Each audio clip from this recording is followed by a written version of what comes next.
I don't know what else to say, but howdy and happy Sunday, chat! How's it going, everybody?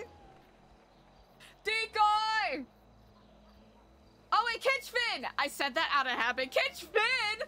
Scooping up that first today. How's it going? How we doing?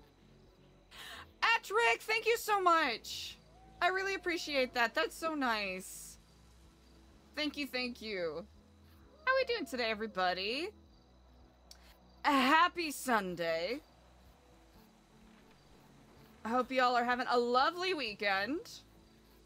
Poke nachos? Wait, that sounds incredible.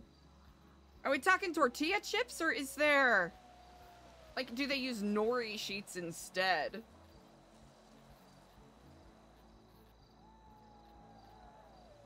And is there cheese involved? Wonton chips, wait, okay.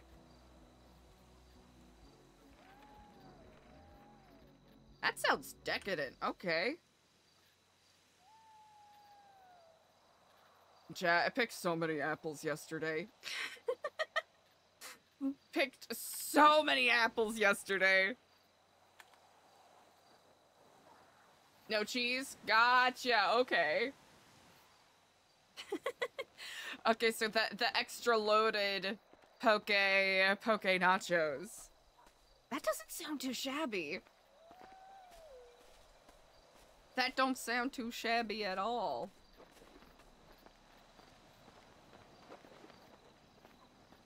Hi, chat. Y'all have been sending so much love the past couple of days. I really appreciate it. I guess today's our first actual stream as a partner, huh? Howdy, partner. Hey, Spot. Is there anyone else awake right now?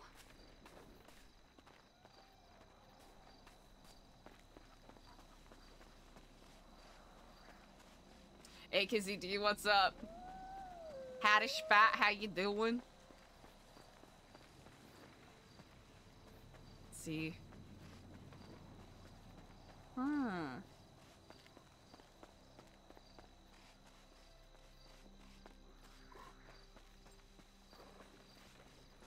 Okay, there's a bike parked there, but I don't know if that's yeah, that's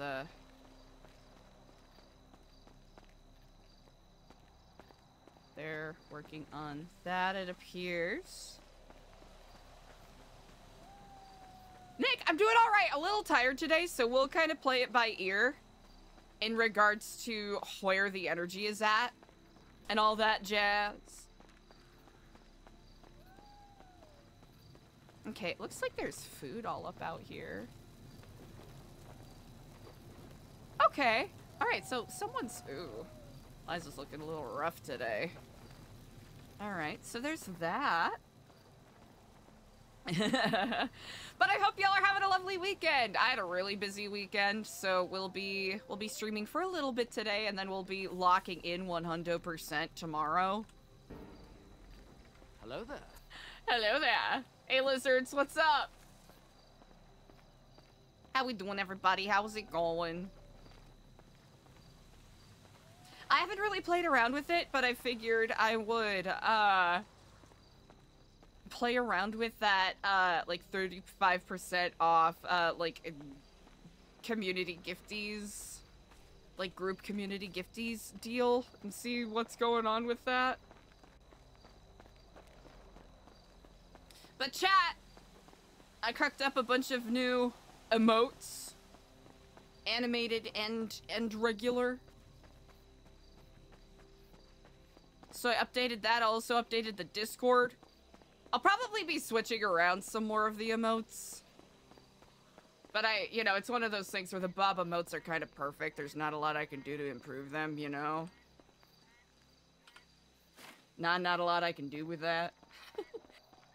I did! Yeah, my mama had a wonderful time.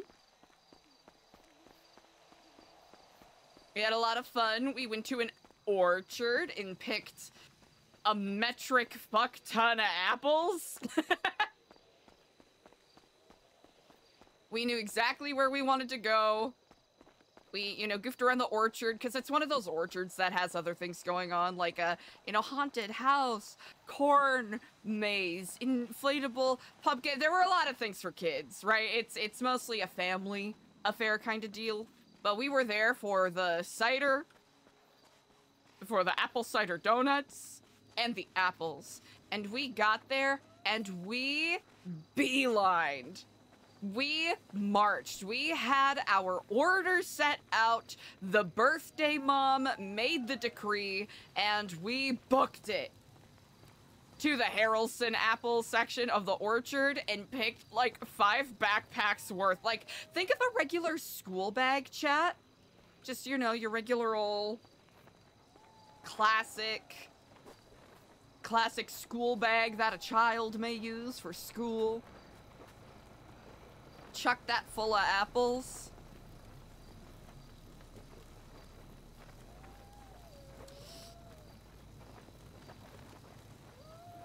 People of New Babylon! How are we doing today?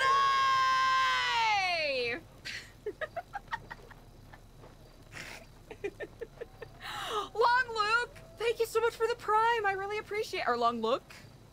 That's really nice. Thank you so much. I appreciate it. Thank you. I see so many bright and promising faces. Turned toward us on this day.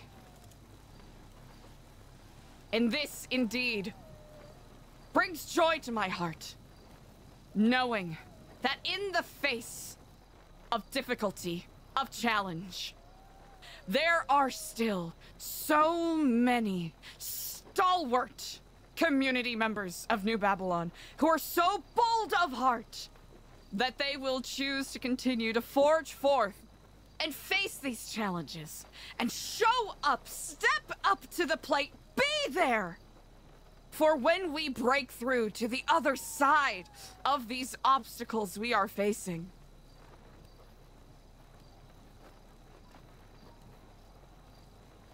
I feel emboldened by all of the support being shown on this day. Knowing forthwith that regardless of what challenges come our way, regardless of what doubts we are cemented within ourselves, we are more than capable of overcoming it. Umma Hwasum. Umma Naramtum. Naramtum Babylon! Now go forth and seize the day as you see fit, for the unwoven fabric of the universe is ours to weave, and it is ours to determine our own destiny.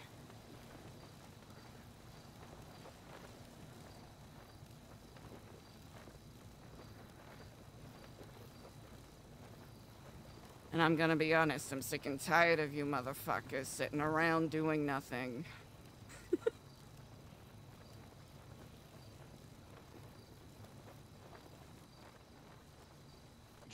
What? Oh. Hello. What voice was that? I was about to beat your ass. Me? What? Region there? Huh? You sounded like a damn intruder. You did. Yes. Oh, hello, everyone. I was Hello. giving the rousing speech at the meeting that everyone showed up for. Here for the meeting. Apologies, I could not hear you from the library. No, that is quite all right. I will be perfectly honest. I assumed no one was here. No, we've been debriefing about yesterday. Ah, you know what? I shall step away from the mic. Well, sounds like since there was a debriefings from yesterday, so it was smooth, easy, and nothing interesting happened, yes?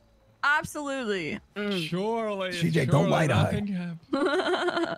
Go ahead. It was a chill day. Well, then, let's go. We're at war. Oh. With the clowns, or, With the Bodega Boys. What? The Bodega? Who are the Bodega Boys? Sorry. Ben, Hassan. Oh. Yesterday. They robbed us. Bags in the night. robbed us? No, it was bad. Okay. President and I were We're minding our back. business, spreading the good word about Babylon. We got seen a bun. We got held up by the besties so that they could get the boy uncuffed. All sorts of crazy shit. Then we drive away from Singing Buns after having, we drive to Legion. We had a meeting with Tyler Peters about spike strips. Possible new security device we could use during level 5.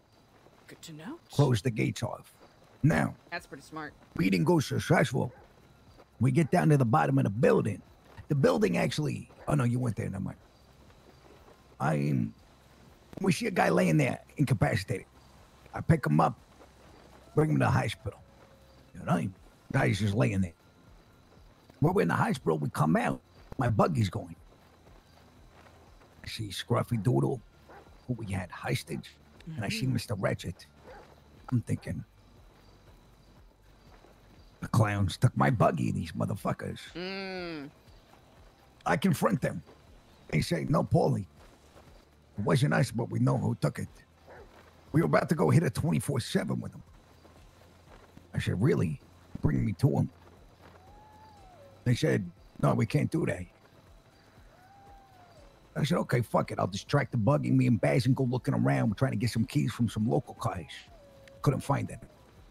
Shit, you're not. Who do I see in front of me? Mr. Ratchet again. Stealing a car. At this point, I said, you know what? Fuck it. Put your hands up. Bringing me to your boy. We go on a wild goose chase. We find out it's a sign. Andrew? Mr. Ratchet says, Paulie, I got a good idea. Hop in the trunk. We hop out on a sign. Guy was down. He knew it was fucked up what he did. We pull up to his sign. We hop out. I say, son, put your hands on. I want the buggy back. He ain't. Proceeds to, I asked him, I said, you got a gun? He says, no. I said, well, I'm checking. I'm going to take this gun if you have one. And I'll give it back to you once you get the buggy out of the fountain that you put it in. With a tow truck. But then, he says, run. I put my gun away, Mad Cops were coming by. He hops in the car, he drives off with Mr. Ratchet. I call him again. I say, hey, son, the trade is there. Your gun for the buggy. We don't have a tow truck. I couldn't get it out. We're stuck. He did it on purpose. He said, all right, I'll make a deal. Get me my buggy back from Babylon that you guys stole from me by taking my keys, or no deal. And I said, well, listen, here's what I can do. I can offer you your gun back in exchange for my buggy. And I will propose to the Regent in the Marduk, since Benny already stole his other stuff, about possibly you getting your buggy back. But it's not my decision to make. But I will propose the matter. He says, deal. Come to where the buggy is. I got a tow truck here. I arrive. Stay in the car for a little bit. Everything seems calm, the buggy's on the tow truck. We're negotiating with the guy on how we can get the car to Babylon. I offered him a meal, which is like $1,500, at Senior Buns, in exchange for the buggy being returned. He was declining. Hassan said, well, Paulie, can I get the gun back? I walk over to the vehicle. I put the gun empty, no magazine in the chamber, in the glove box, and I put the magazines in the bag. That's when the tow truck driver pulls out a Desert Eagle, and the shot and pulls a gun. They hold me and Bashin up. They take my revolver, my Molotov, and then tell me they're going to go ocean dump my buggy, which they did. Unprovoked, Regent. We did nothing to these guys. It's been weeks since anything happened. It has been.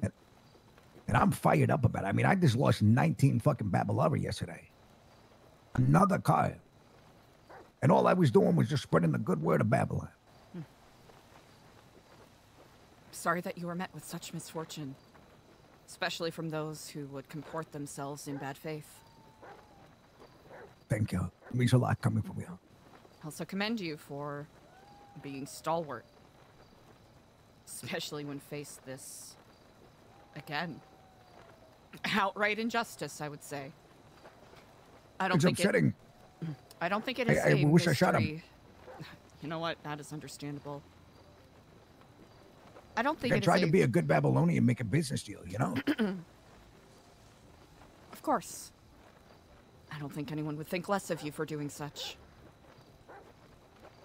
It is no secret that there are individuals who still harbor resentment against New Babylon as a whole in regards to some actions that were taken by individuals.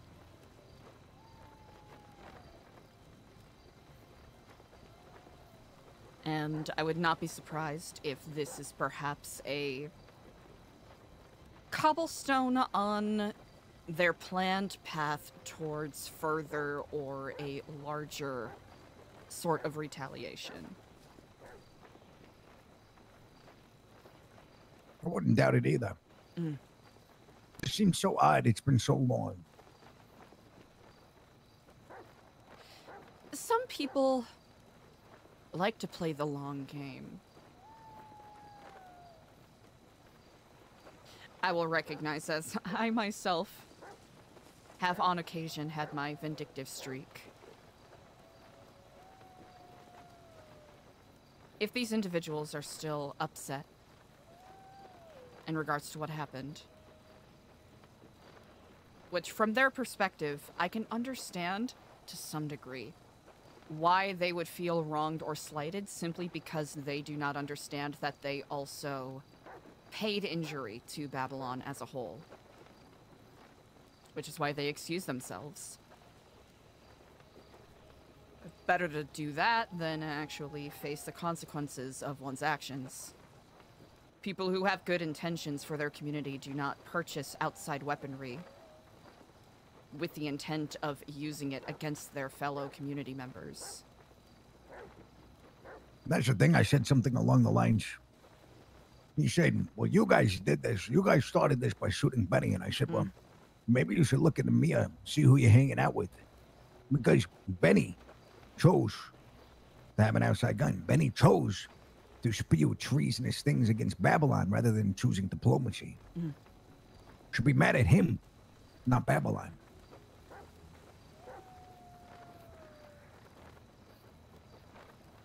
I also did go to the bodega, beat the shit out of his car. Oh, okay. And then I saw a guy that looked like the guy that robbed me. The tow truck guy. It's your son's friend. And I held him up, but it wasn't him.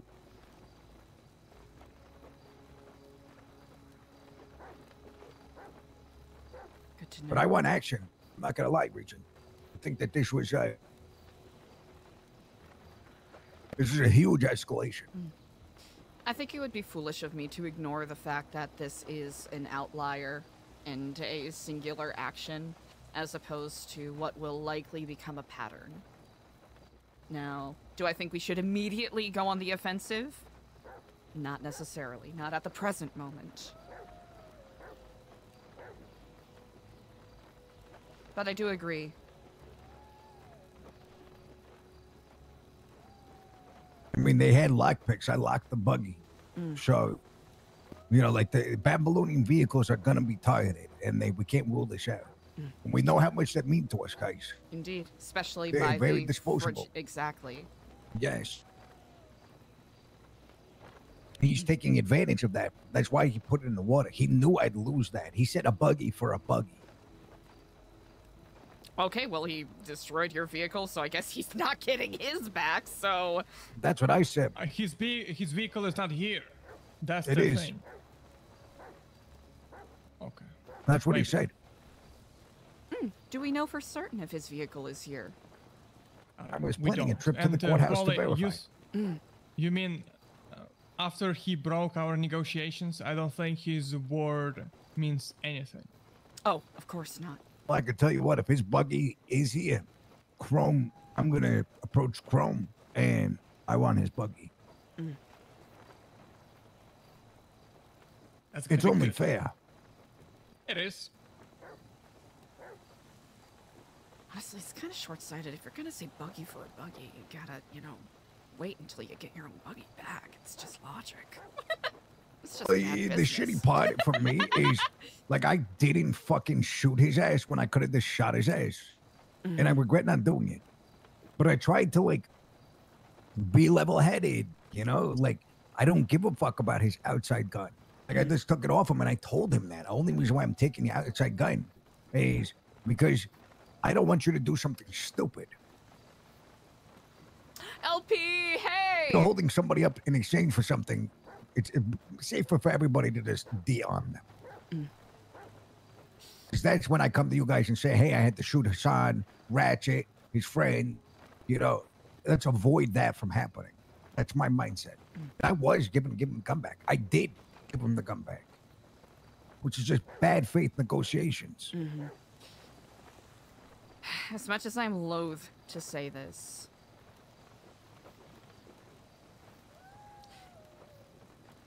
it is unfortunate that we likely will not be able to solve this with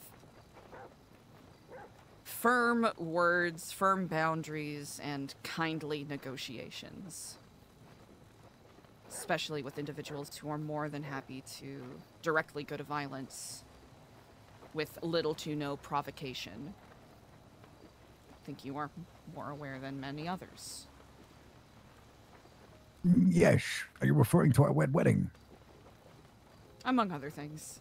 Ah, shit. I am included in that. I am violent. I'm not saying that you are, you know, it doesn't inherently make you a bad person, but just simply recognizing the individuals that, that are likely going to be transgressing against us.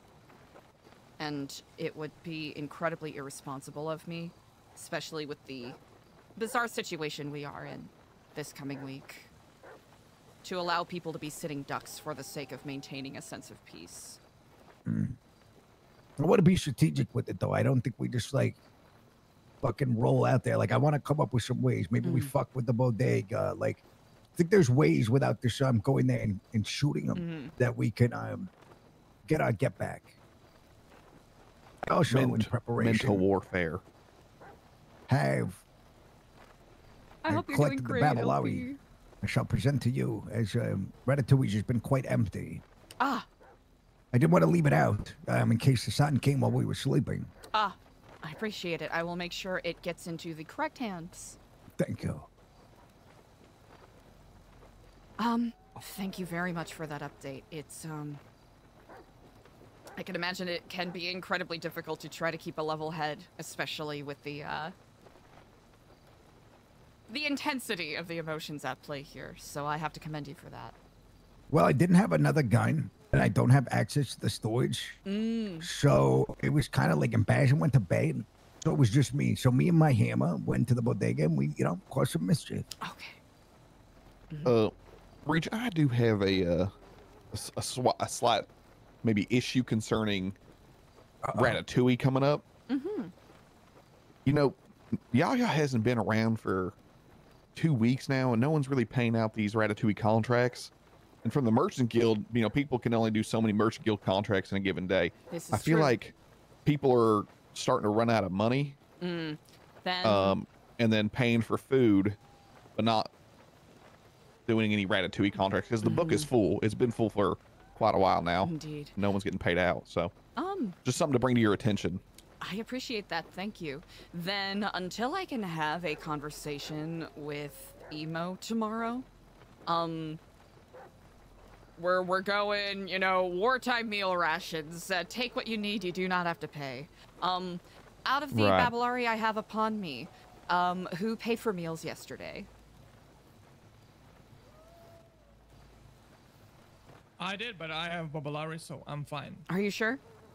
Yes. Okay. I have 3. I did not pay because no one was around, and you and I discussed that if they're not around, we're fishing for the food, etc. We shouldn't have to pay for it. Okay. Yeah, exactly. Clevin and CJ, did either of you? I imagine not such. I slept through the entire day yesterday. As did Remarkable. I would assume that is from Friday, and maybe a little bit of Bazin. Okay, good to know. Yeah, because it was just literally me and Bazin yesterday. Not a soul woke up. Well, Bazin, you are more than welcome to submit a verbal rebate for any meals you have purchased over the past 2 days if you do wish. Understood. Yeah, one question. Yes. Eliza, is that okay if I am using services of a Los Santos lawyer, not Babylonian one? Is that okay? I would say by virtue of the fact that there is no Babylonian institution or Babylonian that you can rely on in this situation, I think that this is appropriate. That is how I'm currently going to interpret that. If anyone here disagrees, please do speak up. No, I totally agree. If Stanley was around, different story. Yeah, if Stanley was around and if we had, let's say, if Murphy Braun had turned in his application or Justice John Bailey had turned in his application, then I would feel differently. But by virtue of the fact that there is no Babylonian or Babylonian institution for you to rely on, then you have to do what is best for you. Well said. You know, it's we kneecap ourselves enough around here. You know, I think a little bit of breathing room would be very welcome to some degree. At least where is reasonable. Agreed. Oh, does anybody not have 10 bandages? Or how much bandages does everybody have? I have. I got none. None. I got 15. One moment. Junior, could I give you a call back, please? Yeah, no problems. Okay, perfect. Bye-bye. 14. Thank you very much. I appreciate it. You're welcome. I usually try to be well furnished, but by virtue of the injuries I've been treating the past couple of days, I haven't properly refilled. Yeah, they go quick when you're doing those. Mm-hmm. Well, Regent, we're about to go steal a poker table. Would you like to join us? I have... Oh, man, that actually sounds like a lot of fun. As much as I would like to, I have some community outreach and smoothing over with the Blaine County mayor that I have to take care of. Right. Oh, you know how we're doing that special contract for Ratatouille? Yes. So what we need to do, the milk didn't suffice. Me and him talked about it. He needs us. There's a place down at Senior Buns, one of the little shops there called Dough or Die. I think we need to infiltrate that to get the mozzarella and the cheddar. Okay. But that's the only thing, because all four of us were on that. Minus Bassin here, and so whenever we want to do that, if they're open, we should do that too. I think that is an excellent idea. But, okay, poker table, that is excellent. Any other updates on this day? I'll try to make sure that I'm available as possible. I simply have a couple of applications and other notes to tend to that I was not able to yesterday. I heard the skeleton crew's coming aboard. That is a high potential indeed. Just need to basically verify with a couple of other people to make sure that it can be smooth sailing, pun most certainly intended. And then we can forge forth. It seemed like a good group. I am well acquainted with quite a few of them, and I think they will provide a much needed jolt of energy and maybe even inspiration here. I agree. I am very excited. And 6 Babylonians, guys. I mean, that is weeks of recruiting. And I can say that a couple of them have a soupçon of being a little bit of chaos agents, but what was that? By Wait. a You soupçon, speak French? a little bit. That's Oh, a barely. sauce. Oui, je m'appelle Paulie Ferrari. Je m'appelle Clevin. Ah, Un steak frites. French fries. omelette Yes. du fromage. Yes, yes, indeed. Le du fromage, indeed. Omelette du fromage. With that said, overall, they're very good communicators and do a pretty good job in regards to conflict resolution. So I think that'll be a good balance to have here. I'm looking forward to it. Indeed. All right, Regent Wale. I wanted to pull you here real quick. And then I before think you we go, got this, do you guys, any of you guys have any moonshine or high alcohol content? I liquor? think, I believe there's some grog from the skeleton crew Oh, thank that's you. in There you go. the Blessed Be Brewery, Jesus's tavern trailer. Poor, yeah, I didn't want to take his stuff without asking him, so I was gonna source it out first. You can have that one. If I'm Thank you, correct, Clement, I the appreciate boxes it. of grog in the back right corner when you enter are freely available for whoever needs. Perfect. Perfect. It's good to know. Very That- good to know. Actually, we could even have a conversation, if you wish, with the skeleton crew and see if they could distill some high grain alcohol that you may perhaps need for sterilization purposes. Abs, that's what I'm etc. using it for. That's exactly it. Excellent. Perfection. Huh. What a beautiful day this portends to be. Any other notes from anyone? Nothing Well- on my end. Well, perfect. Then I shall release you all from this circle of Yapper's disease and let you do your days. Do let me know if you are in need of anything. Absolutely. Holly, sidebar. Andrew. I can't help but my cynical mind, Regent. Please speak it. I want to test Edgar. This whole bodega thing. I'm not gonna lie. I think, as loath as I am to say it, and as much as I want to believe the best in people, you're a smart and observant gentleman. You can probably see that there are fomentations fomenting that. Or you thought, oh, trust me, I've been watching him like a hawk. I want to give him. Regent. Oh man, I really want, as Regent, I want to give people the benefit of the doubt, but I know that's only going to be pure foolishness at this point. Sadly, I agree. Which I'm trying to. I will. You know what? I will take your critique in this moment if you disagree. Trying to see if I could perhaps steer him towards doing projects that will maybe light up the spark that he had when he initially tried to convince me to join New Babylon. I think it's a But great idea. But it's probably a little misled, especially if there's. No, I think keeping him busy is better than having him scheme. Mm-hmm. Don't fall victim to his silver tongue. He's very convincing, Eliza. He even convinced you to run with him. Until you realize that you needed to back out, which I do. Really want to hear that story one day. Actually, I will be more than happy to share such with you. It's a multi-tiered reasonings as to why I initially agreed, and then why I decided to pull out. I think you made a good decision. Now, as far as how it goes with him, I've been watching him. I thought when the clan war happened here, that he was going to try to make a move. He's also brought OTT under his wing. That's unfortunate because I think that's potentially setting OTT up for failure, which It is. I regret saying that. I don't want to say that because that sounds like I'm No, we must automatically, be. a self-fulfilling prophecy, but it's. We must be real about what we're at. Do I think that we say this to everybody? No. No. But we'd be stupid and foolish to not prepare for something happening. I agree. I think between you and me, it's gonna be when the vote happens.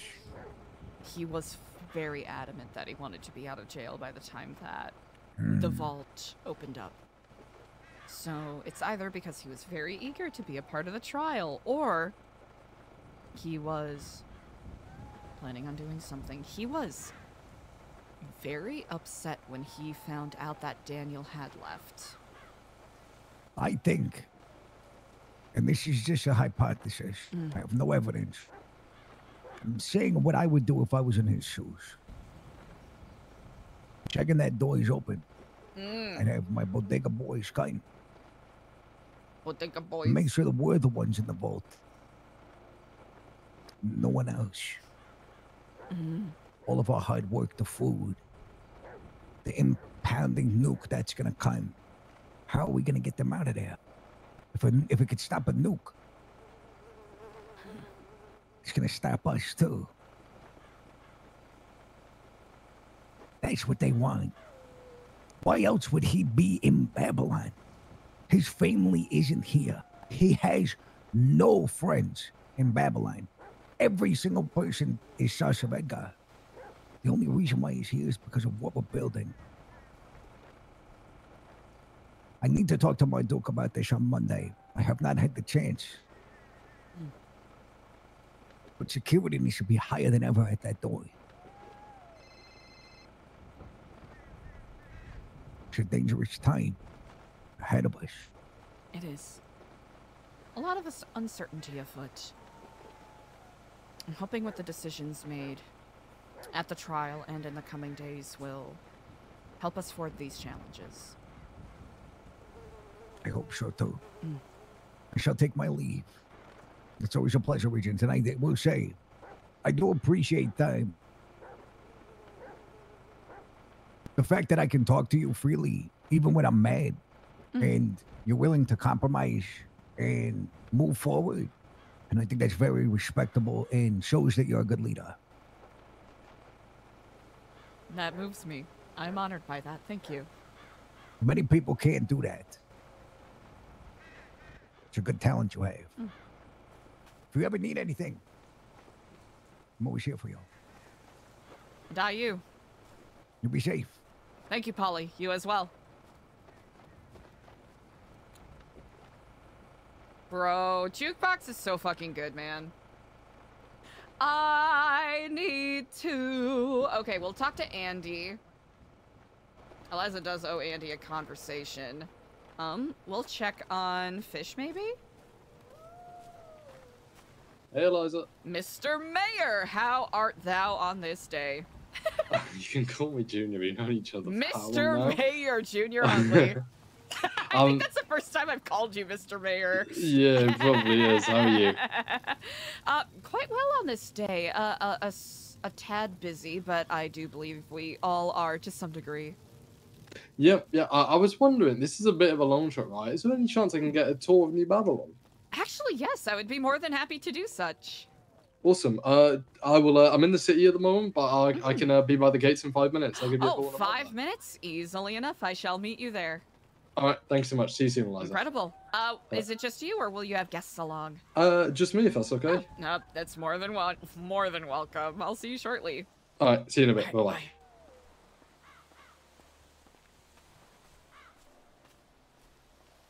Ooh.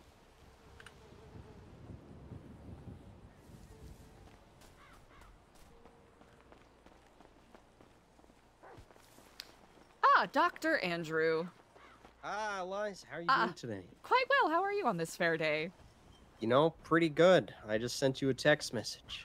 Yes, indeed. I wanted to check in with you quickly, especially if this needs to be a longer conversation, because I'll be having a meeting with Junior Huntley here shortly. Well, it's a longer one or a shorter one. Depends how much intel and information you want. You know what? There's a few things I gotta fill you in on, because I feel like you don't trust me. I ought to give you more of a benefit of the doubt. I was very short on my, I suppose, candle the other day, and that was not fair to you. There was a lot going on. Everyone was at each other's throats on edge. But... Yes. Yes, indeed. I want to give you a proper conversation. Junior will be here for a tour shortly, so, in about 20 minutes, realistically, would you be free to talk? Absolutely. Let me know. There's somewhere I want to take you, okay? Remarkable. Easily enough. I got a car. I got my own car now, too. I bought one. Congratulations. Thank you.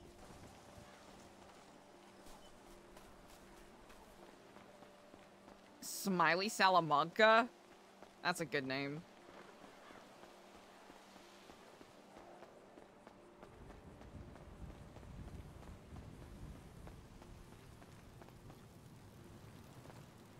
Does anything last forever? I don't know.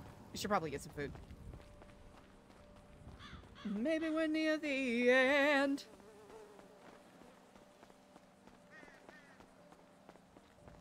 So darling, no. How can we go on together now that we've grown apart?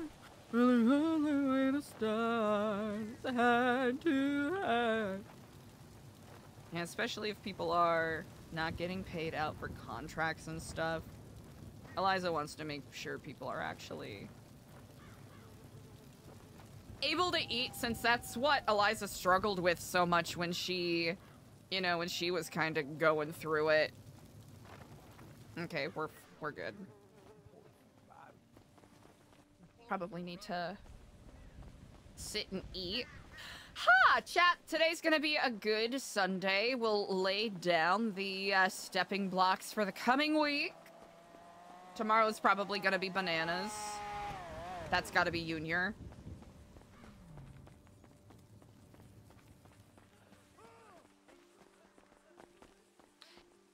You are more than welcome to park inside if you like. That way your car isn't subject to any potential clown interlopers. Oh, yeah, true. Abdul's about. No worries.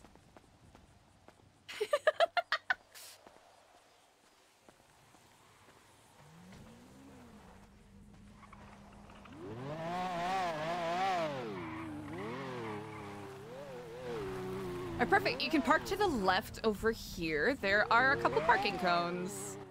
Awesome. Mm.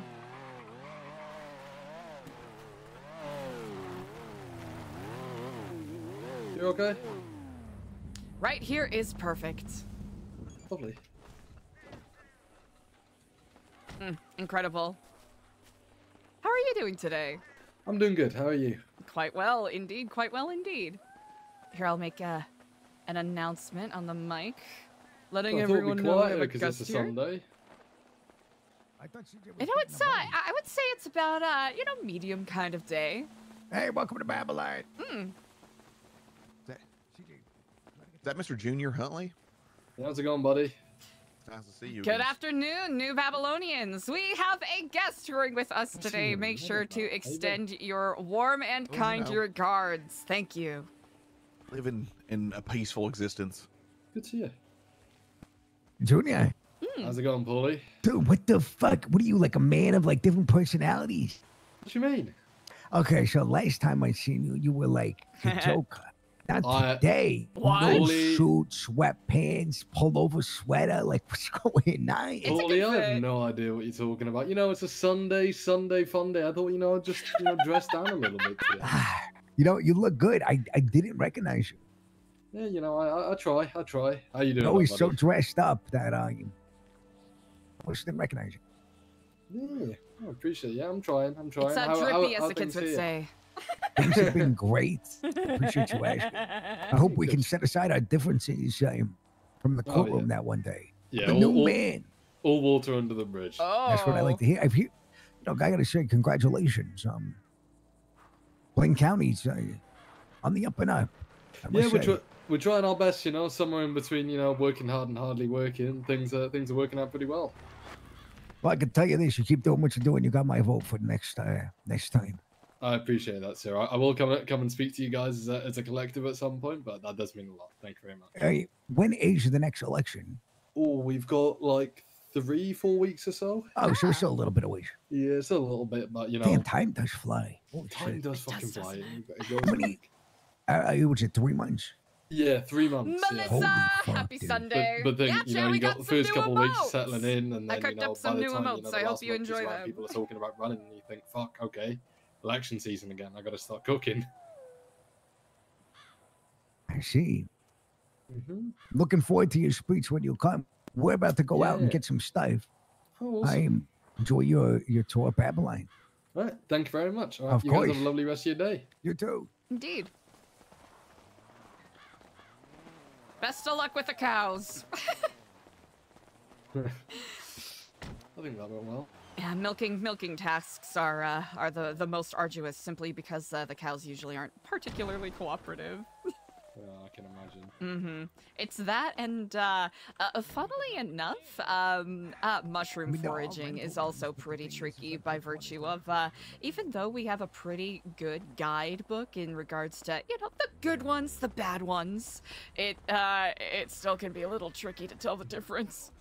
Eliza, I don't want to be awkward. How are you walking? Me? So I can Oh, walk yeah, at the you same know, I'm pace. feeling kind of posh today.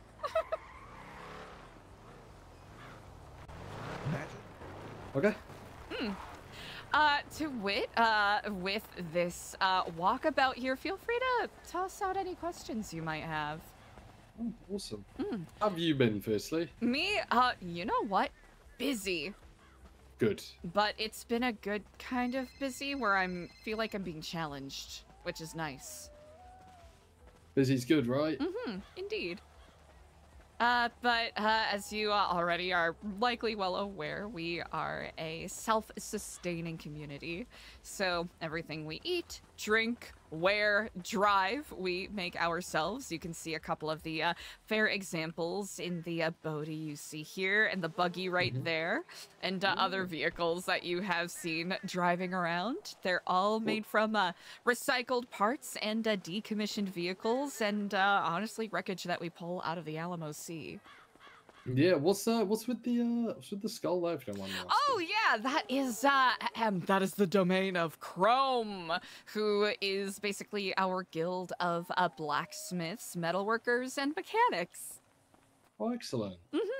I deeply apologize for the interruption. I deeply apologize. I'm so sorry. No worries. Eliza, can I talk to you just for 1 second? Oh. I deeply apologize. Oh, of course. 1 second, Junior.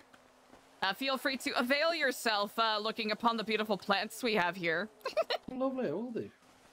I deeply apologize, No Eliza. worries. Is there a vehicle that you own? For example, a bike? I do have a bike, yes. Would you please lend it to me for the duration of this contract? Of Because- course. Yeah, thank you. We need to be very careful, so we decided to grab 2 vehicles. Oh, of course. All I ask is, I don't know how much, how well fueled it is.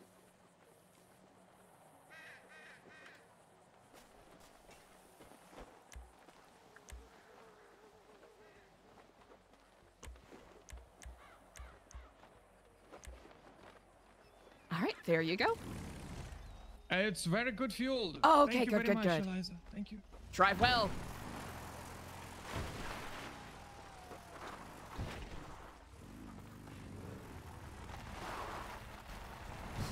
That right there is my own personal bike that I just lent. But this as well, we try to practice the concept of, have you ever heard the phrase using all parts of the buffalo? I haven't, no.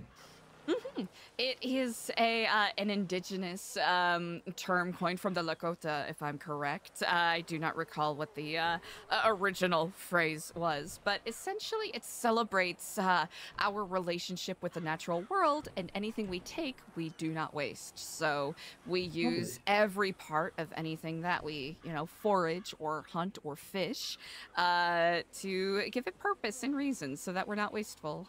So right there we have the tannery and an area where they are fashioning different things to use the bones, etc. with. Turns out tendons and sinew are like weirdly good for rope. As grotesque as that sounds. It's what old dockmasters and ship hands used to use as basically caulking, I believe, for the boards to make ships more, I guess, seafare worthy. God, when I thought you said Doc Masters, I thought you were talking about the old cop. I was like, Jesus. Oh! I was like, Doc Masters. I forgot that. I forgot that was the gentleman's name. This right here is our community center of sorts, the center of our community, the range where we hold a, you are well acquainted. We have community meetings here as well as performances and whatnot. And as you can see, we share this entire space with members of the Lost who, one moment. Hello, Tad. Hi. I have an application to drop off. Should I bring it by now? Ooh, I'm you a know little what? ways away, but In about 15 or so minutes when I finish up my conversation with my good friend here. okay. Yeah, I'll take my time getting there. Perfect. I'll give you a call or a text when I am finished. All right. Bye. Remarkable. Bye. Yes, okay, that's going to tie in perfectly with what I'm about to talk about. So, we, as you can see, we have a lot of relics and, shared space with the members of the Lost here. We live in harmony for the most part. They have their traditions and whatnot, and, well, this is one of them. The Church of the Lost takes motorcycle ownership very seriously. And by virtue of that, if there's any damage to any of their vehicles, they basically spend some time in here to basically put them in timeout while they recite the 10 revving passages of the Bible of the Lost. Basically, you know, my motorcycle is mine. It is an extension of myself. I will present myself as I present my motorcycle. My motorcycle is as of me, so my motorcycle must represent the wholeness of me. Just stuff like that. Yeah. The Rat King also uses this as a place to store cheese, apparently, because that amount deeper underground is the perfect temperature for Gruyere, apparently. Interesting. Very interesting. Yeah. It's, I guess I don't really know a whole lot about temperature when it comes to cheese science, but, you know, he is the verifiable expert here. Actually, speaking of that, right up here is our restaurant du jour, Ratatouille, where, the bulk of our meals, you know, community, fed and whatnot, all made here. We have a score of different culinary experts here who ply their wares. Right now we have salmon en croûte today. So if you are hungry at all, please do feel free to avail yourself. It's salmon en croûte and chamomile tea, keeping it nice and soothing for the Sunday. God, you're well looked after, huh? Yes, indeed. It's, you know, whatever effort we put forth enriches everybody. Here, we'll do a little double back here. A lot of the trailers here are all utilized for, you know, being renovated for different purposes. One up here is going to be an apiary, so for, you know, honey, especially with the upcoming winter months. Another one, I think that one is being refitted to be dry storage for corn, beans, flour, all of that, so that we're ready for the winter months. The library is, I actually don't know if it's unlocked right now. I didn't think to check, but it's, it truly is remarkable. It's where all of our fellow Babylonians submit their writings and record keeping, short stories, fictional and non-fictional. I think the only other library I've seen is, have you heard of Nicholas Reyes, who runs the Liquid Library? Yes, indeed. His, his catalog is immensely impressive. Yeah, like putting that amount of effort into that sort of shit is like, that's so fucking cool. This is eventually going to be a sort of community, I suppose, flowering garden of sorts, which I'm really excited to see as it continues to build and nope, it's locked at the current moment. Hopefully, sometime in the future, I'll be able to give you a proper tour because they used San Andrean pine to renovate the inside. It is gorgeous. But, you know, it's, as you can see, there's a lot of renovating, a lot of cleaning up still left to do, but mostly finding a purpose and use for a lot of the scrap metal and whatnot around here. And, again, luckily our, I suppose, neighbors here with the Lost are, they've been incredibly generous with giving us the space to, do what we need. They're not quite on the same page in regards to giving up modern amenities, but they at least support it, which I appreciate. That's good to hear. Right up here to, oh, do you have any, bird avian allergies? I don't. Right up here to our left is our chicken coop, where we have a bunch of free-roaming bantam and gold standard hens. They really do enjoy getting pets in. The rooster can be a bit ornery at times, but it's not particularly aggressive, which isn't too shabby. Well, this is really nice. You guys have got built your own sort of ecosystem almost, right? To some degree, Amazing. yes, indeed. And as you may already be aware to some degree, this is currently in development, but we are opening up trade for our artisans to, you know, exchange goods and whatnot. Excellent. Yeah, that And- you did like a trader post one day, right? Yes, indeed. I wasn't around for that. One moment, my apologies. Jeremy, hello, and Kiflam. Kevlon, and good day to you, Miss Eliza. How are you today? I'm quite well. How about yourself? I'm doing quite alright. I don't know if you saw my recent message. If you do, I'm really sorry that I've been trying to text you for the last few days. No, I was deep in my meditations. Can I give you a call back in about 10 minutes? Of course you can. All Take right, your time. Perfect. Thank you so much. All right, we'll talk soon. Hello. Ah, Hello, how's it going? Good. Here for a tour, I see. Mm-hmm. I mean, since you're here, I could use some blood samples. I mean, you're already here. I mean, of course, just if a you are little bit. not comfortable with giving such, that is that's okay. okay. That is okay as well. Can I ask why you need the blood samples? If you don't mind me asking. Yeah, I'm working on some things for the future. Oh, interesting. Well, as current moment in time, I've recently donated a lot of my blood to a blood drive, so they told me to wait Hey, 2 weeks. that's all good. You only got so much blood. Yeah, don't want to run out. But yeah, Absolutely. In a couple of weeks, maybe I can come back and help donate. Absolutely. We're always looking for blood donors. Looking for, new herbal remedies in regards to some of the interesting bugs and critters that do bite and sting out and about here. Yeah, blood thinners, blood thickeners, more natural way of treating. We can't always rely on the outside world to provide us what we need. Oh, interesting. That's good to hear. But yeah, if you are looking for donations, maybe we do blood drives with, Stacy Rex, who's a doctor at Sama. Ah, yes. Maybe we could do some kind of collaboration with that if you're interested. Something to consider, perhaps, in the future. We're all doing it for a good cause, right? Absolutely. All right.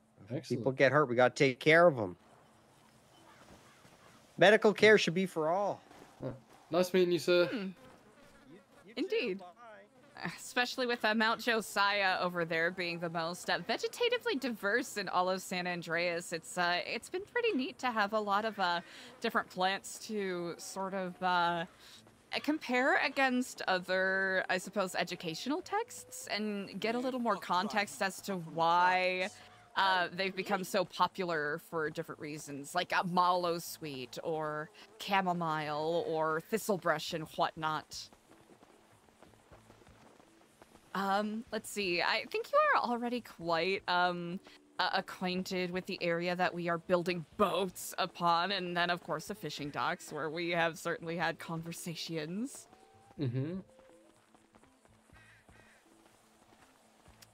I'm trying to think if there's anything else more interesting that you haven't really seen. I don't think I've actually seen a lot of the boat dock stuff. I'll be honest. Oh, you know what? Yeah, let's actually take a turnabout there. It might be easier to go down from here because it's a little more of a gradual decline. Yeah, I was about to say, out of all the hard work you guys are putting in for all the development you've done, you've got to do with some stairs here, huh? Yeah, we have some mariners, some seafaring types that'll be potentially joining our community and assisting in regards to boat building in this regard. Because right now we mostly have dinghies, but I know they want to sort of explore larger vessels and maybe even canoes. I know they tried with kayaks, but they still haven't found the right buoyancy. I didn't realize that carving out your own kayak from a log, depending on the wood you use, it'll just completely topple over regardless of the kind of balancing you do. So that was something new I learned. Yeah, I think we learned how a strange thing, but I had a really strange teacher in school who actually taught us how to build a boat at one point. He said, "This is a good education," and I'm like, "Well, I don't think I'll ever need that in life," but Was this a general education teacher, or was this? He actually taught physical education, and I was a bit like, "Oh, okay, right, that's a new one." But he was like very, very outdoorsy. He was like, The best way to sum it up, he kind of just turned up to school once a week and said, "Hey guys," I don't think he was even hired as a teacher or anything. He just rocked up and just like he just showed up and started doing the job. Pretty much, yeah. And the school was like, "Oh yeah, it's all right." That is incredible. That is the sort of story you would hear coming out of like the 1930s. Like, oh yeah, this professor at this prestigious college just showed up one day. Yeah, right here, we have people exploring boatswaining. A couple of people had expressed interest in wanting to learn how to build boats. So this one right here has been a work in progress for almost a month and a half now. They've put a lot of work into this one. I think they plan on making it like a group rowboat. Like, have you seen those rowboat competitions where there's one person at the front kind of doing the little dance thing while everyone's rowing? Isn't that like dragon boating or something like that? That sounds familiar, indeed. Yeah. I am familiar with it, but yeah, that'll be pretty good. We should have more events on the Alamo Sea. There's lots of stuff. And I know you all have been doing an incredible job with that, and then with the farmers market, which I'm hoping, and this is more just me getting more organized, I can get some of the artisans in this community here to be a part of that and contribute to that, because I think that would be a cool way for them to also see what other people are working on. Yeah, tell you what, Monday, Tuesday, because we try and have it Wednesdays nowadays. I'll pop down and see if you guys are interested in coming along. Remarkable. Let's see, there's also the, quotation marks, the LSPD embassy. They had to do a couple of, interviews here the, past week or so by virtue of, an accident that happened, by the silos over there. I don't know if you heard about it. Yeah, and of course, Calpred being Calpred, I'm sure they were very interesting. Very thorough, indeed. They were, you know what? I can bring you over to take a look at it if you want. Yeah, that'd be Not awesome. gonna lie, I kind of just started walking over here out of habit. Solo Wanderer, yeah. And then of course the trade post gazebo right over yonder.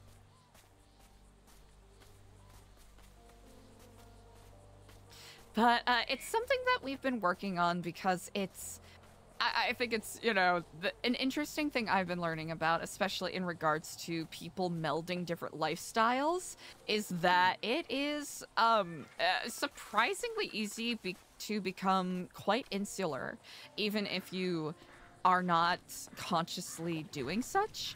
So we're hoping this will convince people to, you know, still reach out and maintain those relationships they've had with these chairs have seen better days, huh? Yeah, they certainly have indeed. There's certainly some sprucing up we could do here, but it'll do. It's you know, I'm sure Calpred loved it. It certainly was functional, I'll say that. But yeah, that, making sure that we can, you know, remind people that we are still a part of, you know, grander San Andreas as a whole.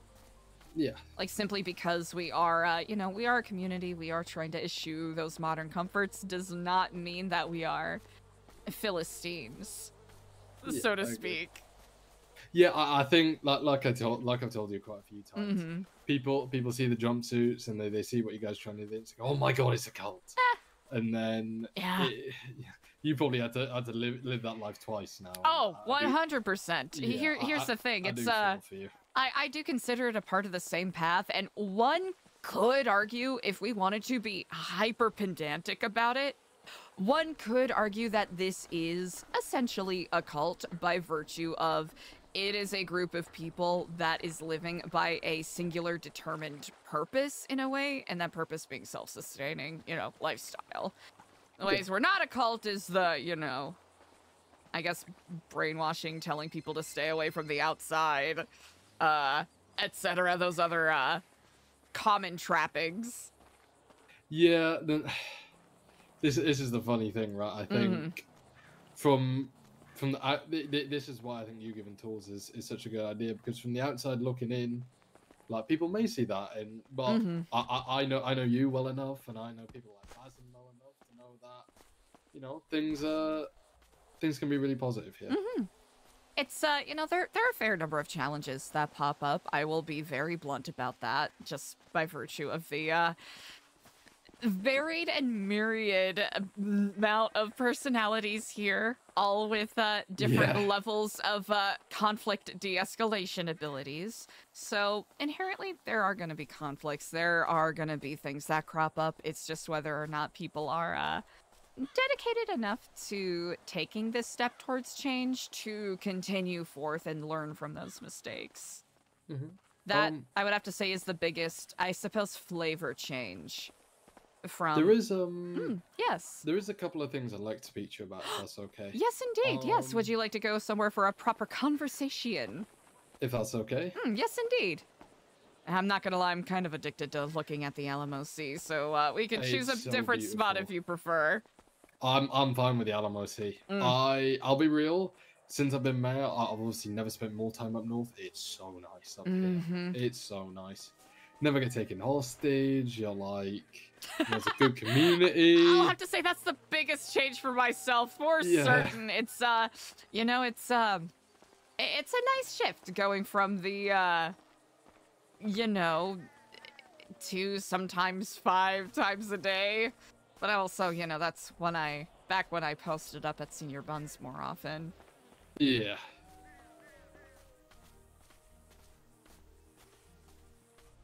I remember the I remember the days when we were in the city and it was just constant. It was 110 miles an hour, and people telling me, "Oh, yeah, Junior, why don't you run for the south?" I'm like, I don't think I could, because it's just like this place is just so nice.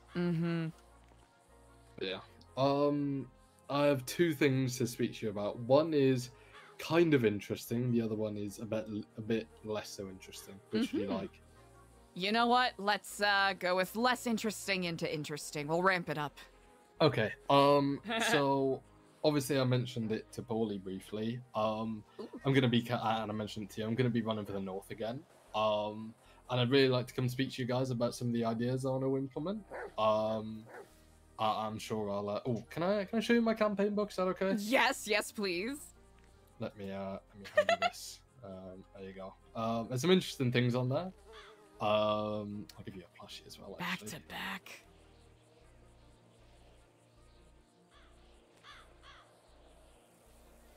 I'll do that as well. Thank you. Are those 2 sheep?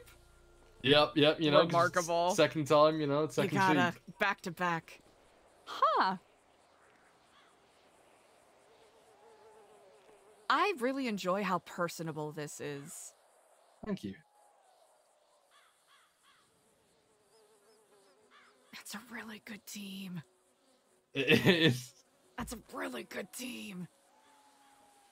It's the right mix of like people who are like Billy, who are a bit more sort of, I guess you say, charismatic and, you know, do more dumb shit, but, you know, do come through with some really good ideas. There's someone like Ethan, who you've met. Ethan, probably the most selfless guy you probably ever meet. It's, you've got an excellent mix of charisma and workhorses on here, which is such a delicate balance to try to find. Oh, it is, yeah. I'm very lucky with the people who What kind of scones are these? Chocolate? Blueberry? They're Welsh cakes. It's a, Welsh cakes? I need to educate myself. So it's a the best way to describe it is kind of like a warm biscuit, which you can have in Wales. They've got like little raisins in them, and they are so good. They are so good.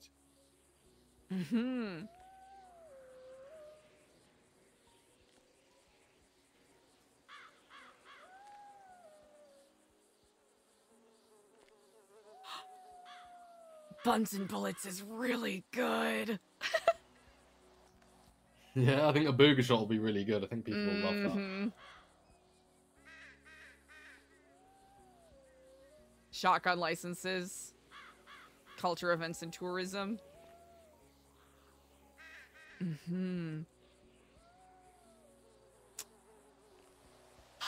Dang, this is kind of unbeatable. Would you like me to give this back, or can I hold on to it? You can hold on to them. I got loads of Perfect. them. So obviously I want to come speak to you guys as a collective, because one of the ideas on there is a sailing and yacht club. So what we'd like to do is once a week is go out fishing with the community, and maybe you guys would like to join us as well. And then we would like to donate all the fish to you guys, and then maybe we could work together on giving that to the local community. And obviously you can keep some for yourself, for obviously cooking it as like, or we can figure out some kind of reward or something. You ever been to a fish fry? Oh, that would be cool. That would be pretty cool. Imagine we like a weekly fish fry with Babylon. We're fishing out together as a community, and then we all come back and then all enjoy fish out, and then we can go have it out on there somewhere on the boats. I like that a lot. I like that. I very much do like that idea a lot, actually. Yeah, I think it'll be nice. That was what I wanted to bring to you. So hopefully, you know, I'm gonna say to these guys, these are all the things I want to bring, and this is where you guys come in. And is there anything do you think you guys would want to see from me more? Like, I'd like to think, you know, we've worked relatively well together. We've worked relatively well together, and I think you know, I'd like to think it kind of says a lot that Paulie went up to me and said, "Yeah, I've got your vote," because you know, last time I saw the guy, we were shouting at each other in the courtroom because of the Princess Helena court case. Understandably such. And I know you can do, and just I think more what New Babylon and I suppose Blaine County in general can do as a collective. Just maybe not more communication, but and it's something I'm working on as well. Just I guess like open communication to some degree, where it's a little less hesitancy or paranoia about things in regards to having either members of the you know, of the mayoral cabinet or yourself or members from the BCSO come and visit, because I know at least when I first came here that was a point of contention, which I'm certain you were rather aware of.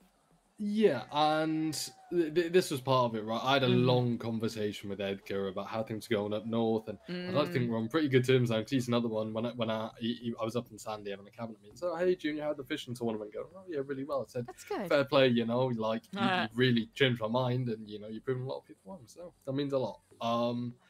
And he said, oh yeah, if you do ever want to come and have a tour, like feel free. The only reason I'm doing it now is because, you know, I just wanted to speak to you in regards to these things, but I very much so thought, you know, you guys wanted to be left alone, so I very much so tried to, you know, keep to that, and I didn't want to go poking my nose into things and, you know, getting you guys twisted over certain things. I wanted to leave you guys to do your own thing. I appreciate that, and I'm certain people here appreciate that as well. I know it feels as though sentiments are changing to some degree for the better. So hopefully that will lend itself to being more of a support for Blaine County at large. I'm hoping so, because if I'm being perfectly honest, when I, you know, a lot of people say, oh yeah, Junior never spent any time up north for his mayor or whatever, and honestly, part of it is true. But in the same breath, like spending time up here, I never want to leave now. Like, it's like we were speaking about, it's a total breath of fresh air, and I'm hoping, like, with a lot of the hard work people in the community are putting in, we can carry on building things, and people will now go, oh fuck, I've got to go back down into the city. You're a fully brainwashed Blainer then. You've been I'm brainwashed. A Blainer. I'm a Blainer now. Like, we went to one of the DOJ meetings and go, oh look, it's the Blainer. I'm like, yep, I own it. You know what? That's how you know you've made it. Mission success. Indeed. Huh. But yeah, hopefully I'll get to speak to you guys soon, and that's one of the ideas I want to bring forward. But the other more exciting thing, and I haven't put this in the book because I think it will be really cool, but it's very unlikely to happen.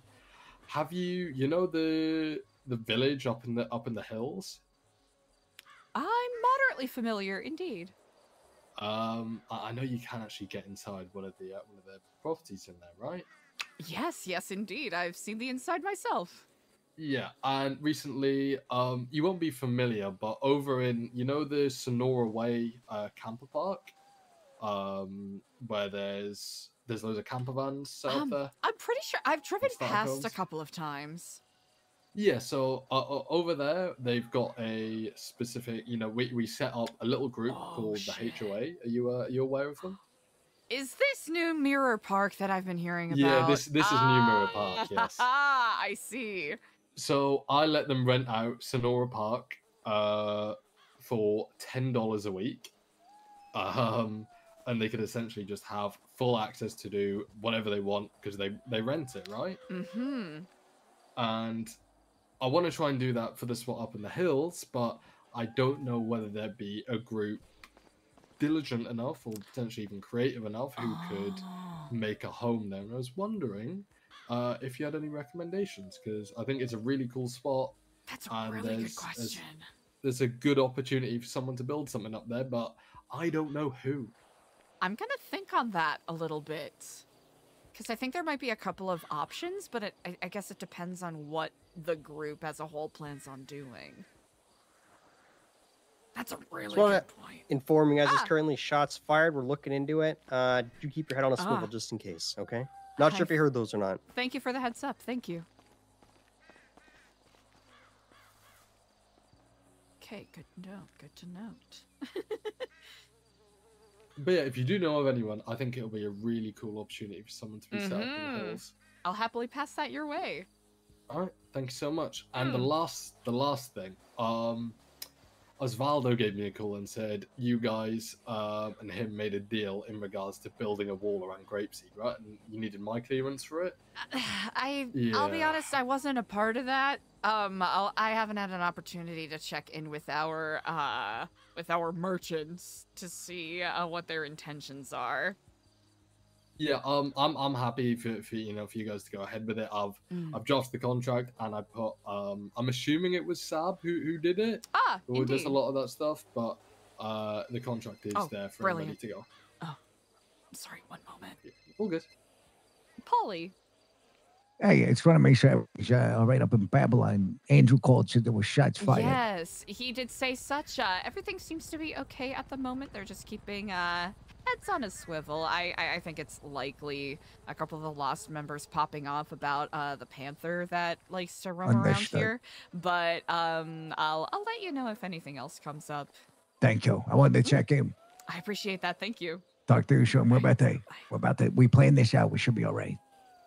Got contract paperwork and everything for the table, and we should be okay with the cops. Like, if we do get arrested, visit us. I absolutely will. Thank you. Bye-bye. Bye. No, I'll have to think about it. I know there's I know there's a group of people that have been doing some kind of nomad lifestyle living along Cassidy, so I'll have to check in and see how they're doing. Because I think they might enjoy the wilderness camp quite a bit. Yeah, like we've been doing. We're going to be doing something good. Hopefully, Thursday. Have you seen the Neon Jungle stuff they're doing? I have. Well, not recently, but they've been working on stuff for quite a while, and I'm glad that they are. It sounds like they're really ramping up again with their scouts and whatnot, and that is very exciting to hear. Yeah, there's a lot of love around that, and it's very much it. So we're going to be doing. Tell you what, we did one day. We did with all the rangers of the BCSO. We just went on a community walk up in the hills. It was really fun. And like shit like that is why I've loved being up here, because it's just a totally different change of pace. So yeah, I'm very happy to hear that. They deserve all of the accolades that they have very well earned. I agree. But yeah, what day do you think would be best to come and pop by? Because maybe it'd be before the farmers market to catch quite a few of you guys and let you know what my plans are for next year. On Wednesday? Or is that Tuesday? Tuesday, and then farmers market is on Wednesday, so it's up to you. Perfect. You know what? Tuesday would actually be quite wonderful, and then if there's a change by virtue of any ongoing projects or if people are otherwise occupied, we can, we'll adjust if needed. Awesome. All right. Perfection. All right. delightsome. Junior, this is really exciting. Yeah, I'm trying my best. I'm trying my best not to, you know, not to disappoint too many people, but of course. I just really don't want Benji or some Dumbo to be there. Especially with all the potential. Yeah, like this is the thing, we're getting there, and like all the shit I put in the book, like some of the flight school stuff, I think will be pretty fucking awesome. And like the fit that I think like the simple stuff, like I said, like the sailing and fishing group, I think a lot of people would love that. I wholeheartedly agree there. No, that's basically, yeah, if I come up with any other questions, I'll be sure to, forge such with you. Thank you so much, Eliza. I thank you. It's always a delight when we get to chat. Yeah, it's always really nice, because, it's nice to speak to someone who doesn't just go, yeah, but like, can I have some money, please? And I'm like, oh, brother. Actually, now that you say that, I was wondering. Well, I'm getting in the car. I'm getting in the. You guys don't need that. Which side of the gate should I go around? Yes, you'll want to. Yes, you'll want to exit through this tunnel or here. Through the tunnel? Yes, indeed. Thank you so much, Eliza. Speak to you soon. Take care, Junior. Kiflam. Eliza hits certain people still with the Kiflam because she means it.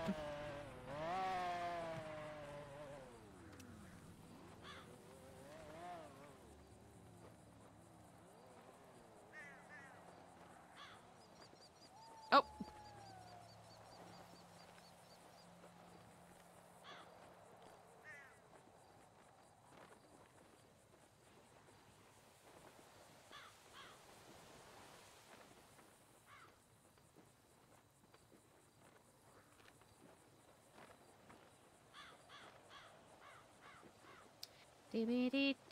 Okay.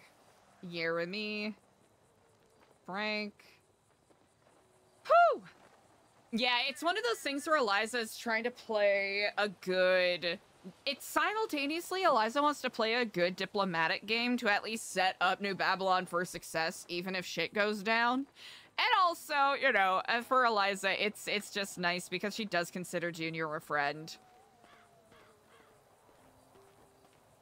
And even if she was a little salty about what happened after the mayoral elections, she now understands, like, oh, that wasn't intentional by any means. At least with how I'm playing the character at the present moment. Jeremy.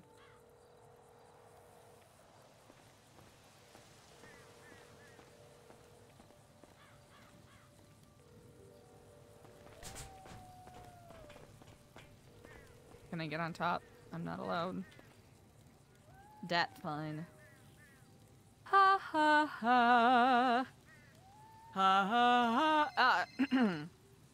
Jeremy, hello. Hi, Miss Eliza. How are you? Quite well. How are you on this day?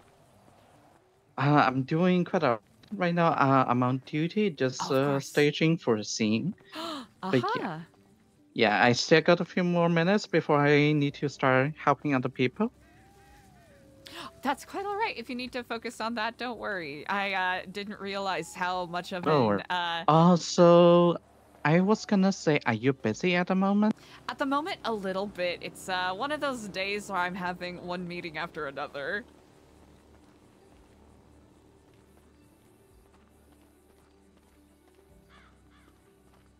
But if you have a brief moment to chat, I am more than happy to catch up.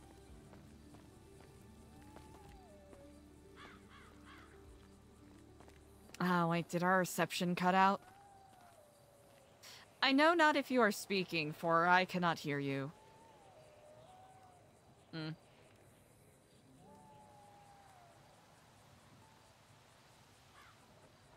No.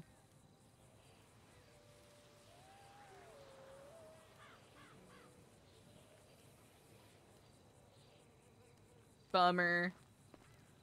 Audio stuff can be so tricky.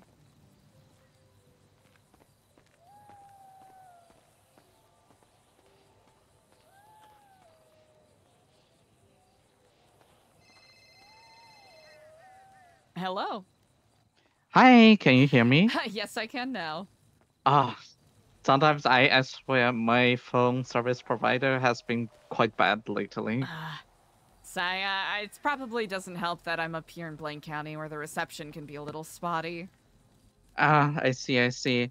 Well, so the last thing I was gonna ask you is, would you be free later today? Later today, I should be, yes. Okay, okay.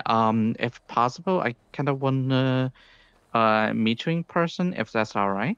Yes, absolutely. I would like that very much. I appreciate it, and I know that you're probably quite a busy person in general, so I really appreciate you can spare some time Of course. to meet me. And if my day changes up at all, I'll be sure to let you know beforehand, and hopefully we'll be able to meet today. Yes, yes. All right. Incredible. Well, I will... best of luck with saving lives. Thank you, you as well. I am not doing that. That is your vocation. Wait, I thought you're also helping out. Like helping people, but I'm not saving lives. Well, essentially, they're the same, helping other people. Your generosity and kindness of heart always moves me. All right. I'm gonna let you do what you need to do, and we shall talk later. Yes, indeed. We shall speak later.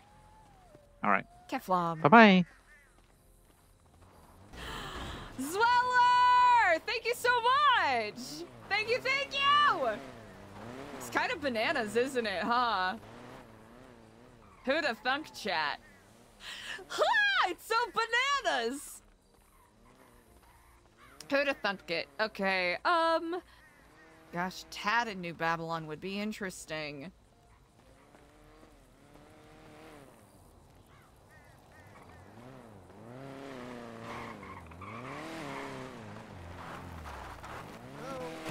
Hello! Look at how much Eliza's been pacing. Thank you, Melissa. Chat viewers, VOD watchers, I really appreciate it. Y'all are too nice.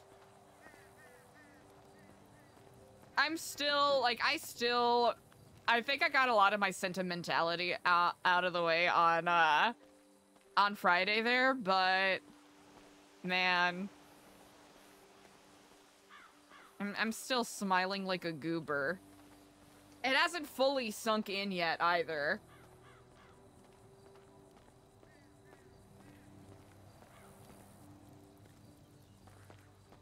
CSEC? Yeah, the vibes are really good. I like that it's so spicy in New Babylon right now, because I think it provides a really fun and challenging dynamic to play around with. Which will be very interesting to see if, you know, if they are able to get past this particular hump they are on. Because I think it could be argued either way, whether or not it was a good thing that Alfonso and Lang did not get exiled outright.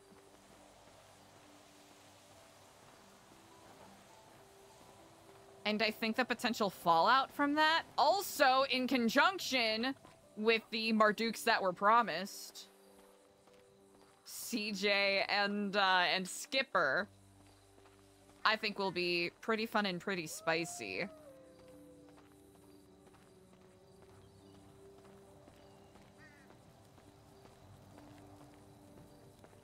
I think it's almost a given, right, that the pirates will be onboarded. Just Eliza wants to check in with Alfonso for... Actually, fuck it, is he?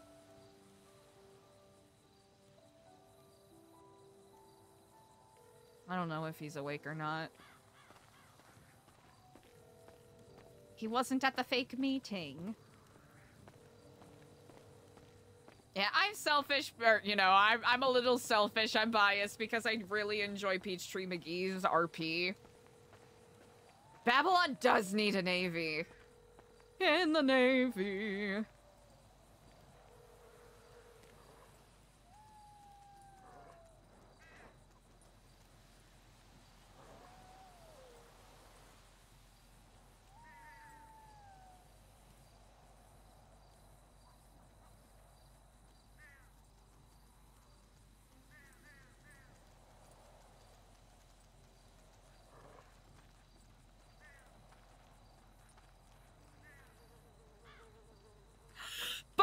Mounted turrets? Oh my gosh. Melissa, that's a really good question. A date was not given.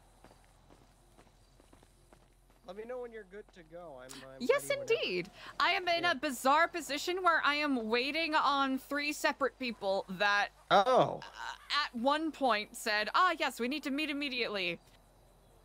And now it's hurry up and wait. Such is the way of things, I suppose.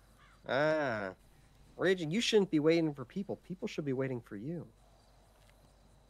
I suppose the ideal would be that neither happens, but, you know, life does pull us in multiple different directions, indeed. Life is what it is. This is quite true. I do hope you and your ministrations have been, finding some peace on this day, especially with a tumult that has been afoot. Tybalt? Who's Tybalt? Tumult. T-U-M-M-U-L-T. Yes, of course. CSAC, yes. It's been so fun to see. No, let me know when you're available and we can yes, like indeed. I said, I got a something you probably want to know about. I appreciate that deeply.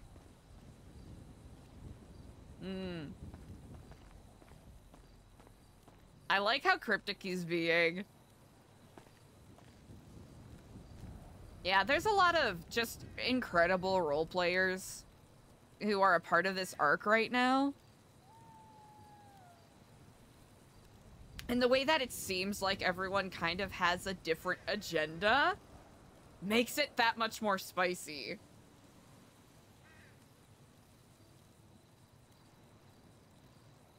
Yeah. Also, Itzak is always fun to RP with.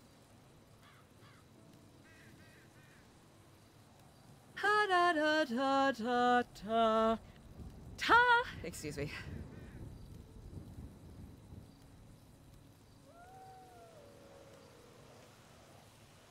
Should probably, just in case they do go to prison.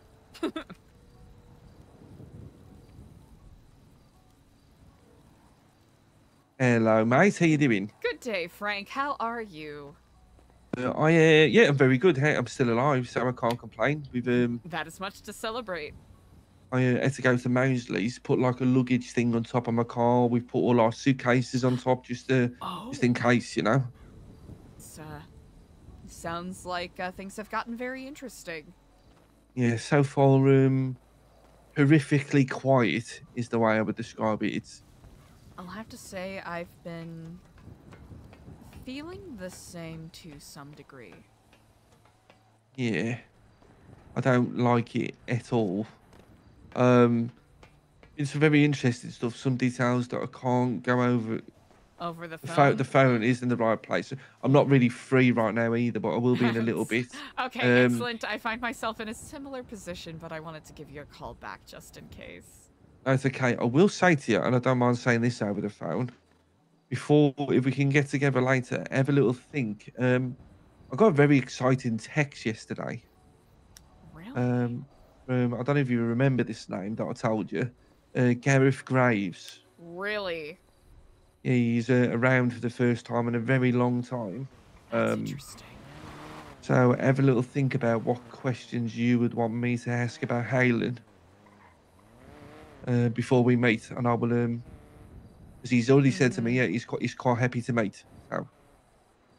He's a very good person to talk to. Really? Okay. I will not say why over the phone. Okay. We're just very close friends. We need to learn Morse code or something. You have learn like what is it? Egg speak that the kids do to try to disguise their intentions on what they are saying. Exactly. Did you ever watch before you like gave everything up and went to New Babylon? Did you ever get time to watch like Lord of the Rings? Yes. What you should get in Babylon, and you should get them all the way to our office in Vespucci. It's like the beacons of Gondor. Yeah. Gondor calls for aid.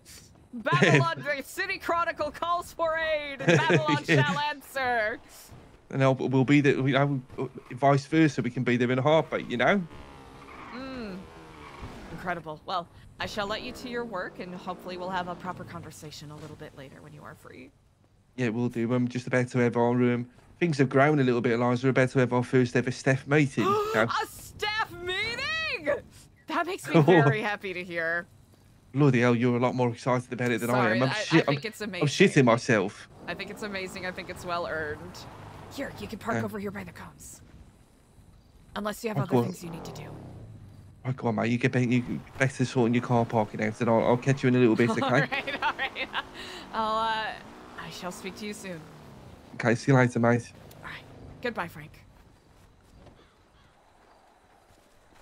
Hello. Hello. Sorry about that. It's been one of those days.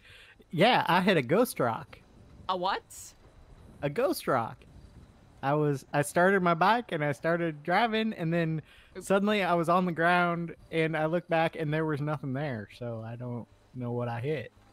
Huh. Well, it was weird. That'll do it. Yeah. That'll do it.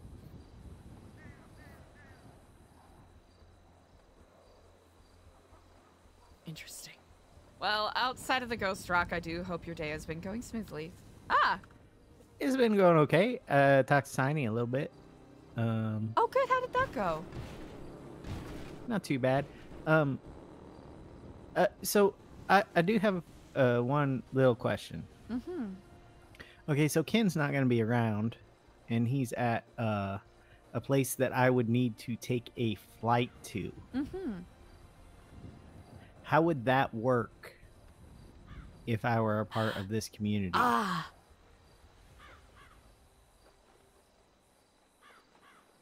That is a good that's my question.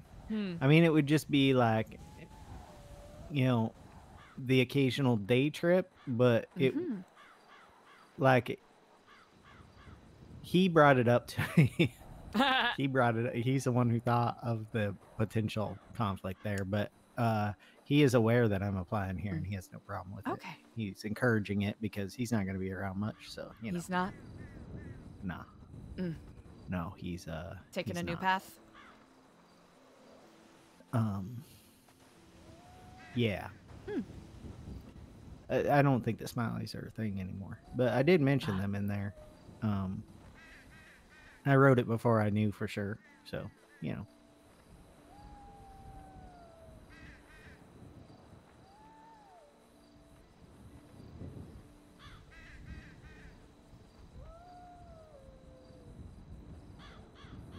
Here, let's go to the Red Keep. All right.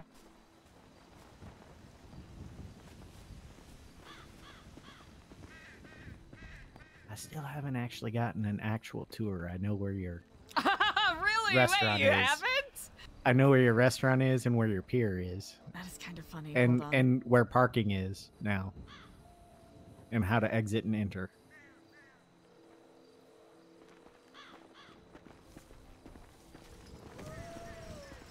Hello.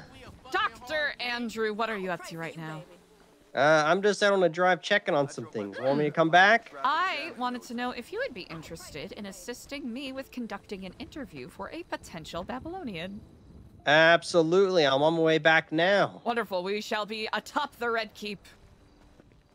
I've had bad history up there, but I'll figure it out. I'll be safe. Go to the Red Keep? Now I'll go. You gotta conquer your fears. I'll go up there. It's just a very dangerous place. I've fallen from there. Oh. I think every time. Really? Yeah.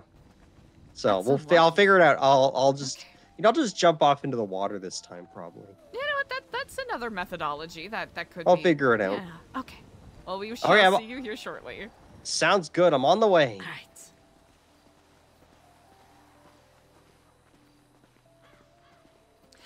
Your application has passed the first phase, and we will be conducting an interview with another community member.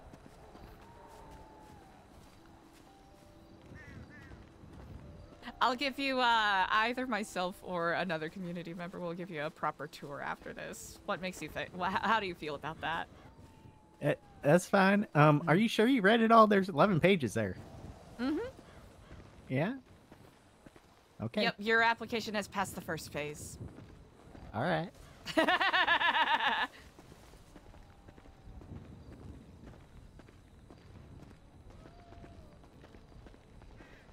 What is something you're passionate about that you wish to explore more?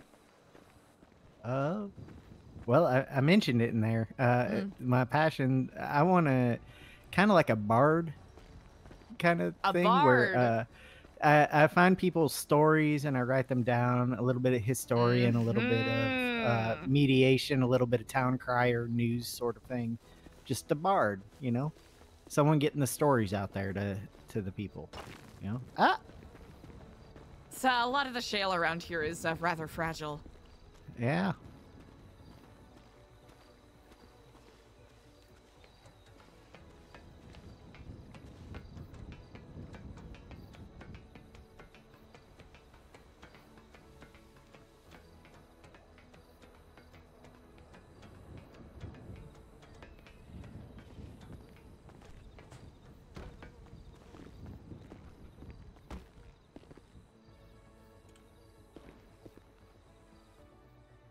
Huh. It's a beautiful view, isn't it? Yeah. Did you guys get this place from like the film set or? If I'm correct, this is a decommissioned mini golf course tower. Ah. It's new. Exclamation point. To some degree, yeah. New Babylon.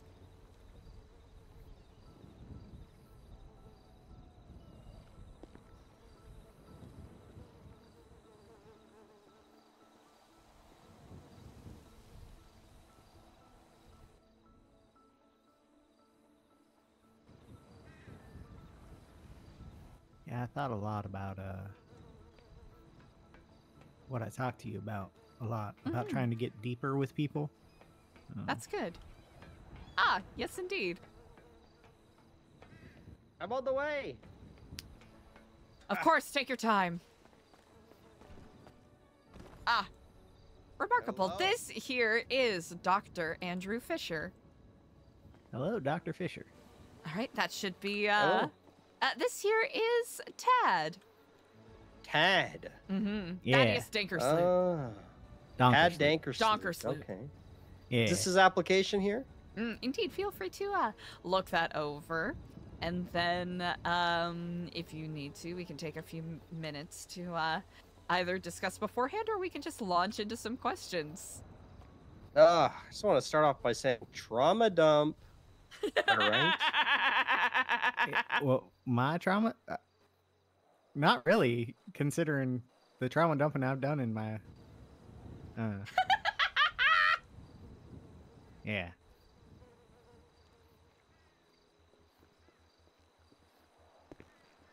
Let me skim through this real quick, and I believe you can start as I skim, and I'll jump in of questions as needed.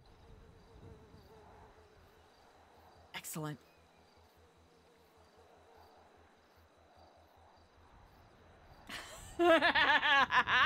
Eliza's just gonna stand here quietly and awkwardly.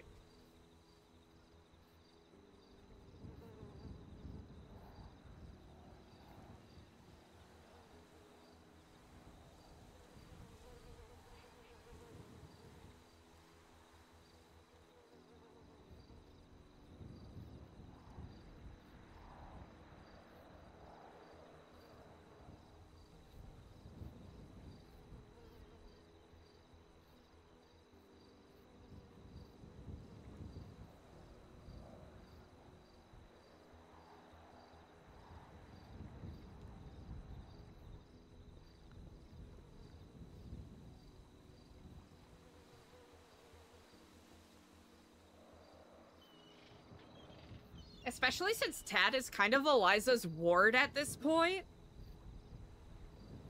It'd be good to have eyes on the... I think this could... Oh, man. If Eliza brings Tad fully into New Babylon, the path that Eliza could go down is interesting.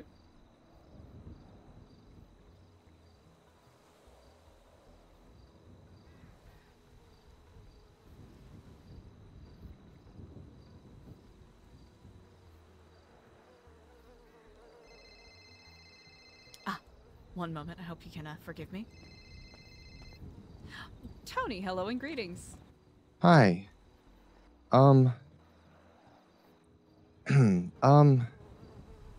This might sound strange. You're on my emergency contact list. But I'm not. I don't know why.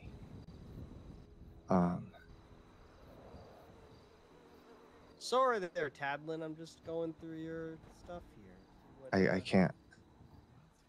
There's a lot of stuff that I don't remember. Oh. Okay. And but you're on that list. Do you remember meeting me? That's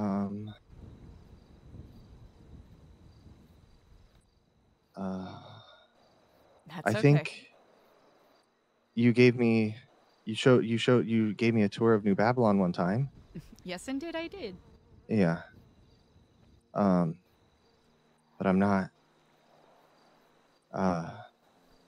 like no offense to you, but I'm confused why I would have you on this list. Are you currently at the hospital or? I am, yeah.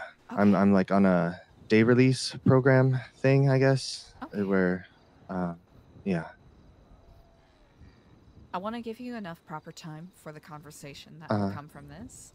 I'm going to wrap up some business, and probably within the next half hour or hour, if you are still awake and able to talk, we'll try to figure out what happened, okay? Okay. All right. All right. Sounds good. Thanks. All right. Bye. Bye. Nature's beautiful, isn't it, Tad? Yeah.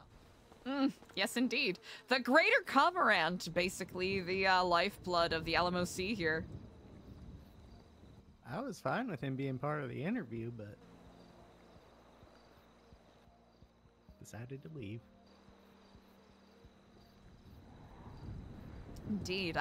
Dr. Andrew, what questions do you have for our fair applicant here? This is my first time interviewing with you for someone interested in joining New Babylon. Was there any stated questions you need asked, or is it kind of I'll ask them when they come up front. I simply wanted to see what questions you have at top of mind. Okay. Ooh, now, sounds like you're being tested a little. After peering through your application, I see you're a tad of many skills. Yeah. What is your favorite hobby? What do you pass the time with? Ooh, I like riding my motorbike around on the bikes and like ramping and stuff, but mostly, you know what actually, the honest answer, Dr. Andrew, is that I like to sit in places where there's a nice view and look at the view. And sometimes I write poems while I'm looking at the view. Do you have a poem for us today you can perform for us? I probably have a poem. Absolutely. Something. Look out over this view and provide us a poem. Oh, you want me to write one or do yeah, I believe in you. Just take a view of us extemporaneously. Great.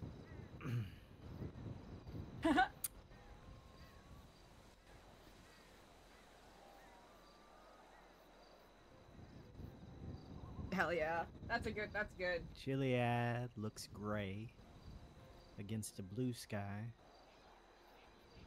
fog, and clouds, and birds.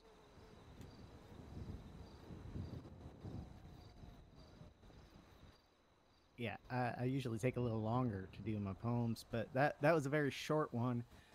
It was like a haiku, but not as it was like more freeform than a haiku, you know? Oh, okay. It's about how even on a nice day, and there's just a little bit of fog.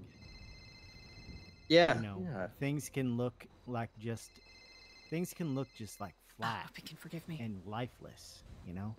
But hello, nice. Region. Yes. But I have a small question. Like if I were to go on, so, I got a call yesterday from Frank from the news. Yes. And he was interested in writing an article about this case that I have going on. Yes. Yes. Should I wait a little bit till Pig.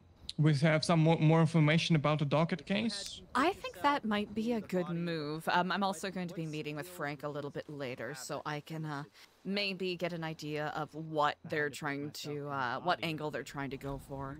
But I agree. Once there's a little more on the docket, I think that's a good call. Fantastic. If you can do that, I would greatly appreciate it. I certainly can, indeed. Okay. Have a good day. Yourself as well. We are currently interviewing a potential new Babylonian, so heads up, there might be some onboarding going on. Understood. Thank you. Perfect. All right. Speak to you soon. Bye. Just on high alert. My and apologies. Easily agitated. And so I think Oh, you broke out the mask! For the most part, I could bring that nurturing nature of the sow into New Babylon, but I'd also I'd be on high alert when we're at times of stress.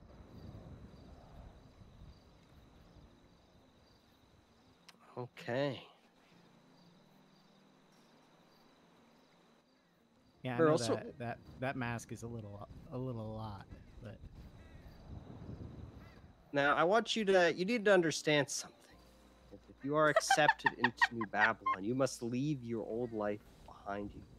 Give up the things that matter to you, like your motorcycle. Yeah. Now I need to know you understand loss. You understand the need to be reborn. So I'm gonna throw a question at you, and I want you to answer it for me, okay?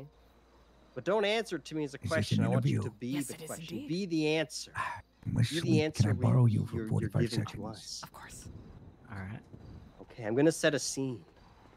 The camera pans. I made a deal for a contract. At the 1,000 grapes, we need to negotiate with the Merchants Guild.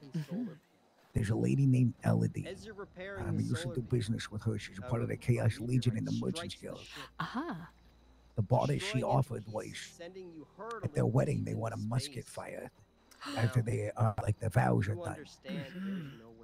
In exchange for the 1,000 grapes, I was wondering if you would be okay with me facilitating this as part of the barter.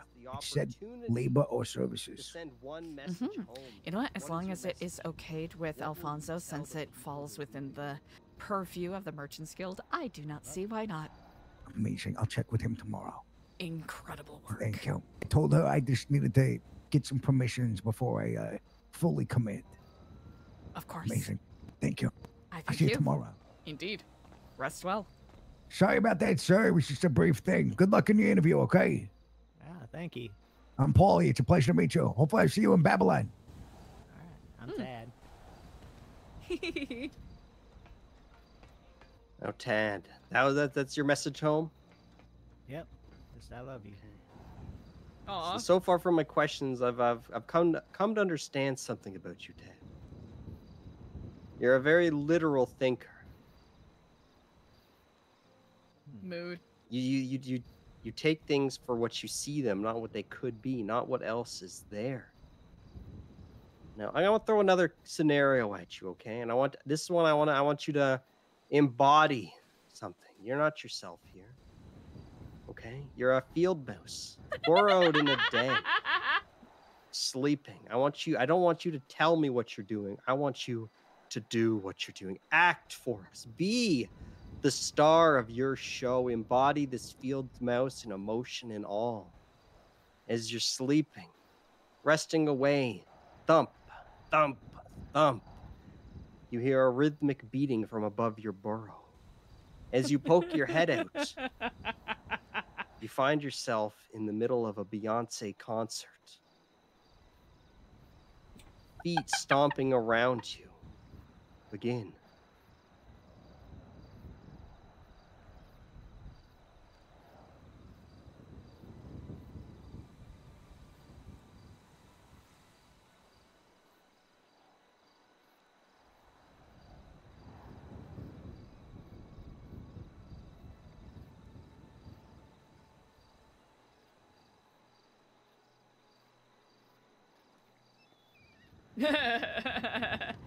Here, we should mute our... What emotions are you feeling? Monologue. Be a mouse monologuing in your head. Express yourself. Be more than what you seem. Too many people.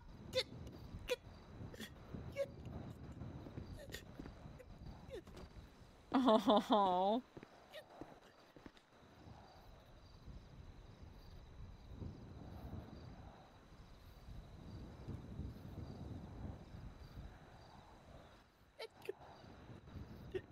Too many people. Okay. Okay. But those beats. Those beats.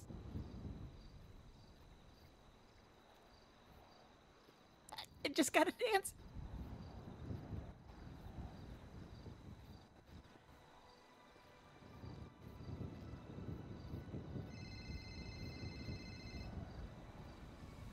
Yeah.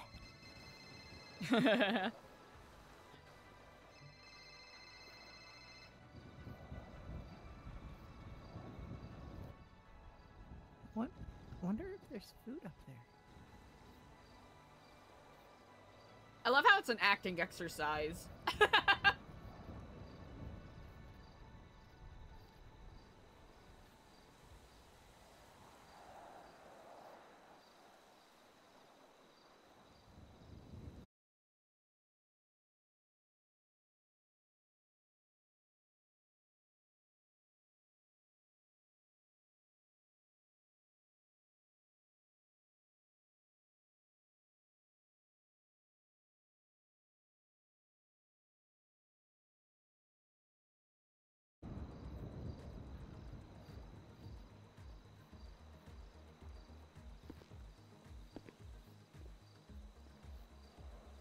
Are we back, chat?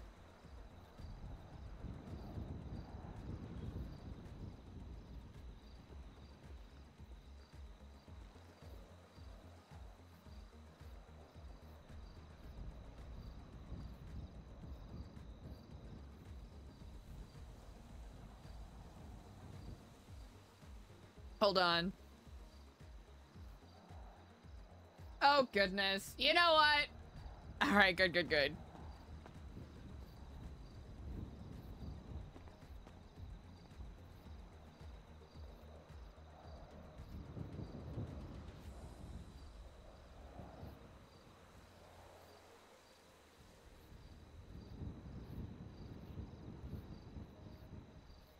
I don't know if they're talking or not. Oh yeah, they are talking. Hold on.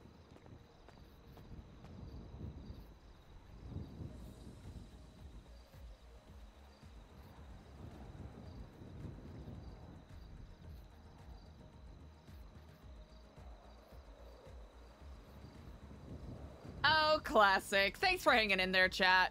Sorry that the internet's being goofy. My apologies, the air up here has gotten rather thin.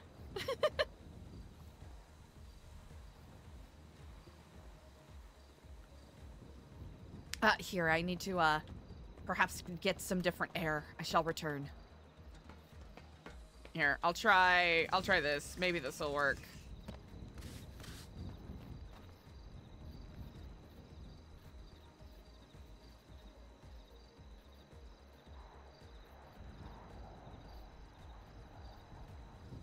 At the present moment, yes.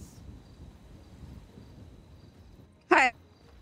Yes, we are safe. Certainly, just conducting an interview at the top of the Red Keep at the current moment. Okay. I saw Andrew up there. Didn't see you up there at first with someone I didn't know, and then he didn't respond to my text, so I thought he may have been taken hostage. But this is good to hear that he's okay. The timing was a little off by virtue of the fact that I got a little lightheaded while you were calling. I see. Okay. I'm just glad you guys are all right. All right. I'll keep you updated. Sounds good. Stay. Excellent. Thank you. All right. All right, we should be good now. Hopefully. I'm very close to animals. Ah, good. I love animals. Typically, I just see animals everywhere, but also like I like them getting along and telling stories to each other, and it started kind of aggressive, you know. The hippo was barking at that rooster god, but the rooster god was able to, calm that hippo down with a joke. It was like conflict resolution a little bit. But why, Ted? Why is that what you see, not what you're physically seeing? I need you to look past the physical manifestation of the clouds and why has your psyche made that my psyche doesn't like conflict. It's my nature. My nature. I don't like to be in conflict.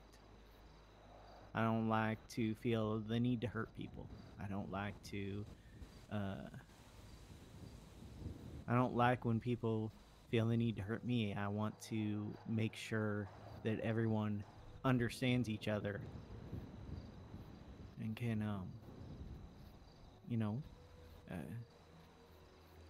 want to make sure everyone understands each other and can resolve their conflicts without the need to bark or hurt, as barking so often is here. But what if you don't have a choice? If I don't have a choice? What if you don't have a choice?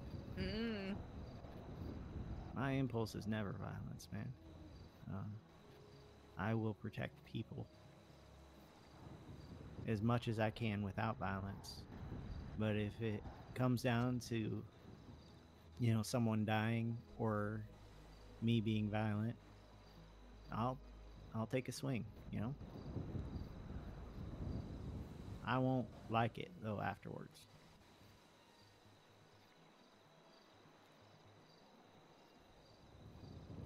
Okay. Now we're gonna do 2 truths and a lie. We want you to tell us 2 truths and a lie about yourself, and we're gonna try and figure out the lie. Oh, this is gonna be harder. Eliza knows too much about me. Here, do it as if I do not know you. As if you do not know me. Okay.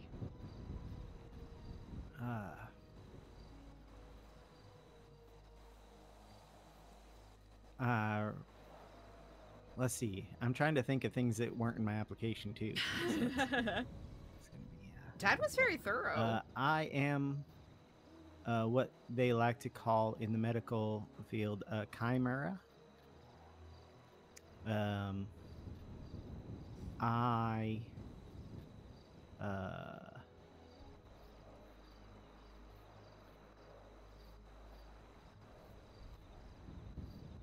had a best friend growing up for like 10 years. His name is Marcus. Can you clarify what you mean by chimera? Because I've never heard that term before.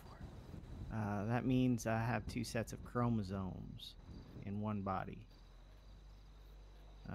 Genomes, something like that. That's what a chimera is. Okay. And that's the medical term rather than the Full Metal fantasy Alchemist term of like 2 different animals and one animal, that kind of thing. That's not what it is. Anyway, I had a best friend named Marcus for 10 years who I always had to stop from getting into fights. And my favorite color is yellow.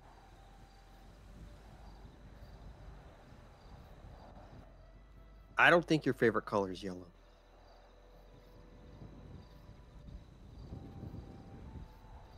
Eliza? I don't think it's the second one. Dr. Andy is correct. I mean, there's no way yellow would be your color. It's an awful color for you. Yeah, you can tell that because I'm wearing it right now. Yeah, I can tell. Then I was confused why you wore yellow. That's so good. Well, because I usually wear a green version of this exact outfit, and I got tired of wearing the green version, and then every other color I wore reminded me of a gang in the city, so I just kept the yellow one. That'll do it. Yeah. Now I need to know, do you trust us? Are you willing to trust the people around you? To an extent. I will likely trust some people more than others, but I do approach new relationships with a base level of trust. Yes. Eat the spider. You want me to eat a live spider? Eat the spider. I can't hurt the spider. Just eat it. No, I can't hurt the spider, Dr. Andrew. Okay.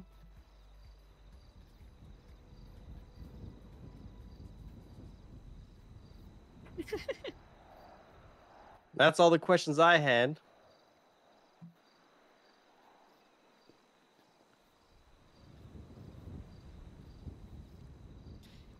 What do you think it takes for someone to be a model community member?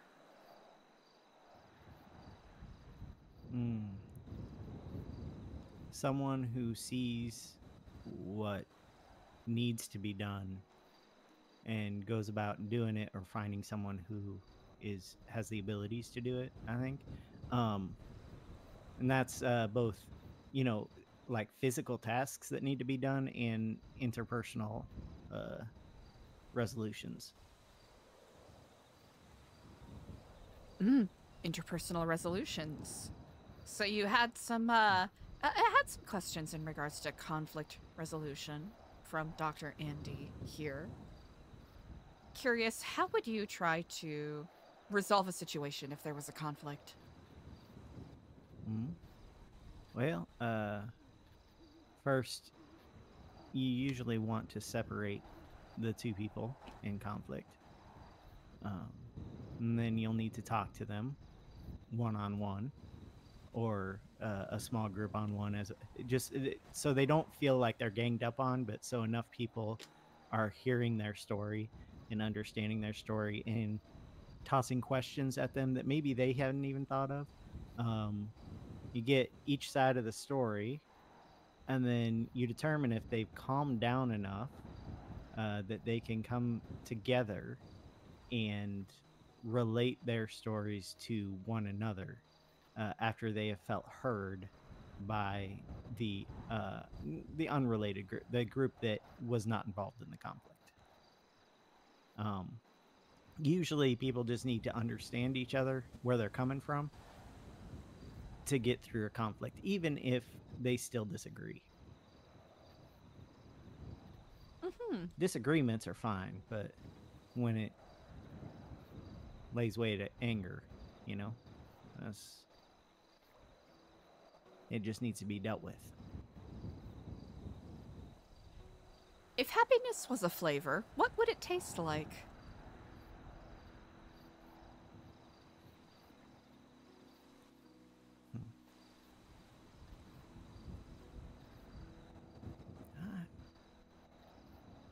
I feel like it tastes like something I haven't really tasted yet. Goddamn. A new flavor. It'd be fresh, maybe a little citrusy. And I'm sure it'd be like,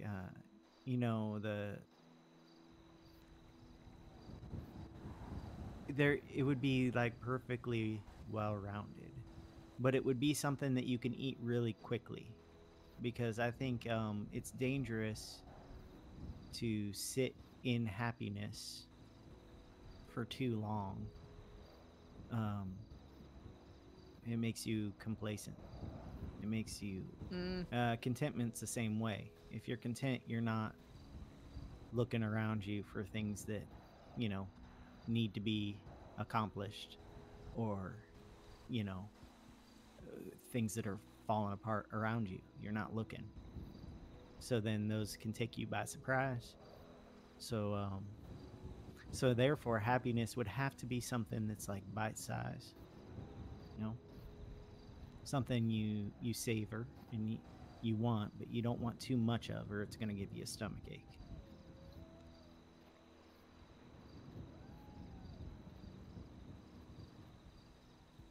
Do you have any questions for us? Just the one about the plane ride, Eliza, that I asked you down there. Since it is a discussion we've been having, one of our tenets here is that we rely on New Babylon and its people for all things. Yes. However, by virtue of the fact that currently we are not able to be airborne, we can make concessions in these situations for the time being. Yeah. Okay. That was the only question. I mean, I've asked you a lot of questions over the past month, I think, that you've been here, Eliza, so I think I've got a pretty okay idea of what happens here. Though it's different than it was when you first got here. Like my idea of what it was, because when you first got here, I thought it was just like a summer camp for adults. But it really seems to be turning into a community, so you know. Indeed. Dr. Andrew, do you have any final questions for Tad here before you and I have a chat? Absolutely. I got one final question for you, Tad. All right. Why do you want to join New Babylon? I'm at a crossroads right now.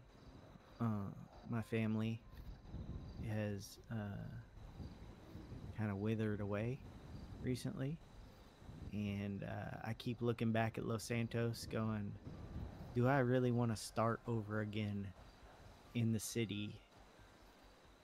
And I don't, because I know if I start over again in the city, I'm just going to end up in a gang or something. They're not going to have any use for me. I'm not violent, you know? I'm not interested in robbing banks, you know? So this looks like a beginning that suits me. That's why. I think it suits me here.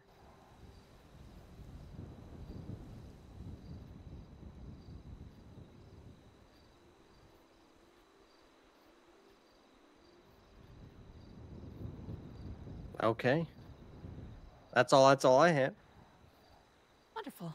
Tad, Dr. Andrew and I will take a moment to chat, and then we will give you our findings. All right.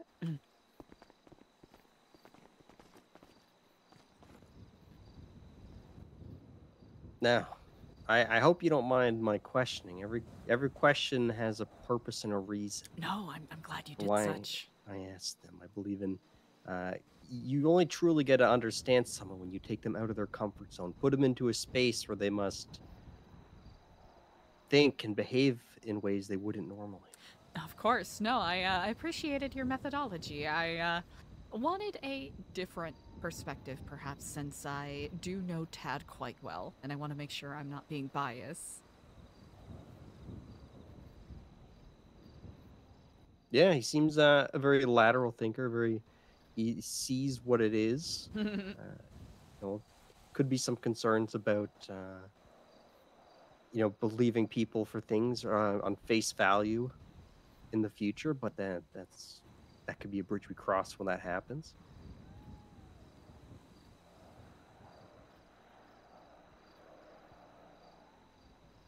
So what is your ultimate verdict, if you have one? My ultimate verdict, he's a strange man, but I think this might be a place he can, you know, find a bit more about himself. You know, he doesn't fit in with the chaos and bloodshed that litters the streets of Los Santos. He's seeking a bit of an escape, a different reality to live in, where he can try to be himself and prosper with the skills he's been growing. I'd be concerned through his resume and talking. He seems to be a tad of all trades. I wouldn't want to see him stretching himself too thin, trying to help out everyone instead of focusing on one aspect of Babylon and helping that grow. Mm-hmm. I think with the right guidance, that could be tempered. Absolutely. So I didn't ask this, but do you know if he has his medical diploma or just wildlife stuff? Do you know that about him? You said you knew him? I believe it's wildlife stuff specifically. Okay. We could use some help. Veterinary people are basically just animals. It's all the same at the end of the day. Cut open a pig, you can cut open a human. Basically. I might see about I'd say we give him a try. You could be so scared about letting people in and making a mistake about who you choose, but you never truly know until you give them that shot. It's just as easy to remove them from New Babylon as it is to welcome them in. Excellent.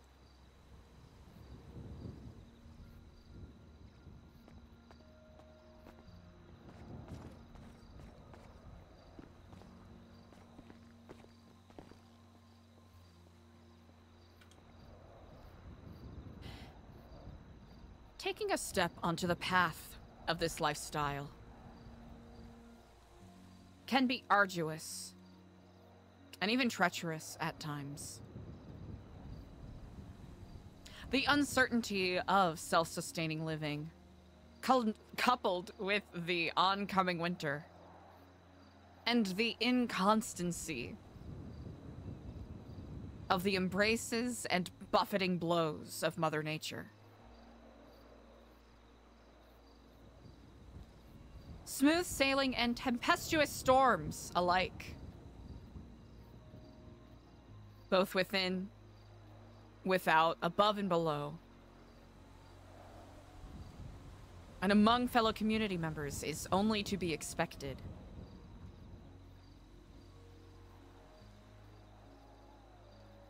We here are not isolationists. We are not Philistines.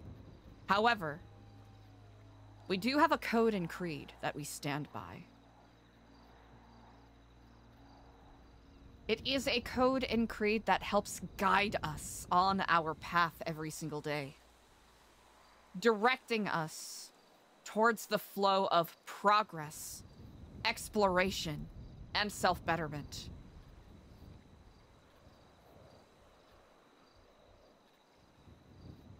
Do you still wish to walk upon this path with us as we create something greater? Yes. If that is such, please read the first 2 pages in this book.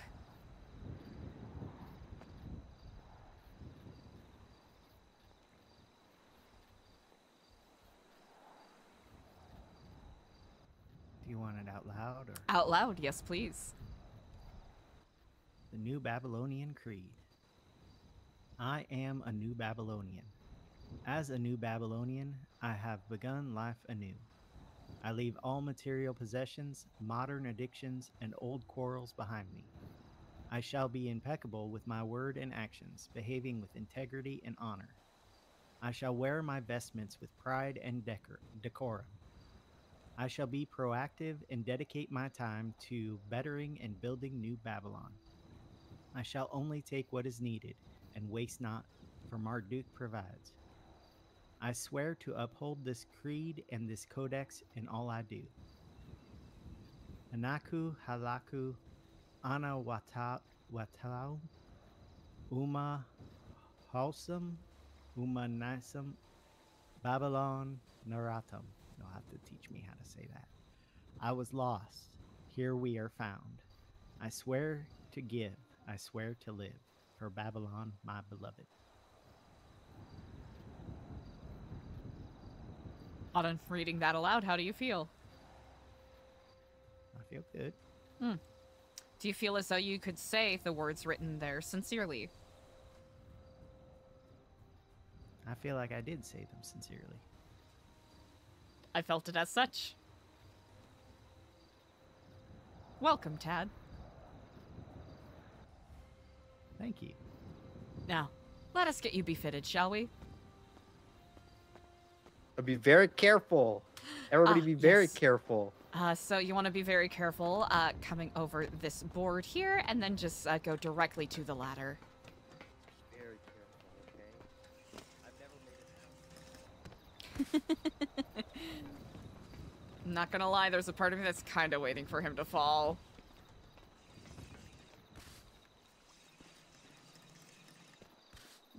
Excellent. I did it. Haha! Excellently well done. You learn every day to better yourself step by step. Yeah.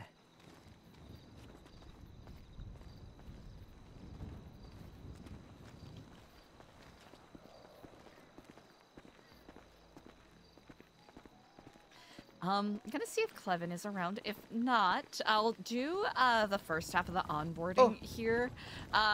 Dr. Andrew, would you be willing to show Tad here around a little bit once I've done that? Absolutely, I can. Absolutely. I appreciate that greatly.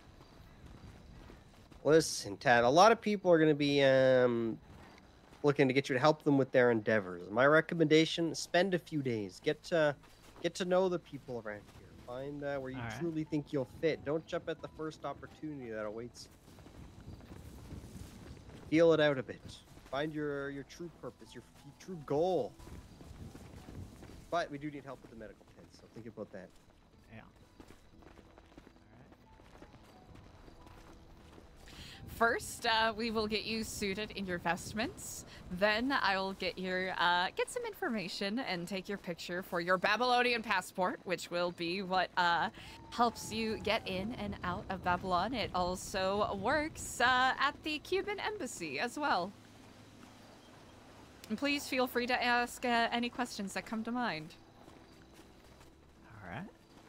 At the present moment, food and drink at Ratatouille are free. At some points, they do charge Babylari for it if there are people working there. All right. We do charge for medical supplies. Just you know, we have the prices inside. And if you need a doctor, you know, let us know. We'll come running. All right.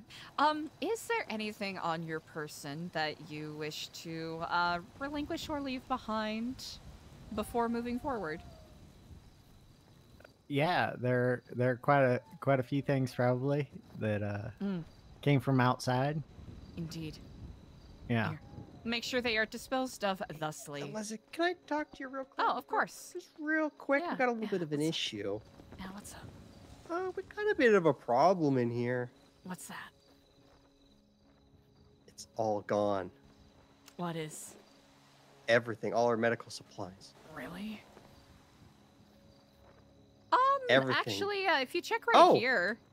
There it is. It's right here, right where I left it. Must be some dust in my glasses or something. That's quite I'm gonna all clean them out. I had a little panic attack. I thought we'd been burgled. It's okay. Is there anything that you wish to leave with anyone on the outside? Yeah, probably. Yeah. Yeah. I but will. Not a lot. If you like, you can take care of that, and then we can, and then when you come back, we can continue your onboarding if you want. Yeah, that sounds good. That way you're not just being thrown into the water completely right away. Sure. Perfect. Okay. So, please show me... For this moment, you are still welcome to use your bike to take care of what you need to do. Okay. Yes. All right. Well, the bike's one of the things I'll need to get rid of eventually, but I don't know that the people are up that I'm gonna give it to. So that's okay. Things like bikes and whatnot, that is quite all right. Just more your personal effects if you need to. All right. Store them elsewhere. Okay. All right. Perfect. How do I get back to my? Yes. It's a little trippy. You'll want to go this way. Got a little bit of a maze here.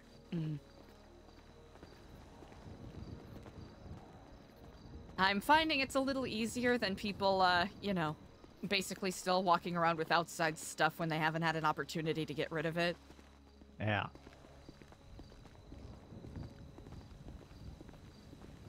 So perfect. Right through here.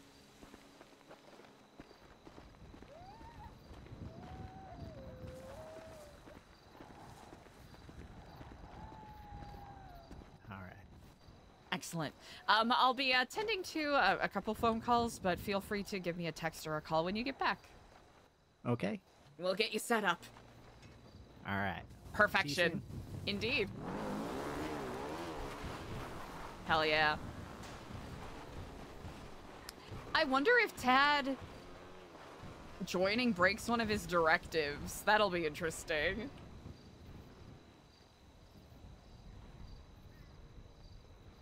Extra garb, that's a good question. I don't know. I'm a little out of the loop as to that. It could have been something where the storyline just came to an end naturally, right?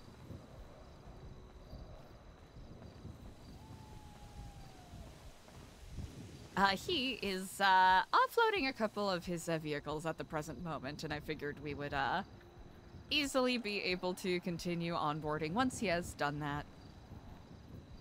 Okay. And once you're done that, let me know. There's 2 things I gotta talk to you about. Indeed. We I don't got a world of time before me, but I do want to get this information to you. We should have a little bit of time before Tad gets back, so at least. Yeah. Can I take you somewhere real quick? Yes, indeed. It's just across the lake. So. Oh, of course. I got my car over here, so we'll take that. Oh, perfect. Strangely productive day. Very productive, yeah. Yeah. It sounds like you have a potential new protege. Potentially. Actually, potential, depending on how tomorrow goes with the with our fair seafaring pirates, you could potentially have 3 new proteges. Ooh, yeah. Anybody if you are so moved by it. You ever want help with interviews, let me know. I like getting to truly understand someone. I appreciate that greatly. I always like to wait when they're done answering a question. Usually if you give it 3 or 4 beats, they end up talking more, and you find out a lot more about their answer than you would from your initial answer. It gets around the pre-prepared notions in their head. People don't like silence. There's a few things I want to talk to you about. The first one, we're going to talk about Cuba. So I know you got some issues with that. I've been very upfront since day one about my relationship with Cuba, and I want you to understand why I believe and why I'm fighting for a strong ties between these 2 budding nations. So we're heading now. Yes, they have ties with the clowns, which is also why I've been able to get a ton of information. Do you know the true reason why the clowns have been so aggressive in Babylon? It seems as though there's several prongs in that regard, but I will not pretend that I do know for certain. Well, I'm going to be honest with you, because I do respect you, and I want you to know they're working with somebody on the inside. Somebody here is working very closely with Chatterbox. Do you know who that is? Chatterbox, the Jagger? Clown. Clown, yes. Do you have any information about that, or do you want me just to tell you? I have to say I'm quite ignorant. So my sources, I trust them quite highly, actually. Apparently, Edgar is working with the clowns to take the throne. Is that so? So keep your eyes peeled. Be careful. Be a little safe about it. If asked to, or if you are so moved to do so yourself, do you plan on sharing this information with the sheriff or the wardens? When I can get it, I just found out yesterday. I've been able to contact anyone. And I work with the Cubans. They're a good group of people. You know, they don't. They didn't seek violence. You know, they actually came to help intermediate the problem when Scruffy was taken. They sought out gold, and when they were informed that they were misled to on the price of gold when they purchased it, they got more gold. And during the process of getting them more gold that was demanded, they had Molotovs and were shot at by Babylonians. That's why they joined the clowns in the conflict. I'll have to say it is unfortunate the way that it escalated. I do wish it would have happened differently. Yeah, it is a shame, but I'm trying to mend these bridges. Yeah, we're almost there. There's a reason. There's something you need to know. Have you been out this way lately? Not recently, no. No? Okay. There's a reason I'm doing a lot of research in the medical stuff I'm working on. There's a reason Cuba 2 should be feared.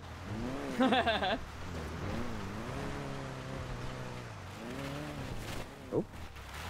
Go off-road a little bit, okay? Oh, the silo? Yeah. You've been out here. Yes. I've had a gun pointed at me several times when I've been out here. What are your thoughts on it? Definitely interesting. Definitely interesting. Don't you want to know what's inside? It's where they're keeping the nuke, isn't it? let's just say the Federales are pretty handy over here. Really? They're an ally we want to have.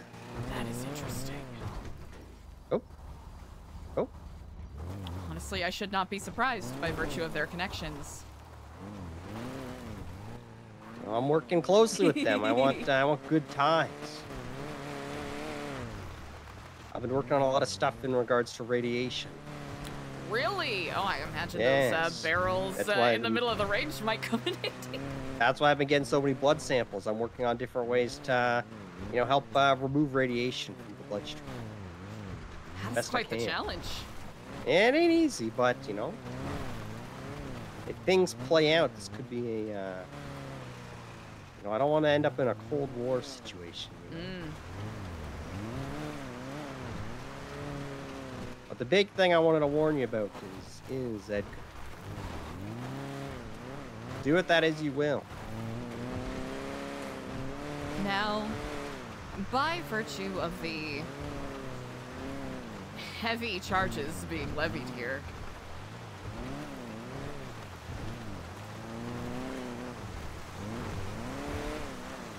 do you know by chance if whoever your source is willing to speak more freely? I believe so. I can talk to them, and we can. I think if it helps bridge ties, I think they'll be willing to. I'm thinking of the possibility if if it gets to the point where investigation goes forth and they need to verify whether this is off the record or whether this person is willing to testify to their claims. Absolutely, I'll talk to them and see what they're willing to come more forward. I also want you to know as well, as you know, I do work with the Federales very closely. I do give them some information about New Babylon, but no information that I do give them in any means will put or has the means to put any Babylonians in danger. I'll have to say, chief reasoning for my frustration the other day was the, apparently according to Leo, you have been sharing information about the workings of our bunker and the plans that were being levied. No, I haven't told them anything about the bunker. Okay. Listen, they do, not them, but the clowns, they also do have people on the inside, so do keep that in mind as well. Does make sense. It can't just be, one person working alone. You believe such? I believe, Edgar used to be around here a bunch when not during my time, but when we spent a lot of time here. I believe he has connections. He has people inside.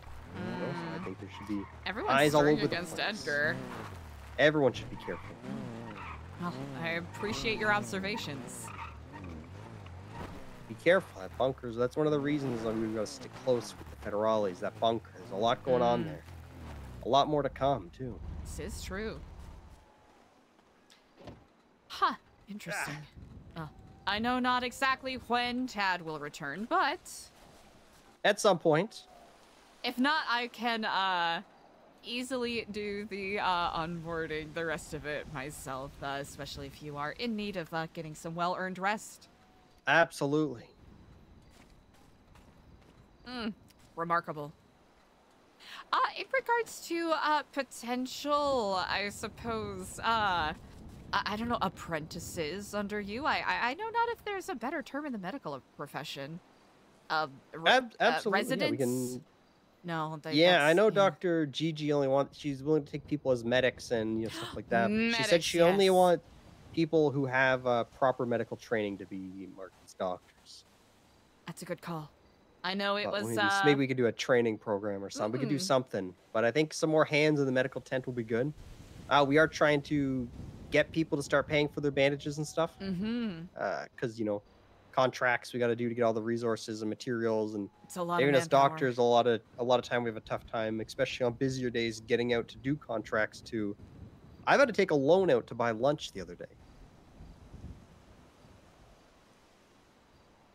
Hopefully we'll be able to find a way to smooth everything out. Absolutely. It's a little hurdy-gurdy at the moment. Absolutely. Wonderful. Well, should I come across any intrigued potential apprentices, shall I simply send them your way or share your number? What would you prefer? Yes, send them my way. Give them my number, whatever you think is best. Maybe even once we have all these new people, we do a little job fair where they can everybody with businesses can kind of show what they're working on and like see if anyone has any interest in joining them in their endeavors and work. Brilliant. Perfect. DeWitt, I shall let you to your work. I thank you very much for the update. Anytime. I'm gonna go park this bad boy up. Good call. Hell yeah.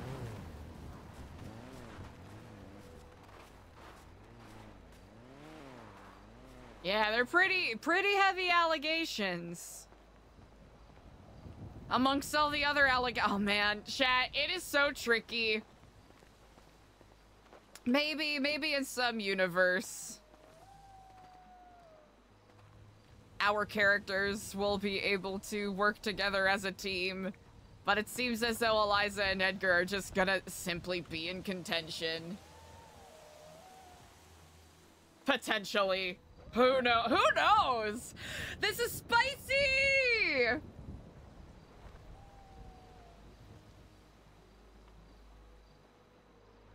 I think the thing that's ringing in Eliza's head is what he said.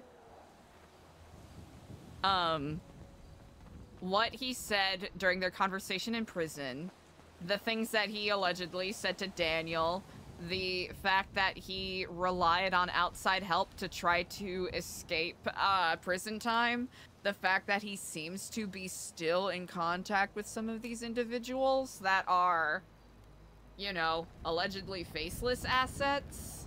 So either he's making a play of his own, right? Or has a plan with some people that we don't know about. Or he's trying to... Eliza thinks he's potentially, like, tightrope walking a little bit. Welcome. Yeah, what he said in prison was the most damning. Is my ID and my phone. Oh, perfect. Yeah. Oh, and the codec. Oh, perfect. Jeremy, I'm doing a little bit of onboarding here. Will you be free in about 15-ish minutes?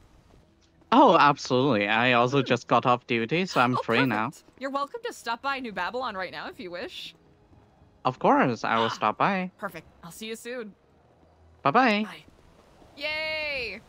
All right, first and foremost, let's get you suited up. All right. Oh, Jamarcus! Oh, wait! Sergeant Virtue, yeah! I didn't know you played Jamarcus. Hell yeah, dude. Yeah, Eliza also she wants to give Edgar the benefit of the doubt by virtue of the conversations they've had, but she also is so confused about his intentions currently. Here, I want you to grab some food here, before we get started. I can't be a hypocrite and let people walk around without any food or drink on them. Melissa, yeah, that's the tricky thing. All right. Perfect. All right. I was too busy yapping that I didn't notice where we were going. All right, if you check in here, we have a decent assortment of shirts, pants, boots, gloves, and an undershirt, or at least a couple of different undershirts. So feel free to take a look in there, see if there's anything that fits you well. Any other adornments you are welcome to experiment with as you wish. I will say the light tan ones will probably suit you the best for the current moment.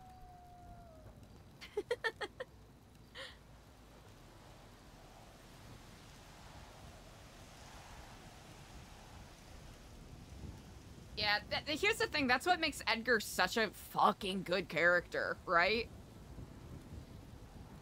We don't need to enter edition number 78 of me glazing Peppo for being such an incredible role player, but it's those very flawed characters that are so so tied into their convictions that leads to this fun aspect of storytelling and this fun conflict, right? Like, Edgar Del Castillo, from me as like a role player, right, who's role playing through Eliza, is such a haunted man.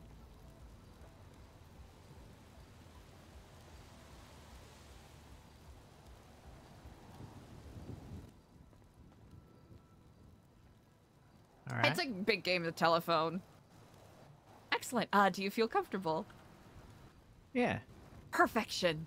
Beautiful.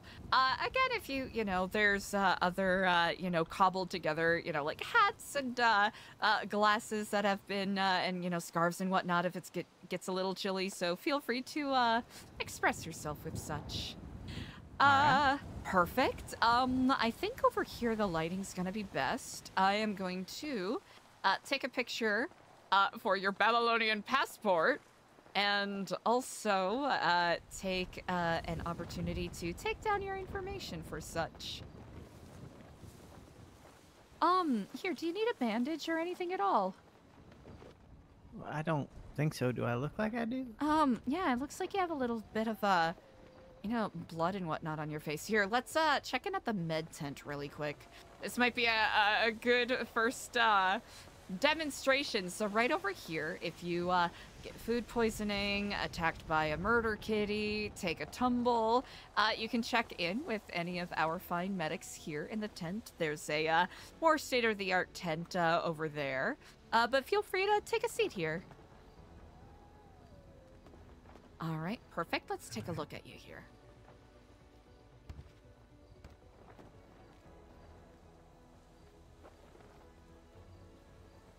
All right. All right, it kind of does look like you have a little bit of a bump here on your upper left cheek, so I'm just going to put a poultice on that really quick. All right. All right, and you should be feeling right as rain. Feel free to get up, move around. Let me know if you're feeling lightheaded at all. No, I feel good. Ah, perfect.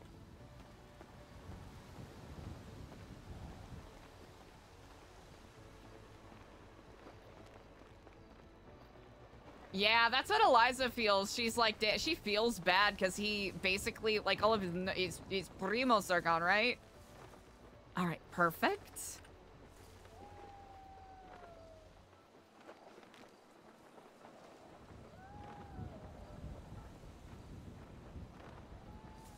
All right, I'll do a 3, 2, 1, and then say your favorite cheese. All right, 3, 2, 1. Monster. Incredible.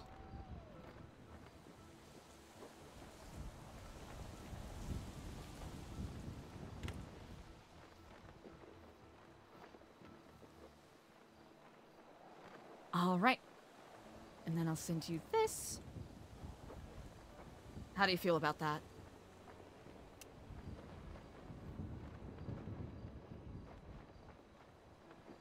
I also, like, as a role player, I don't want to dogpile on him, right? Hey, I actually look okay in a picture. Not too shabby, huh? Yeah. Yeah, as a role player, I don't want to dogpile on him because that's just not fun. It's just not fun to role play. All right, 1 second while I get this pulled up here.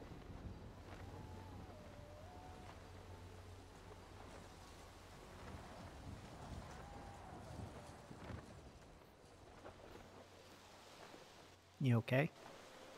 Myself, yes, indeed. Just taking a moment to do a little bit of copy and pasting. Because I am lazy and do not wish to retype things. I'm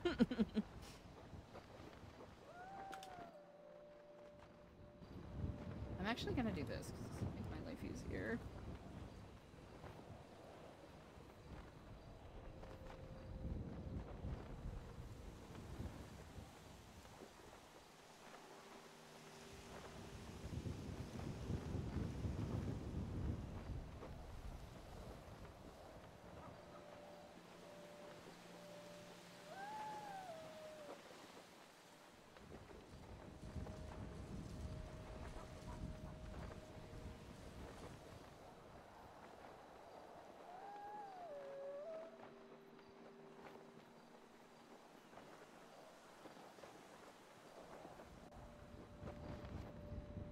Do you have a preferred nickname, by chance? I know you have quite a lovely laundry list. Tad. Tad's a good one. I just like Tad.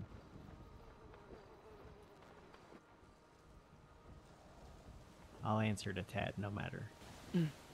And could you read out your birthday for me? I know it's in March. March 31st, 1997.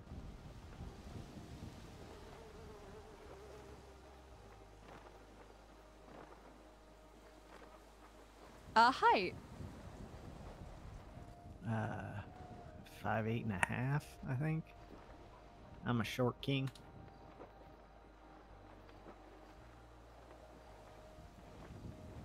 It's actually kind of average, but, you know, as many people claim they're tall. Most certainly.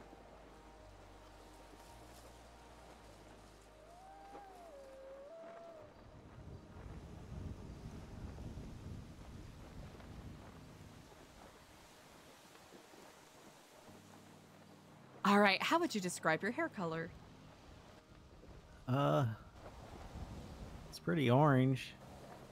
Unless I pull it back, and then you can see like the darker undertones, and it's more, I guess, brownish then, but orange.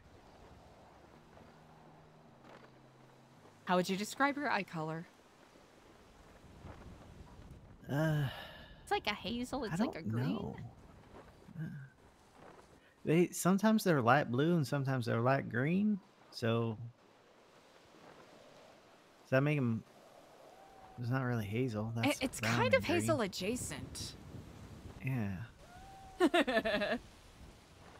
That's the tricky thing, right? Not wanting to dogpile. Keeping that balance. Probably green, I imagine. Lots of green eyes with red hair, right?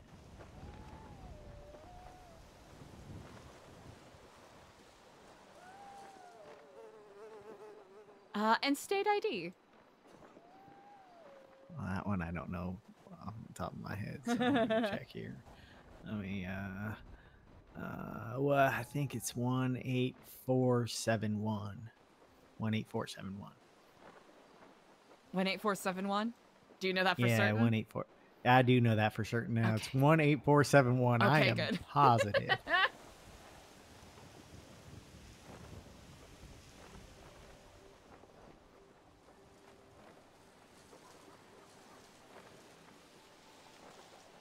All right, beautiful.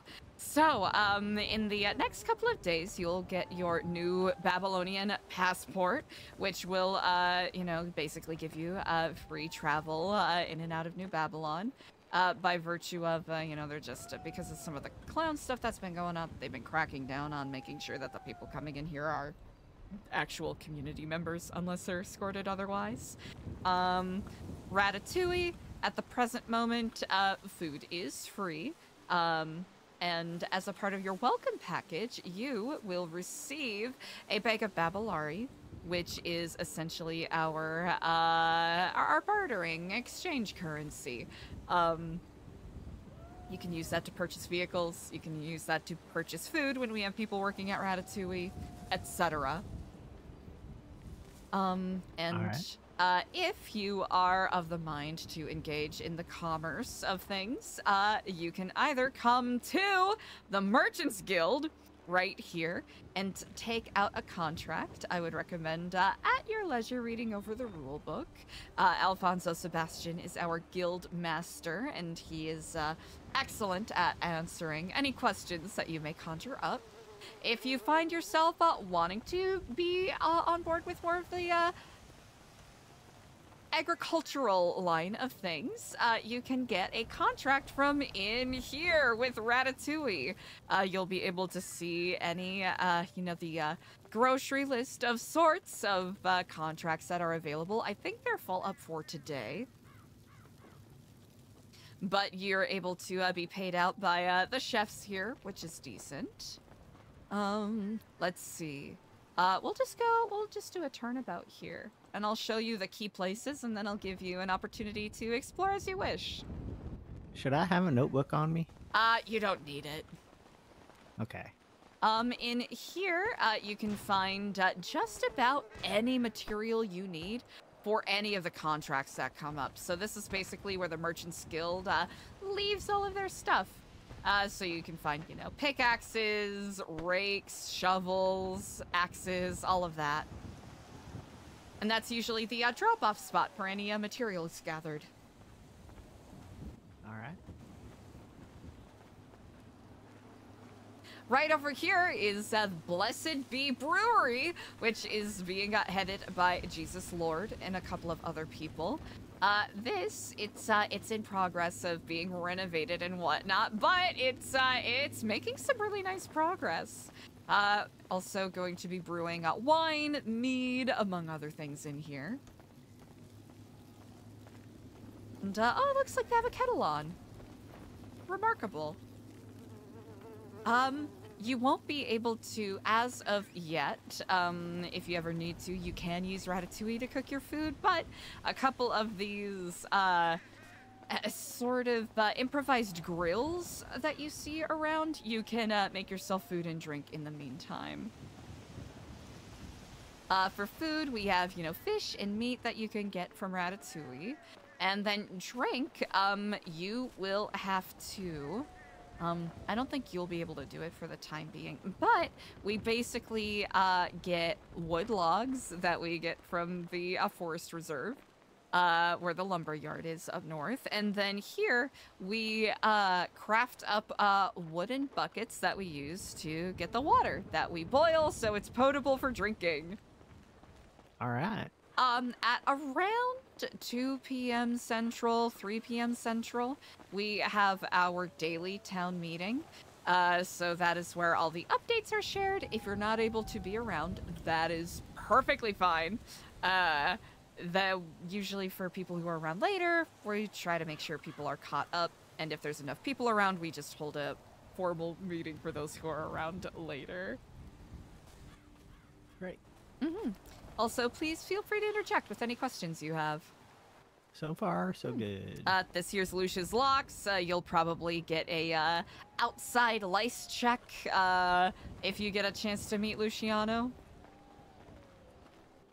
Right. And there's a lot of trash around here, so I'll probably be running that out when I'm finished here.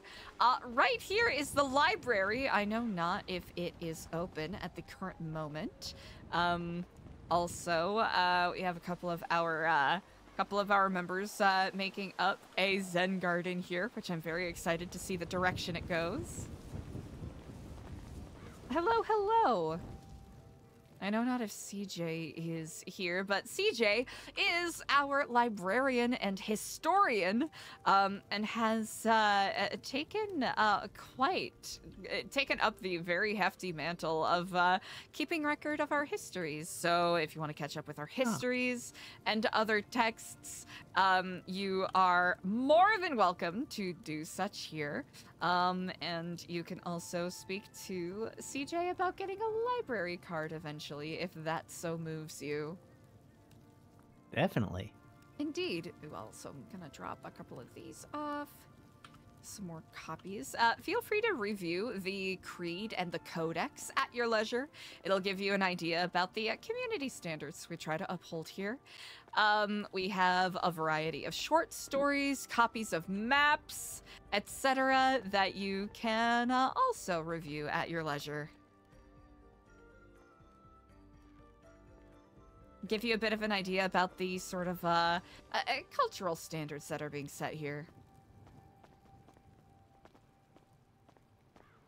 As you probably, indeed, yeah, I'm excited for you to jump into that. That's the most exciting part of the tour so far for me. I was thinking about leaving it to the end, but I figured we'll just go in a circle.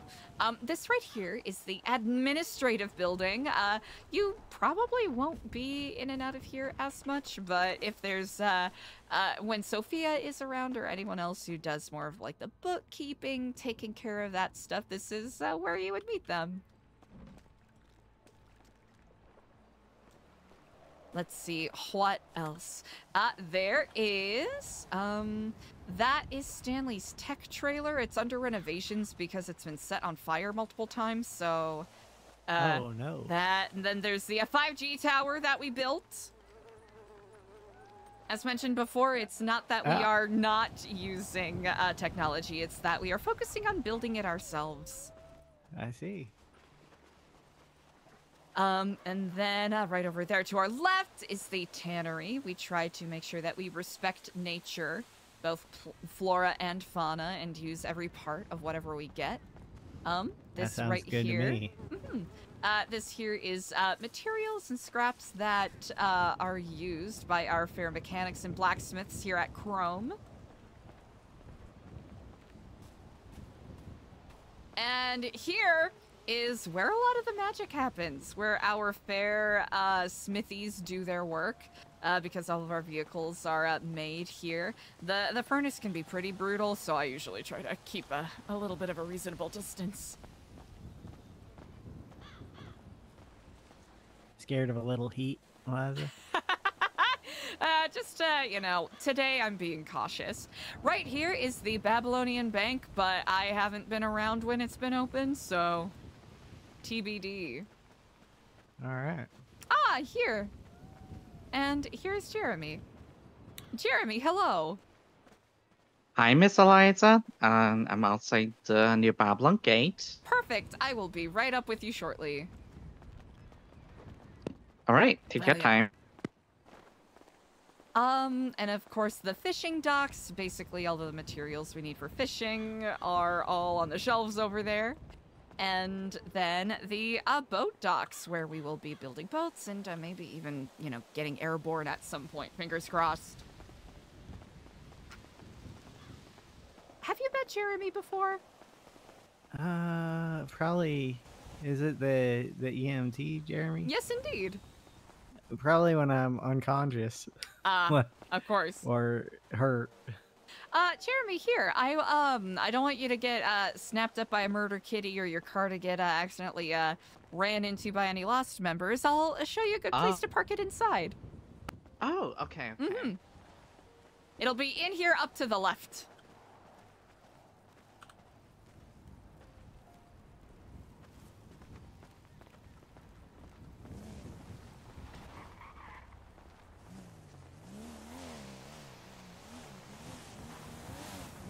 Where should I park it? Yep, right by these orange cones here.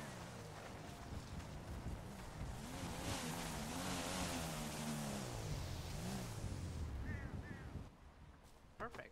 Ah, incredible. Jeremy, this is Tad, a very good friend of mine. Tad, this is Jeremy, another good friend of mine. Hi, Jeremy. Nice to meet you, Mr. Tad. Yeah. How's the day? Pretty good. I just joined New Babylon. Ah, that's good to hear. Miss Eliza mentioned she was onboarding someone. Yeah, that's me. Guilty. Yes, indeed. Tad is joining us on this bizarre and creative journey. Well, I hope you find a lot of fun. Most I certainly. I hope so too. Y'all need some time? Yes, is this conversation private in nature? So I guess, well, the first part is not really a private, but I guess the second part that I kind of want to talk about is more private. All right, But, yeah, I'll go. I'm gonna go look at the codex a bit more. 'Cause Indeed. I've mostly read the 2 pages. I'll be around. Perfect. Might go over to the range you said is where the stage is. Indeed. Yes, feel I'll free go to over do there. that. And here, I'm going to give you for the time being, just in case. If you see CJ in the library and you need a library card, feel free to give her that. All right. Thank you. I'll send her a notice that you're in there. All right. All right, one moment. Take your time.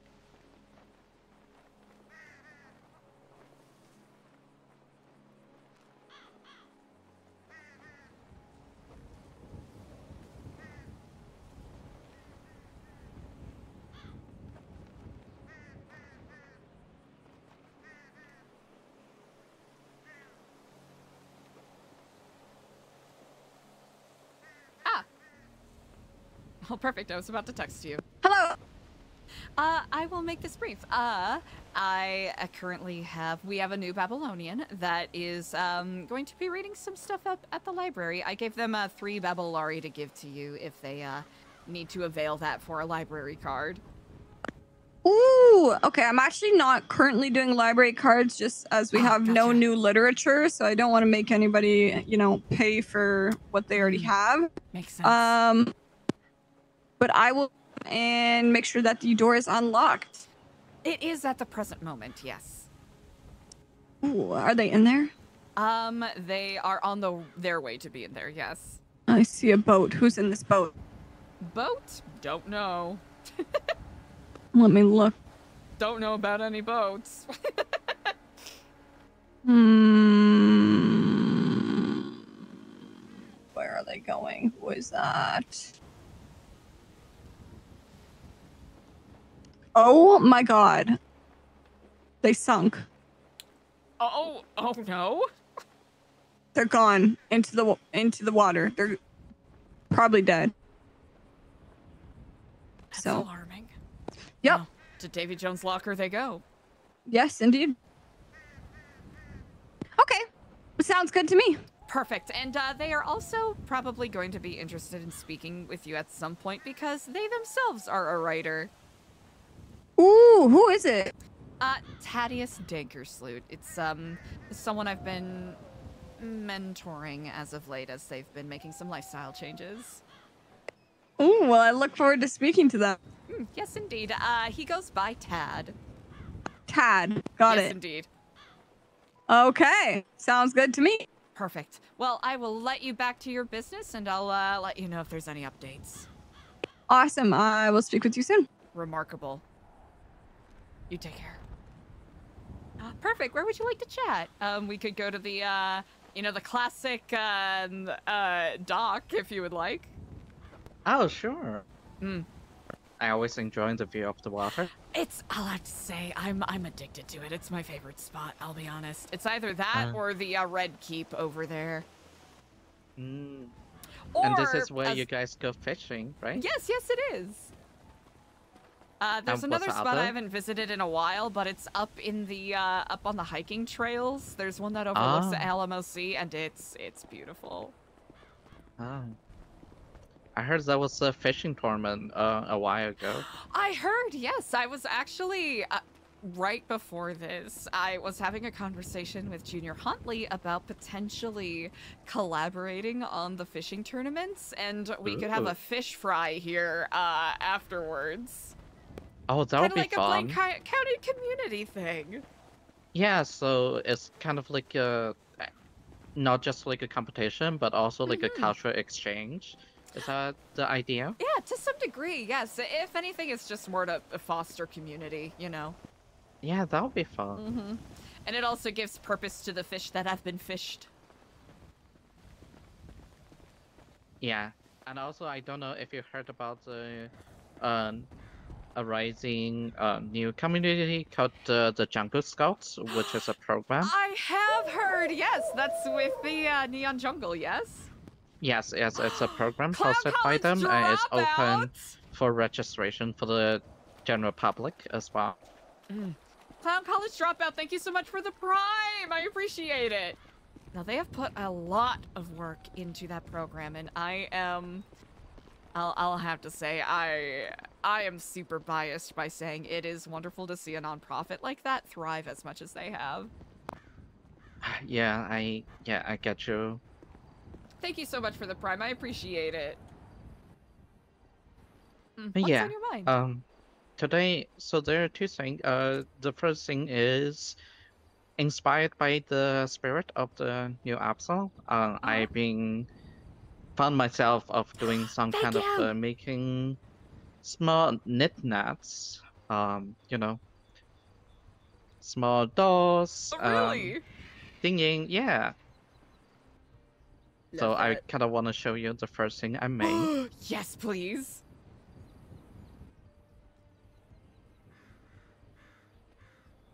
So this is called the Terra Batsu. This is adorable. Oh, thank you. Have you heard about it before? The name is familiar, but I will have to say, I could not say. What is a Teruterubatsu? So, it's a traditional Japanese doll. That's basically people, they make it when they want to wish for good weather. Okay. I love that. I love Yeah, that. it's actually really, really easy to make. It doesn't need anything expensive or luxury or any real material. All you need is just a piece of cloth and 2 buttons and a string. And I figured that would be kind of like a good starting point for me to make something that I like. Mm-hmm.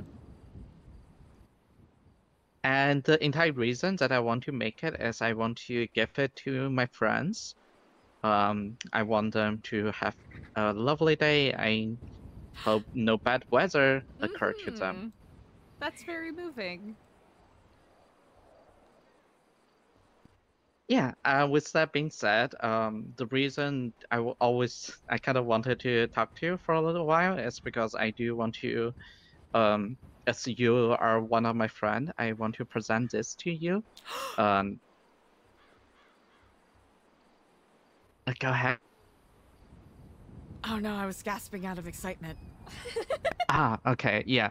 But before I do that, I just want to make sure that I respect the culture, the values here at the New Babylon. I don't know, you guys don't really like use anything coming out of from the outside world. So I just don't want you like just straight stuff it in your hand. No, I that is an incredibly gracious gift. I thank you. Yeah, so do you guys accept gift or like how does it work? Yes, indeed. I think that's perfectly fine as long as we're not, depending on it for survival. Oh, not at all. So this is just something I want to give you. As I heard in the past, whether it's from the City Chronicle or just people talking around on the street that I heard that some unfortunate event happened to the New Babylon in the last, not just last few days, but also past few weeks. And I'm very sorry that you have to deal with it, but I also heard that it's not the first time you guys had to deal with situations and some kind of conflicts like that. This is very moving. I thank you, Jeremy. It really means a lot. No problem. I want to give to you because I want to wish for a sunnier and a brighter tomorrow. Not just for you, but for the community that you put a lot of effort into. So no matter what happens, there will always be sunny days ahead.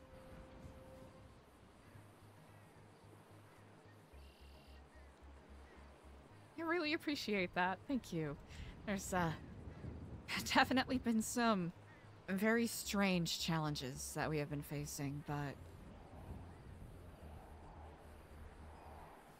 nothing that no one else is facing, that's for certain. Yeah, you don't have to tell me any of the details, as I understand your position, but that's all I need to hear, and that is why I'm here. Because I know that sometimes the lives in San Andreas can be hard, can be challenging. This is true. But I just hope the pathway ahead of you will be a little bit smoother, and little gift like that, I hope that it reminds you that no matter what you go through, that there's always people who cherish you, who helps a better future for you. Oh, I know it's not quite much. I'm not much of the artisan at the moment, but I hope you can accept this in return. Oh. There's Mount Josiah right behind us is the most vegetatively diverse area in all of San Andreas, and they have a lot of really cool plants up there. That right there, the golden chanterelle, it's a really fascinating fungus. Yeah, it looks Oh, it looks so pretty. Mm-hmm. In fact, I found another fungus just today, a few hours ago. Really? Yeah, do you want to take a look? I would love to. Yes, indeed. Oh!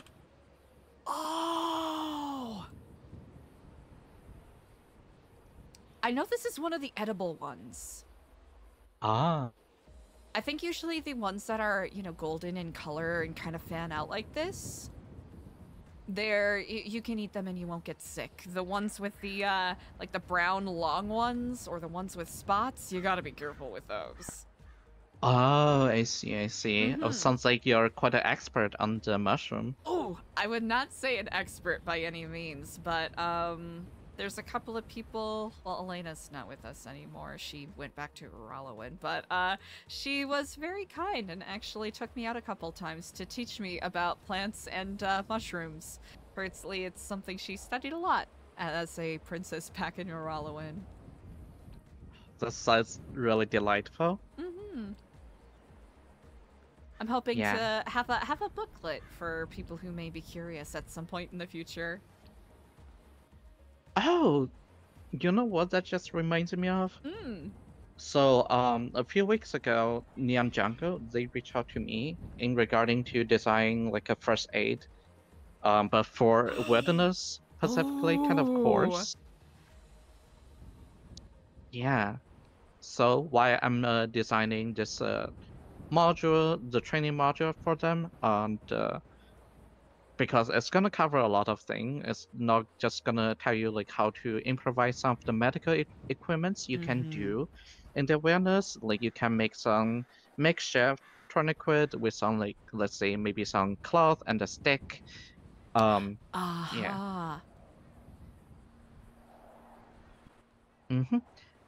Things like that, but also some of the injuries that you can encounter that specifically happen in the wilderness, such as, let's say, maybe you got bite by a snake or like a murder kitty, or if you accidentally touch like a poisonous IV. And speaking of which, the mushroom is one of the things I was gonna talk about, though it's gonna be very, very brief.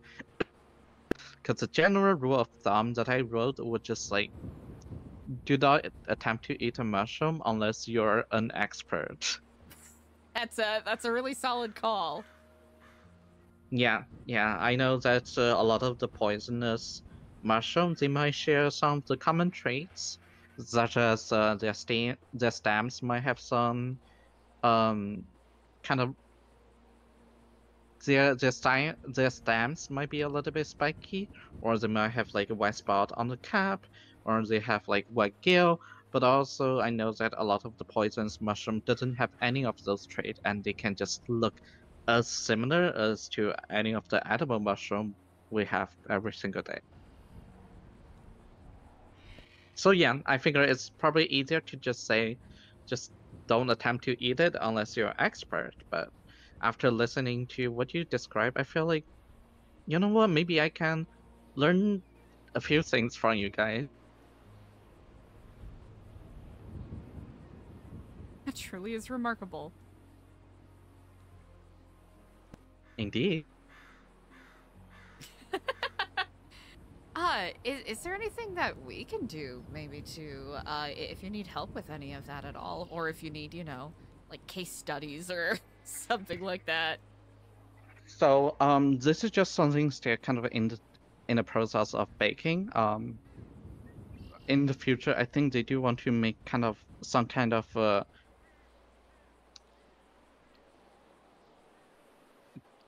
Okay, do you know like a Pokemon by any chance at all? Or have you heard about Pokemon? I'm moderately familiar. I'll have to say, in regards to the wider scope of Pokemon, I'm a little illiterate. It's all good. So basically, you know, in Pokemon world, there's like a Pokédex which document every single type of Pokemon that you have seen. And I think one of the things Neon Jungle they might want to do is do something similar, but kind of like, instead of like a Pokédex, maybe it's kind of like a mushroom dex or something. Oh! So it teaches people yeah, learn how to identify, I guess, not just mushrooms, but that. also different plants, herbs in general. And I feel like you guys are expert at survival skills, and maybe you guys are very familiar with like the local plants.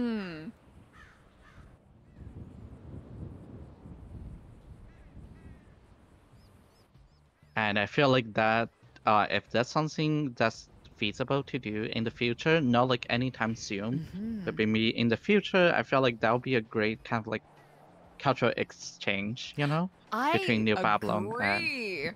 I wholeheartedly agree with that. I think that's an amazing idea. Yeah, because it would be, I would say it would be kind of difficult for me to, as someone who mainly lives in the city, to become an expert in all the herbs and write down like every single herbs that might appear in San Andreas, you know?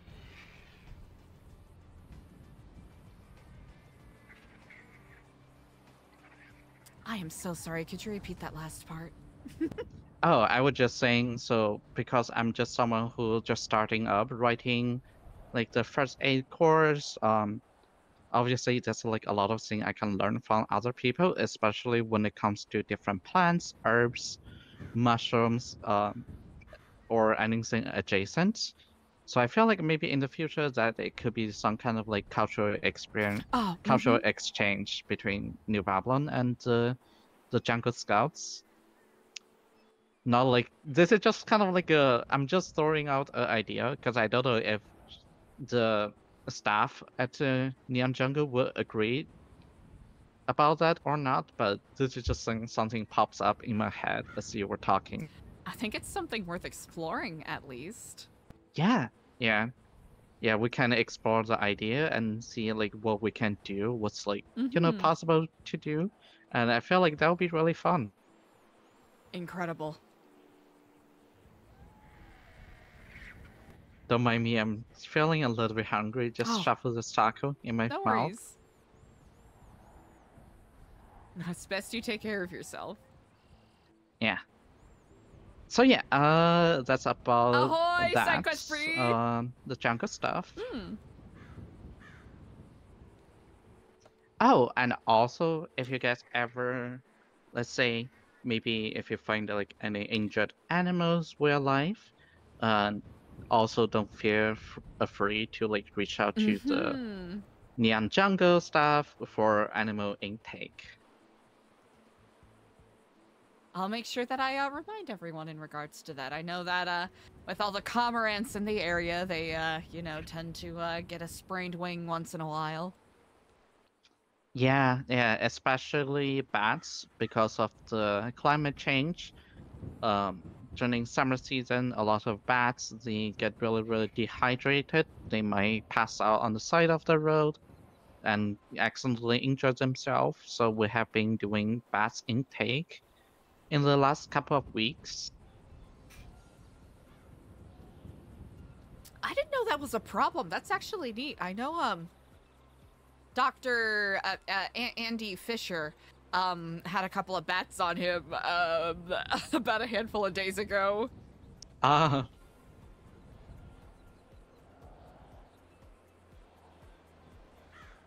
That's good to know. I'll make sure I'll next time we have a meeting, we'll do a little bit of a I guess community awareness bulletin.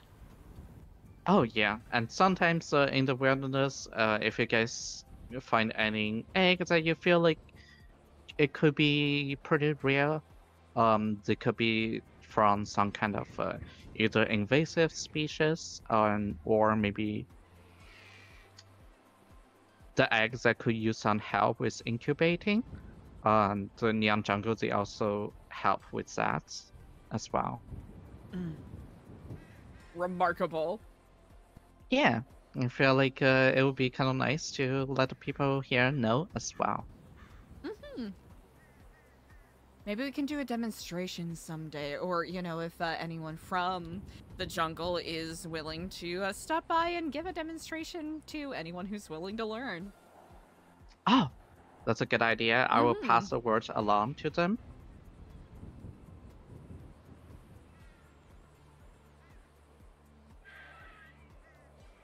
I'm really happy to hear that. I know that they've been working on that program for so long. They have been initially. They started back in around May, when they only did like egg intake, but they have been expanding their program along the time. And recently, this the Jungle Scout program is a big success, because there's already so many people signed up. I think one of the things that really catch people's eyes was like all the badges you can earn from participating different that's pretty cool. Activities. I think that's a very, very neat idea. So people, they feel like they have a goal they can set up to achieve.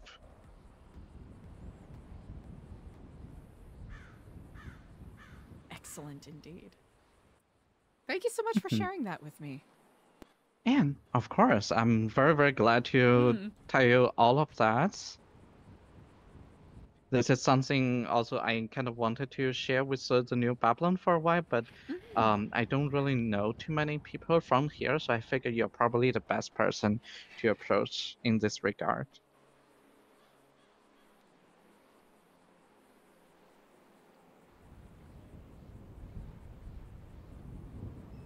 So yeah, do you have any other question regarding like the jungle stuff? You know what? If I do come up with any more, I know exactly who to ask. Ah, perfect. And you have met them. Of course, of course. Yeah, so that, with that being said, that's pretty much the first thing I wanted to discuss with you. And here comes to the second matter, and I was saying it may be not as lighthearted as the first thing I wanted to bring up. Of course.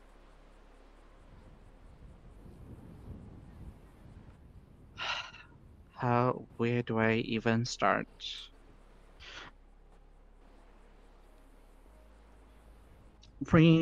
So do you remember back when you were at New Absalom?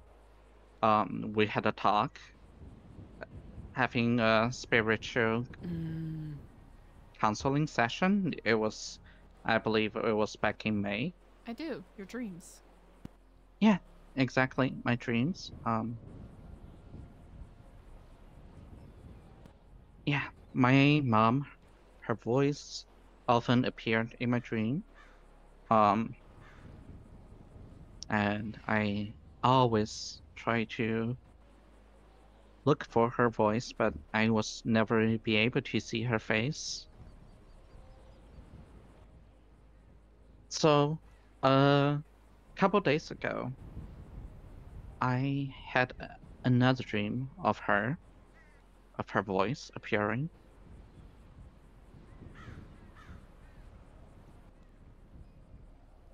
Yeah, I would say it was quite a surprise when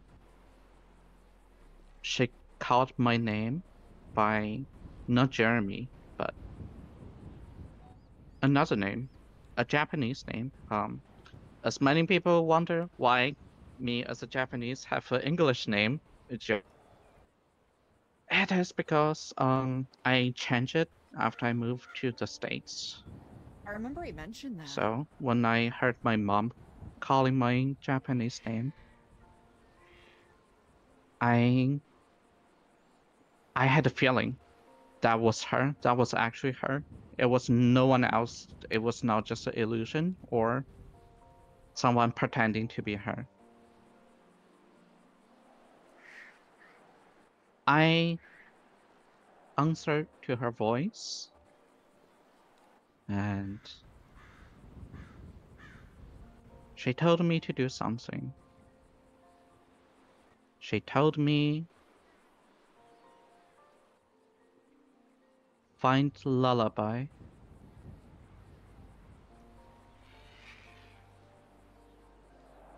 I was confused, to say at least, in my dream.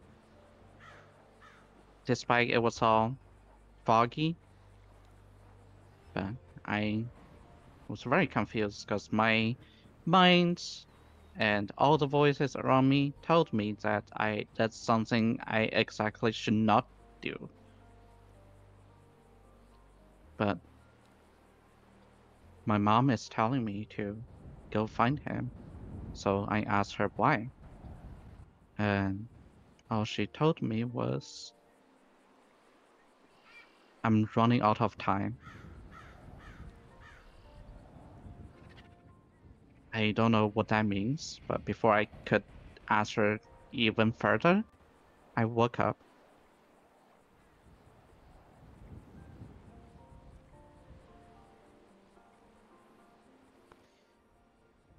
I know in our last conversation, when I visit here, I did ask you, does a name ring a bell to you? Lucian Lullaby? And you did mention that he was someone who did approach the New Babylon, but you haven't really seen him. That is different now.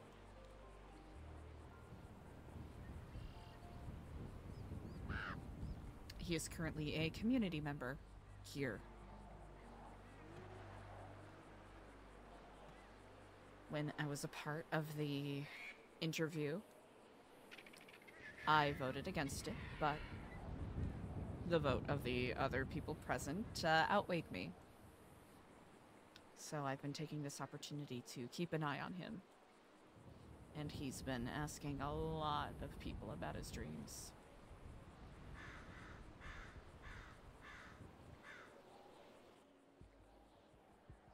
He is a very, very unique presence.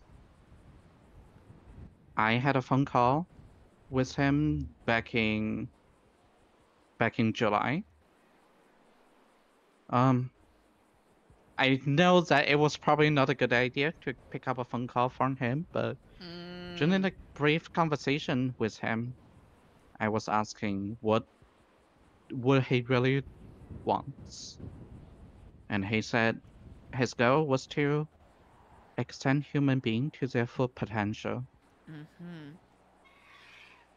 I believe I also mentioned this during our last conversation, and I'm only bringing it up because after talking to a few other friends of mine about what his purpose, what his goal, they told me something that's something far more sinister than what we thought initially.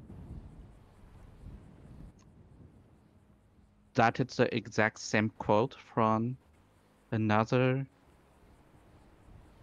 soul called a pestilence.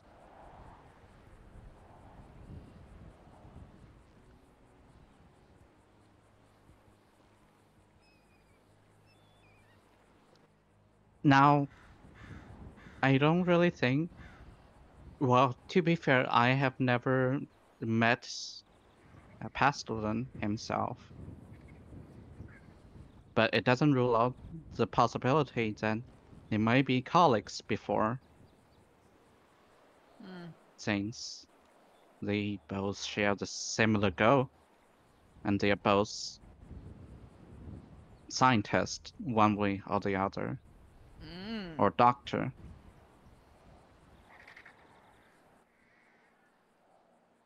Yeah.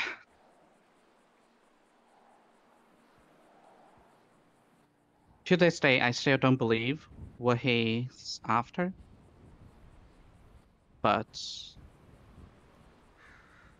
I mean, initially I was very against the idea of ever picking up a phone call with Lullaby one more time. Because I know nothing good will happen if I am in contact with him. But if my mother tells me to do otherwise, I feel like maybe that's something I have to do, you know? I feel like there has been a piece of puzzle that's missing in my life. It's like an image of a portrait, but it's missing its eyes. And I will never be able to find a piece of the eye if I don't talk to him.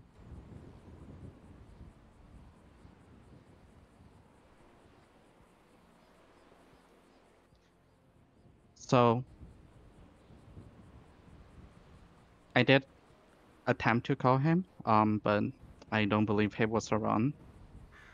And a few days ago, I believe it was on the Friday, he also attempted to call me back. Unfortunately, I wasn't awake at that moment.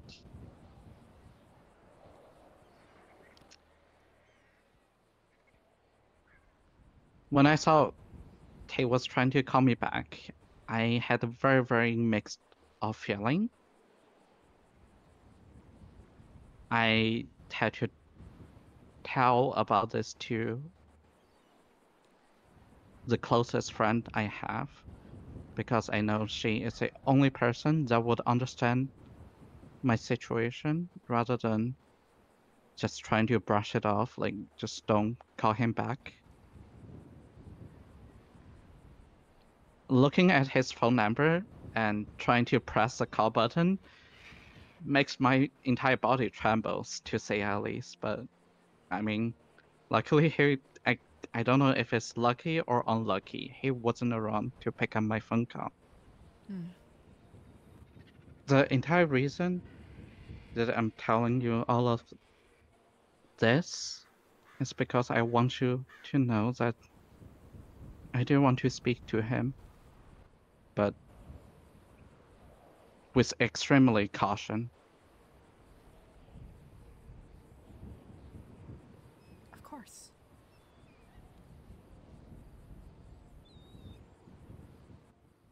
And I understand you guys are already going through a lot in the New Babylon, and I don't want to add more chaos on top of that, but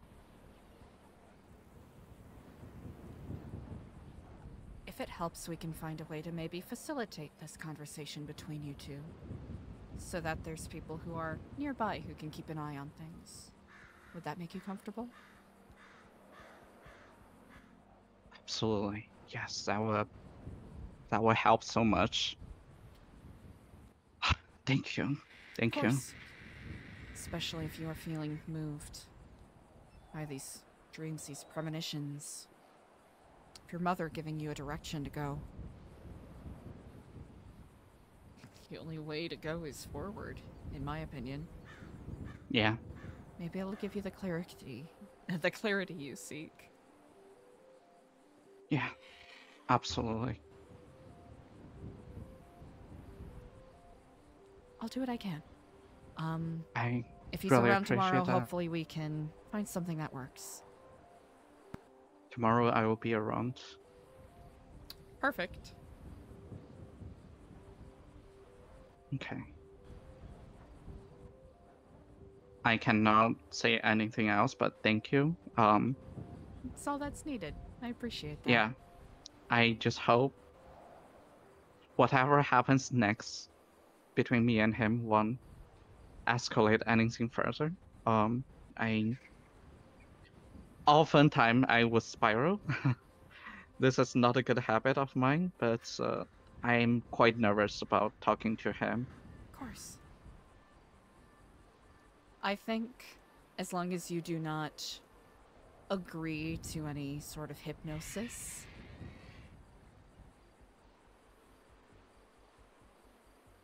if I understand his methodologies, correctly, you can at least test the waters. So, have you heard about how his hypnosis work? That specifically, I wish I had more information on, but I do not. And I'm not particularly inclined to try it myself. Oh, for sure. There's it some happened stoves Eliza won't back touch. in May or June, where he hypnotized one of our friends from the neon circuits, named Suddy. So the way that he... Yes. The way he achieved by doing that was through a bunch of trigger words. Some kind of words that can brings up really, really strong emotion from the individual. by repeating the series of trigger words, they will be slowly falling under his control.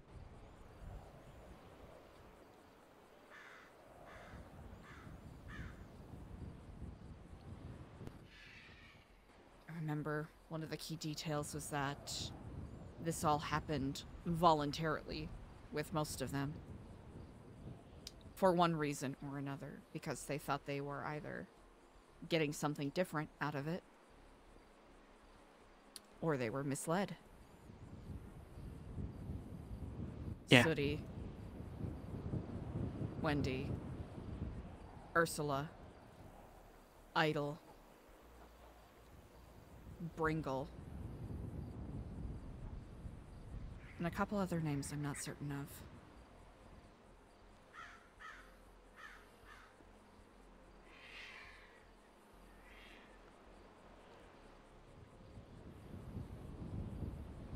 I know each of them have basically release words to get them out of the reverie they are under. I have heard about that part as well. But I don't really know what's the release word for each one of them. But Eliza might have notes yeah, for that about the somewhere. trigger words, another thing is if you take the first letter out of each trigger words, they can be rearranged to a whole different new word. And we often use it as acronyms because we don't want to directly say those trigger words out loud. So we just use the acronyms. Chat, give Ramen JD a follow if you're not already. Please, Jeremy. We do notice a trend that oftentimes the acronym of those trigger words tend to be about the biggest emotional trigger to each of the individual. Now, I can be wrong because I'm not him. I don't know how it really works.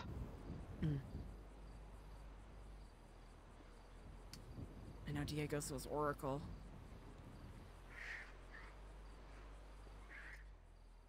That's a name I haven't heard for a long time. Yeah.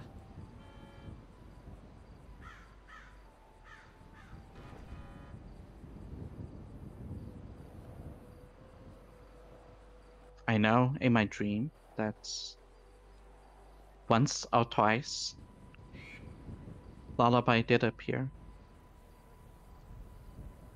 And in your dream?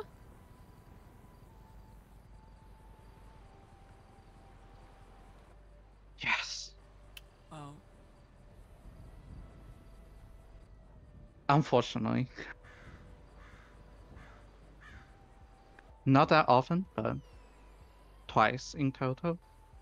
I wrote them down under my dream diary because I figured it was a good way to keep track with everything.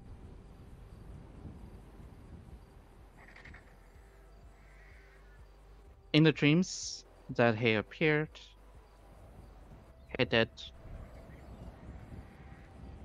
in fact attempt to chant some sort of words.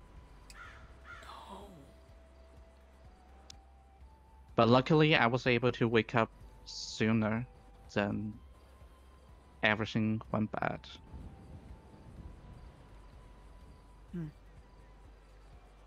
I hope you can forgive me a moment, Jeremy. I need to really think about the words you just said. Meditate upon them briefly. Take your time.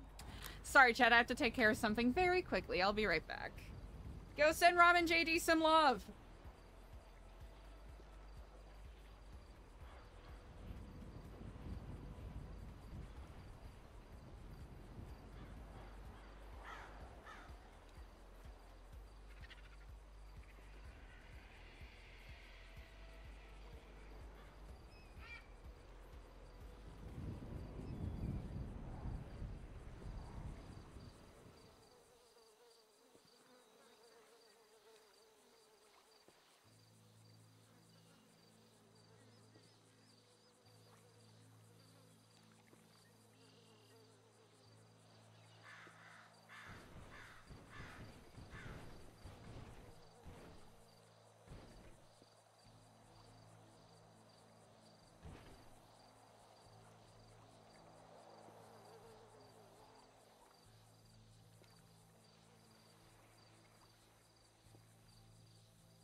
Holy guacamole. Thank you for your patience, everybody. It's one of those Sundays.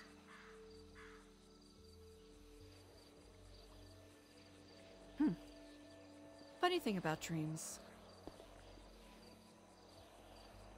Yeah. I think it's the psychologist Carl Jung. Or at least an aspect of Jungian philosophy. Talking about how dreams are our subconscious reflections of our day-to-day life.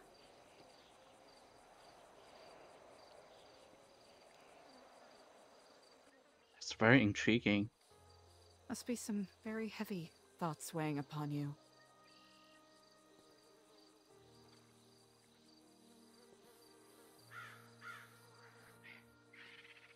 As much as I hate to acknowledge that, I do feel like that might be the case.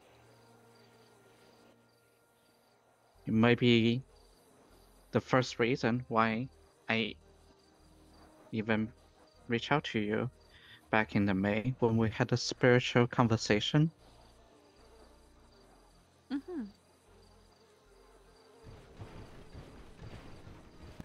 Even though I always like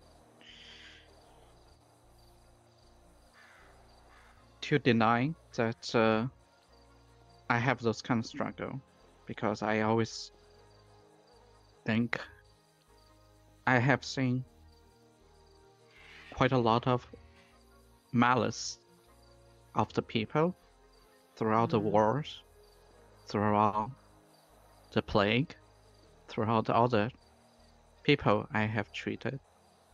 I saw the very unfortunate dark side of humanity. So I feel like I have been always ready to face whatever challenge comes next, because there cannot be anything worse than what I've seen already. But sometimes maybe my mental is not as strong as I thought.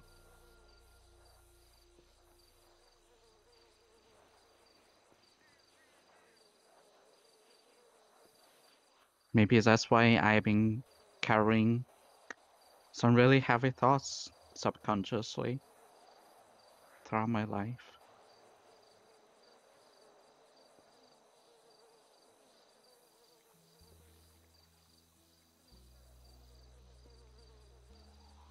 It can be incredibly difficult to rise above or beyond that burden.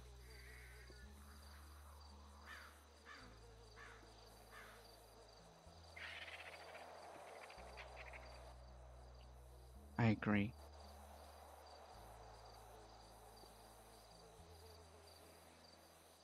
I cannot help but to think what I was telling you earlier. When I mentioned that the 2 times where Lullaby showed up in my dream, he was chanting some kind of words, and I know vaguely from the dream that the acronyms, what's the acronym of those words spells out? So you remember the words? Not the, I guess the words themselves can be a little bit foggy, and I feel like, yeah, the acronyms are the same, but the words seems to be changing every time. I couldn't tell if it's because either it was just a dream, it was hard for me to remember every single detail, or if Lullaby wasn't able to put me under hypnosis with those words, so he had to come up with new words. Either way, when I told that to my friend, they said it's an unusual situation, that it didn't happen to any other one of his patients.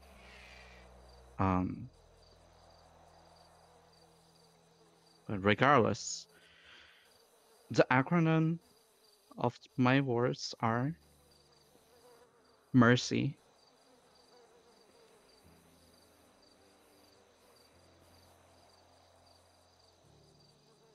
Mercy. Indeed.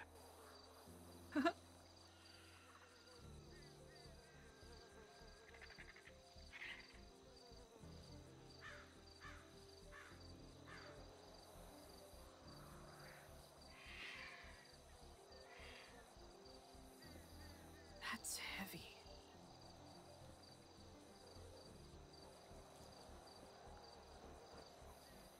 Mercy.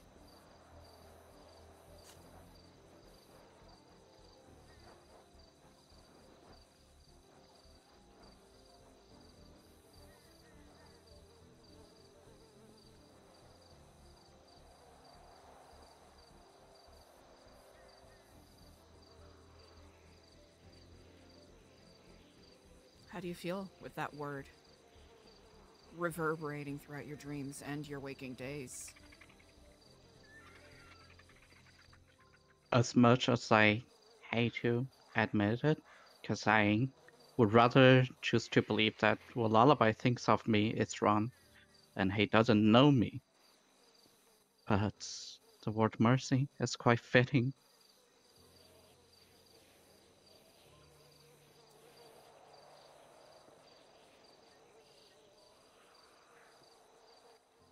I spoke to one of my friends who did a tarot card reading once for me. Ah. It was shortly after when it was the day after that I was mysteriously found in the ocean.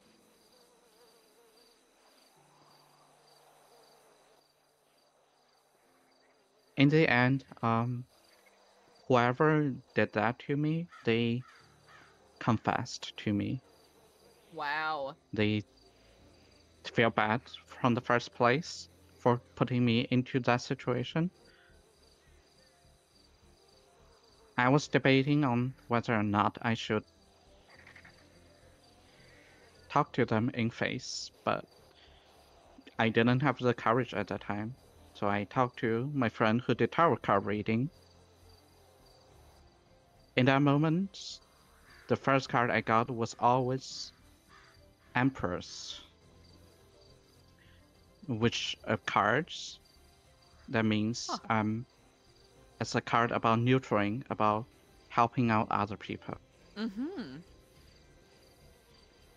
And I mentioned to her that it has been always my oath to help out the other, to save them from injury, disease, or suffering, because I'm inclined to believe that no one in this world deserves suffer. Not from the pain, the disease, the war, or whatever. And she told me that I'm maybe the only person in the entire San Andreas who believes that, and no one should be hurt.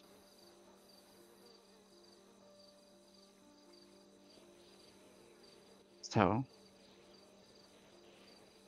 from that regard, I can see why the mercy word fits me.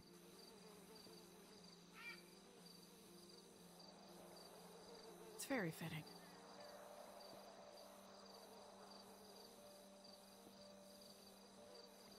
Yeah.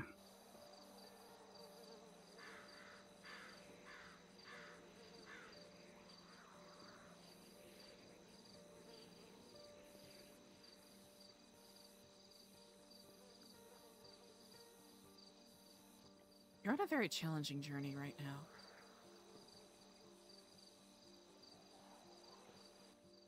I can definitely feel that.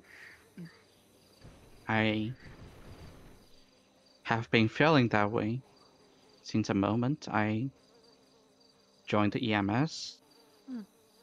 And even before this, because I got to see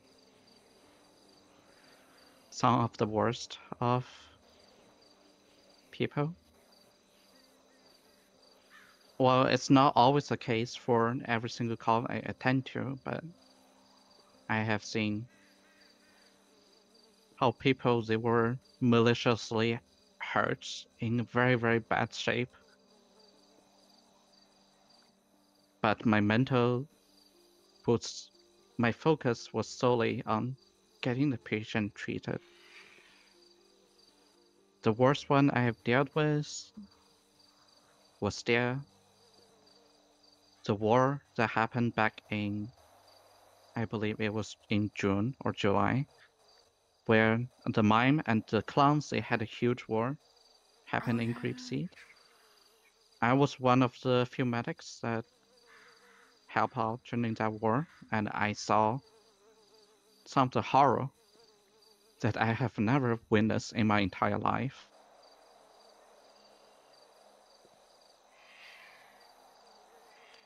The entire hospital was filled with patients. The ER room turned into a morgue because the morgue was already filled with all the dead body and there's no more room. The ICU ward was filled with patients that it cannot handle any patients because there was more than just 5 people and the ICU only has 5 rooms. So we could only let 5 people in each time. That there was not even enough doctors on duty to help every single one of them who badly needed surgery. And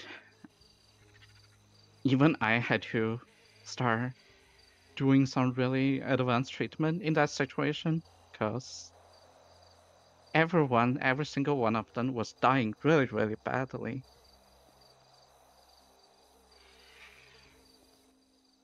In the end, those were the lucky ones who got saved.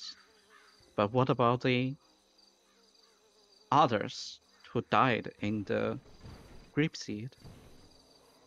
Those who didn't even have head left, but only a torso left on the battlefield, that we were not even able to identify who they were. Like, what about the loved ones that they had? Their friends, their family, they had a life before that war.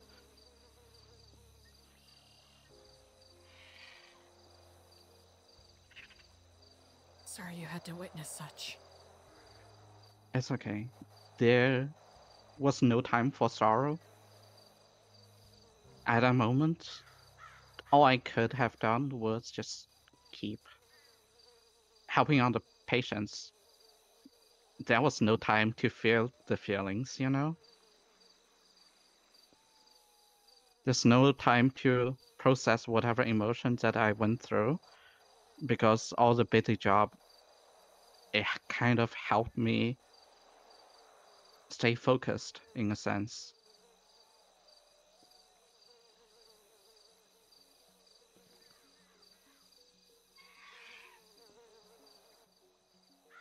That was the same night where Lullaby showed up. He sneaked up in my dream.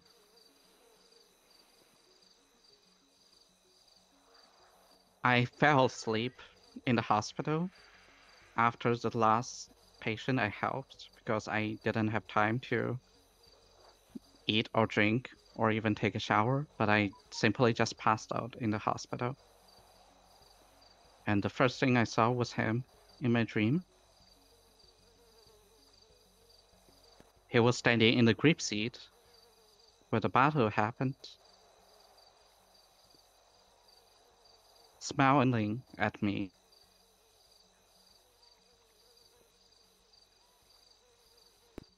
The entire grip seat was filled with red color. The red color, they are not from the blood, but they are from a flower, specifically. It's called the red spider lily.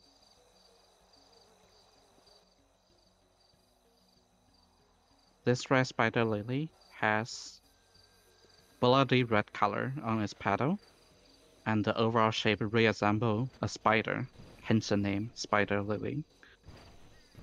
And it has very, very important cultural meaning in Japan, which means death. People often find them in the graveyard or where people died, because that's one way to keep all the insects away, as they are highly toxic. But the red spider lily, they fed off on the flesh and the bones from those people who passed away, and they bloom on them.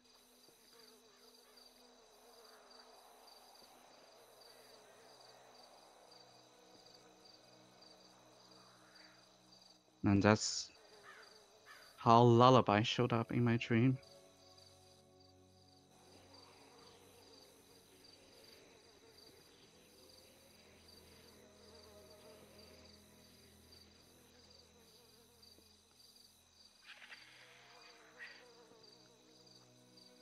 That must have been terrifying.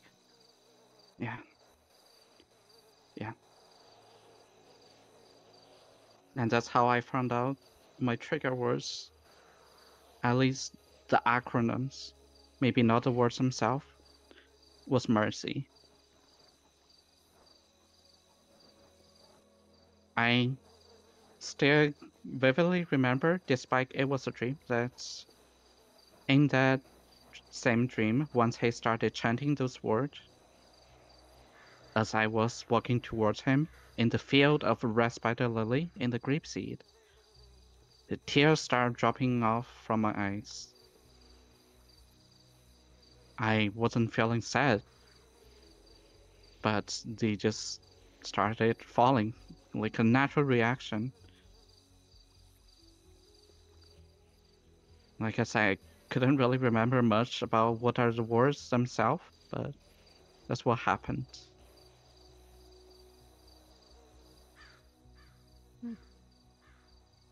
Then the next thing I woke up was I was sitting down in the hospital hallway with tears falling off my eyes.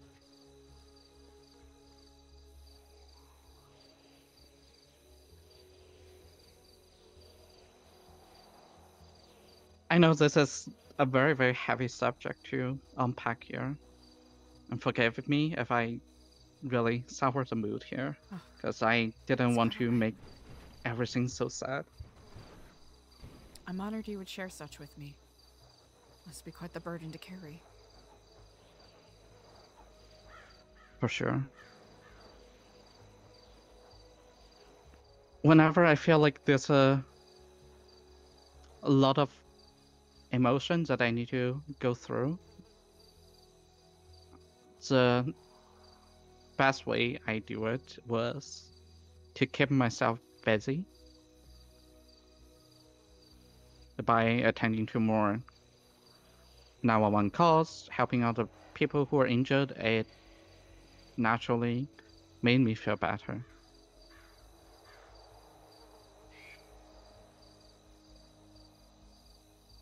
Maybe it's not the most healthy way to deal with those emotions, but that's how it worked for me.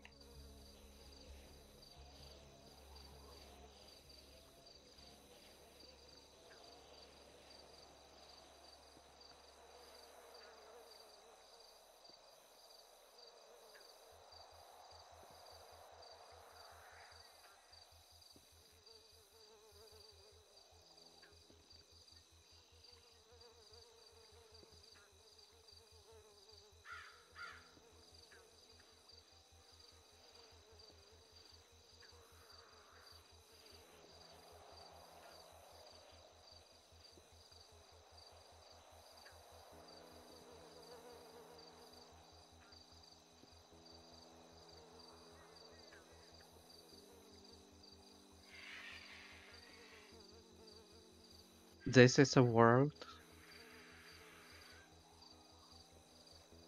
where malice exists in every single one of us.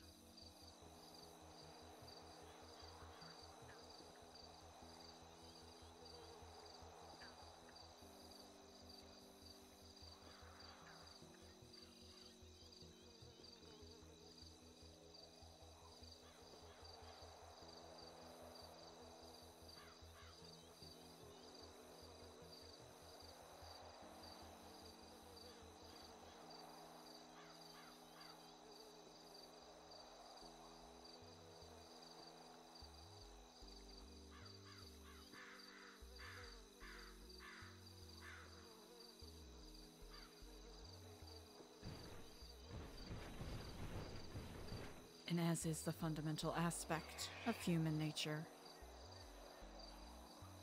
Do we give in to those, I suppose, what the Edwardians would have called the baser instincts?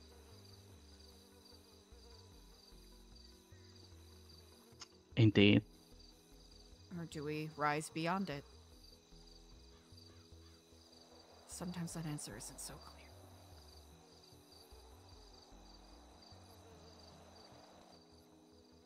Do you think, Miss Eliza, that it's possible to create a world? Maybe not a world, that might be a little bit too ambitious, but a society that is free from malice?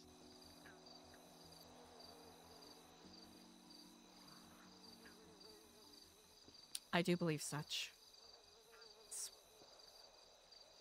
why I'm here. Not just here in New Babylon. I mean, here, period.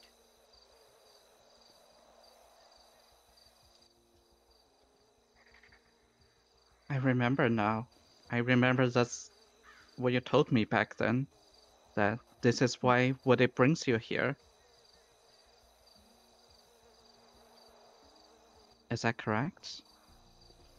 It is. I felt called here.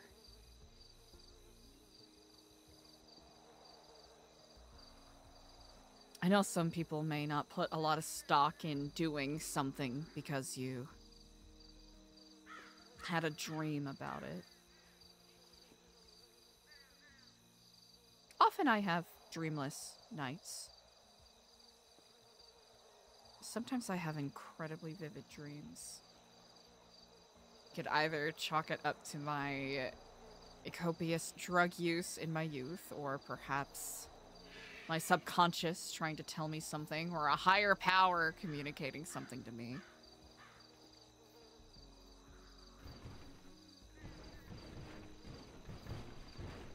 But I believe there is reason in chaotic things such as that. There's a reason your mother, or you heard your mother's voice pointing you in this direction.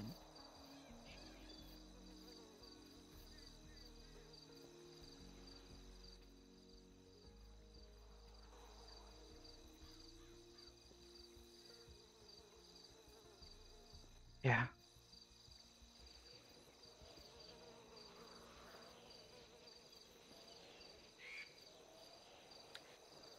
I'm certain you'll be able to find the answers you are seeking. And I'll see if I can arrange a meeting between yourself and Lucian. I agree. I really, really appreciate this talk today. It of course means a lot to me personally. I am honored you would choose to have it with me. Yeah, I cannot think about another person that I can possibly talk about this subject.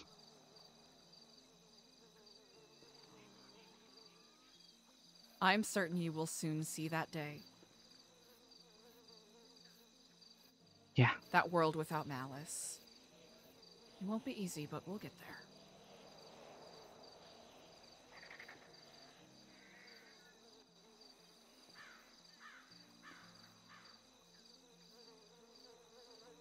Here, I'll walk you to your car. I appreciate it. Thank you again for the doll. No problem. I'll have to find somewhere good to hang it.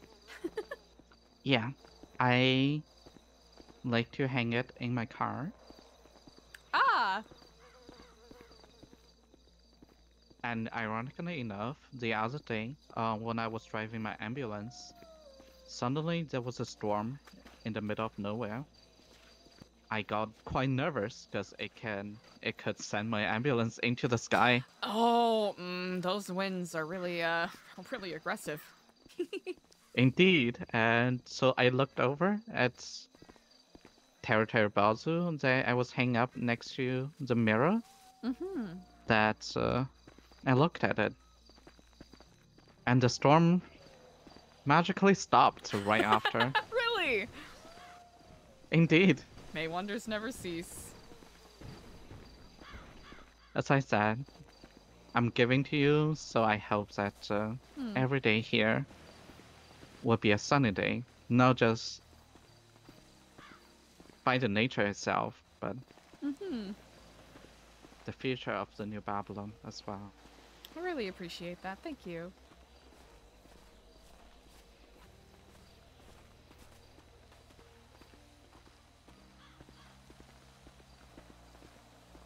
It really does mean a lot.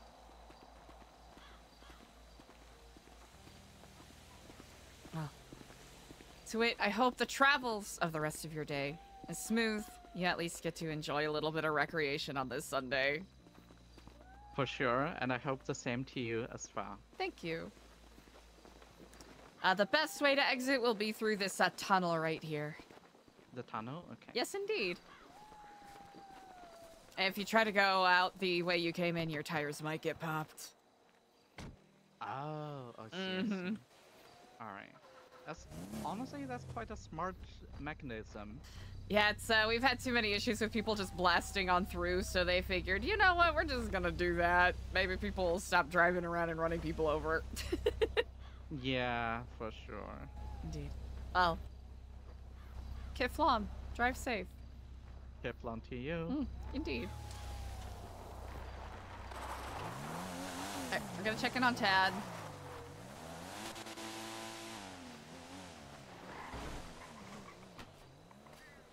Huh. I was just gonna call you to find out if you were alive. I am alive, yes. Just had a... Not on the dock anymore.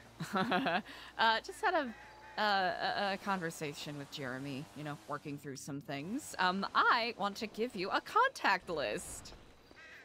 Great. That way you have I access see you to it. running. I see you running. I'm not there anymore. So no. I'm gonna go address that. All right.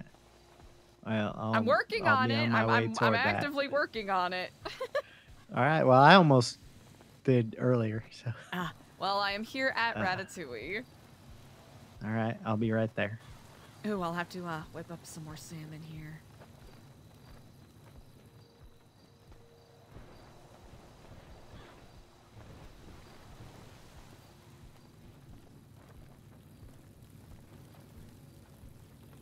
All right.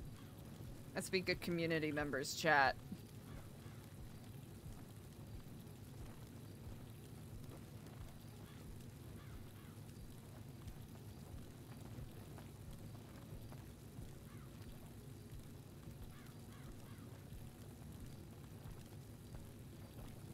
Try to take trash out. I was about to say thank you for doing that. I don't know if I found all the normal spots for it or not. But... That's quite all right. They kind of just pop up wherever, so it really is a crapshoot as to where people leave them. So it's a journey within itself. Jojo called me. Oh, how'd... That's... Huh. She found out I was in the shack when she was tortured. Oh. And that I took part a little bit. I don't know how much she thinks I took part. It's probably not as much as she thinks, but... So she's angry, but she knows I'm here. She's known I'm here for however long it was since she called. Okay. And she didn't show up, so an hour. She's known for an hour, and she never came here. She told me she never wants to see me again. I said, just don't go to New Babylon. You'll never have to be near me.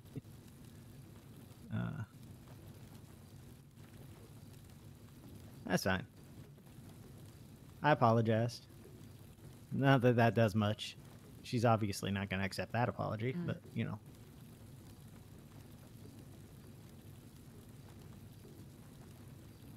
You have so many notebooks on us, chat.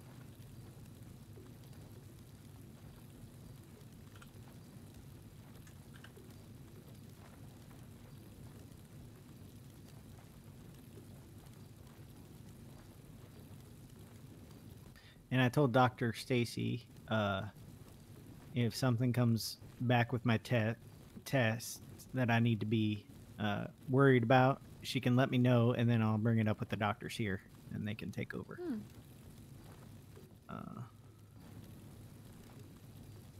Oh, do you have a notebook on you? No. Okay, good. I don't.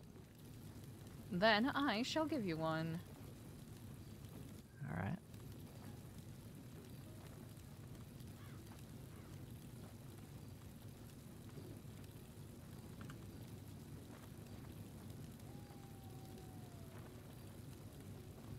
All right, you will also get another notebook with your welcome package, but feel free to use that one for the time being. All right. I appreciate it.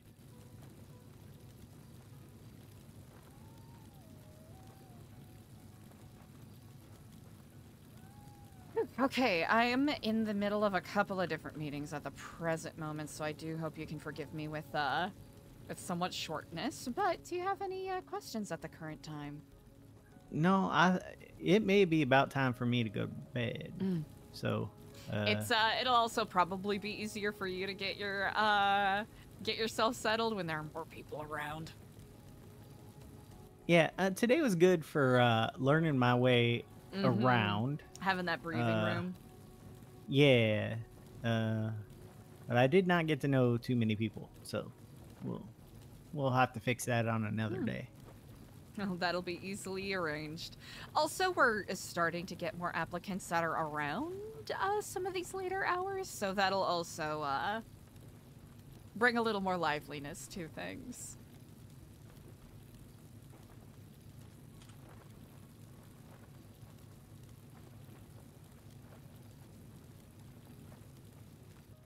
All right. There are quite a few people here. Yes, indeed.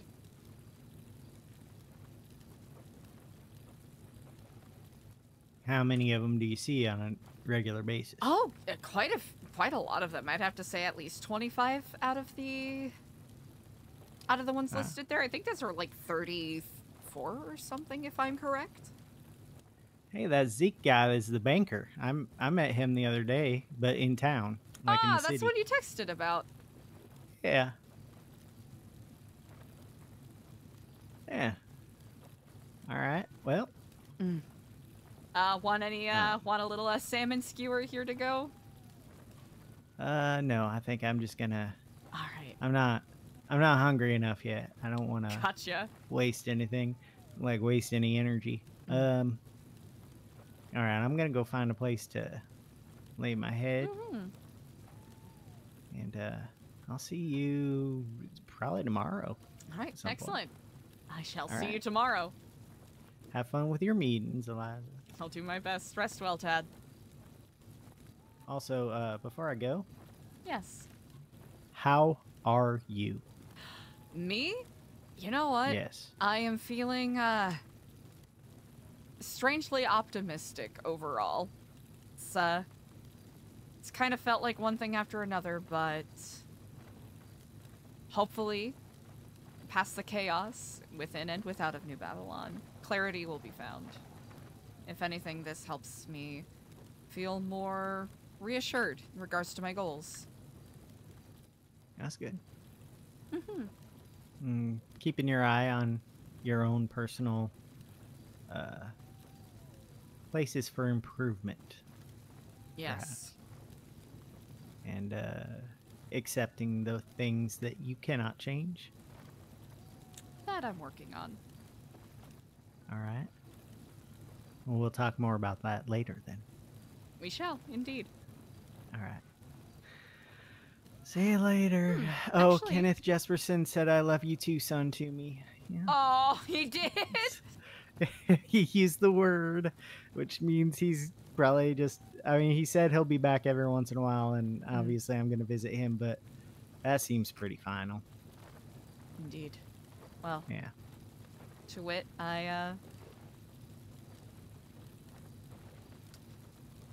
the responsibility that I carry at this moment, I do not take lightly.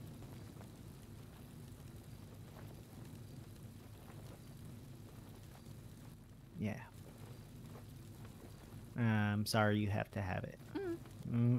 We'll work on it. Would Maybe you be someday. insulted if I referenced you as my protege? No, it may explain some things to people. And also, the purpose that I have, it seems like you would be a good person to mentor me for that particular thing. So,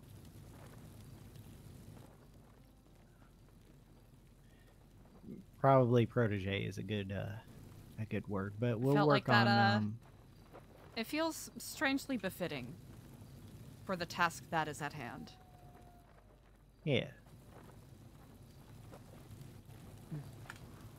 I appreciate you. I appreciate you. You rest well. I'll have to say You too, by when the, you finally get to. I'll do my best. Oh, my husband called me. Right. Well, howdy. Well, there's another meeting for you. Yep, there we go. All right. Yeah. I shall see you on the morrow. Yeah, okay, oh, that was an hour ago! Oh, there's so many people that have texted. Oh. Well, well, well. All right, enough about you. I got a lot to talk about. Okay. I got major ideas flowing. Right. I just need to bounce it off somebody, okay? Are you free? I am From your currently free duties? for about 10 minutes. Then I have to speak to the City Chronicle in regards to some things. But I am very delighted to hear you out. What are your ideas? Okay.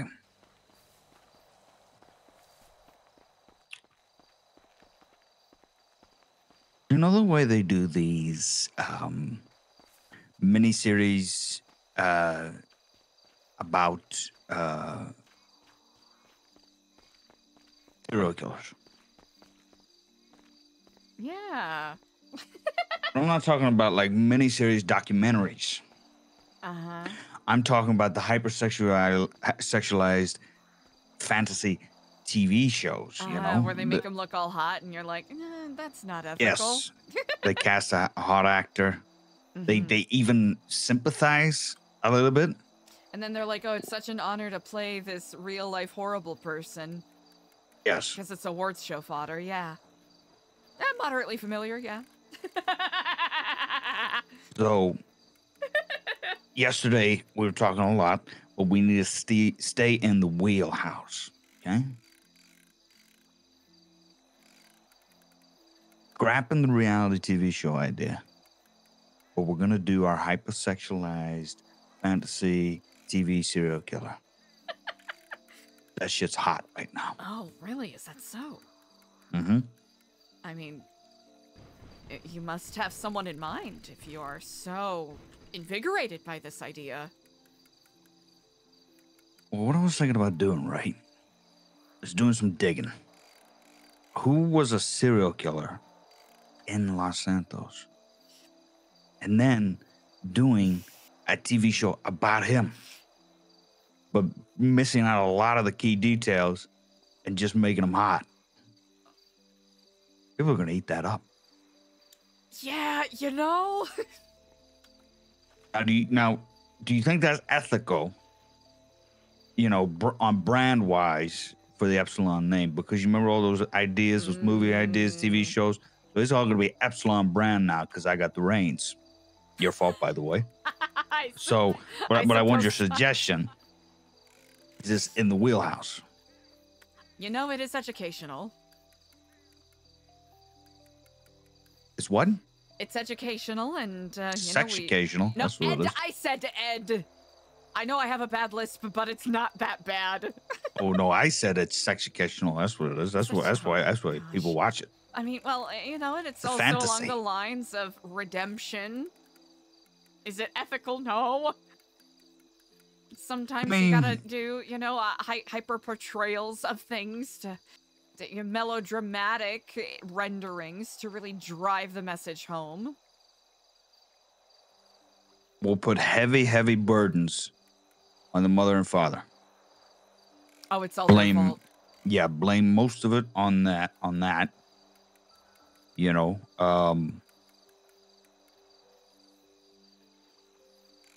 I mean, listen, at the end of the day, ethical?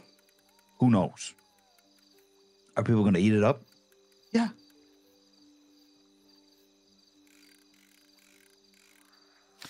Yeah, they will. Yeah, I wanted your opinion on it. It's a gray line that's being ridden, but you know, I think it's worth exploring.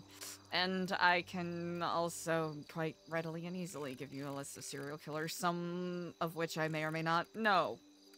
Okay, ring them out.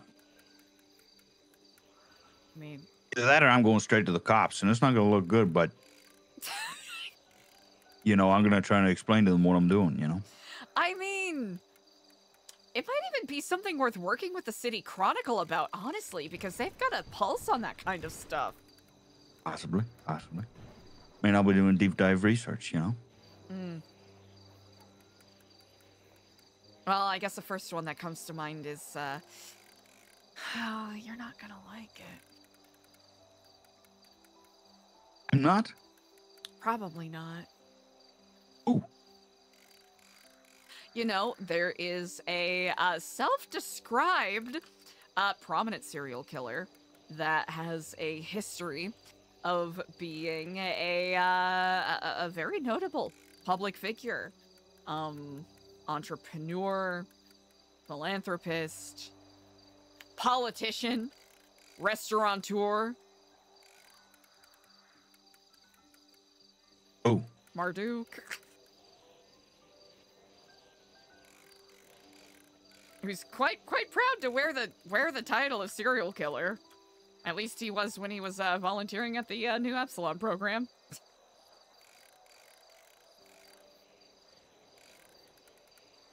You know, I tell you one thing. I'm not going to be the guy that takes that away from him. I'll tell you that. But there's that. There's there's, you know, the ghost at the lighthouse, the modern myth Norman Bones, but I don't know if that might be too fantastical, perhaps.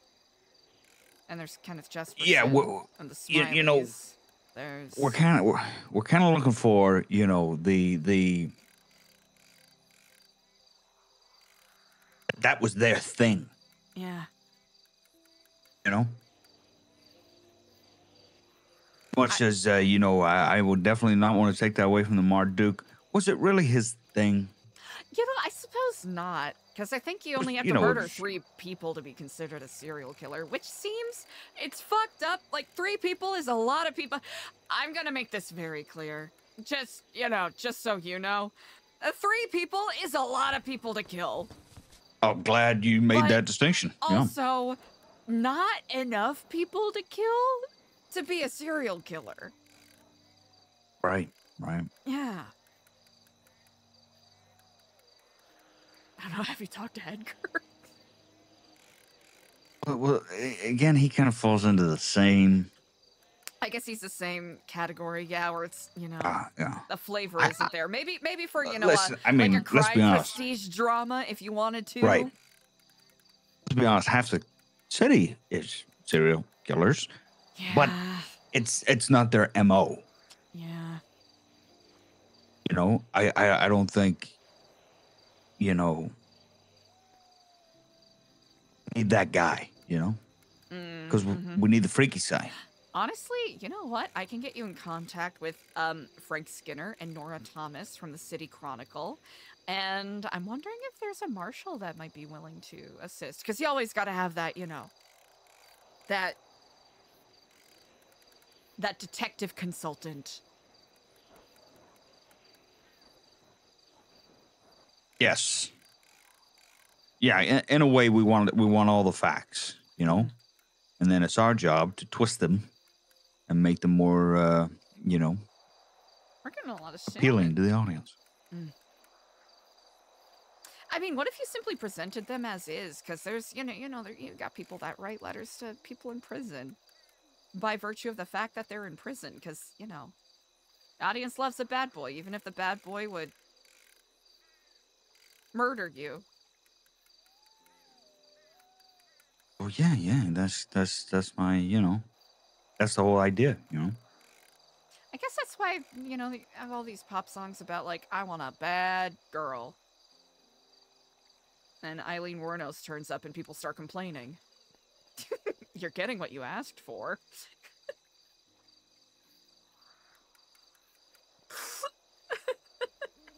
So dumb. Why does everybody have to be so stylized? You know what I mean? Stylized? Like Yeah, in everyone the has city. to be, or do you not like the fact that people are stylized? I don't like the way people are so It's stylized. Los Santos. It's literally the streets are gilded with gold and blood. I know. I know. But where's the, you know what I mean? I need the grime. Grit. Oh, the underbelly.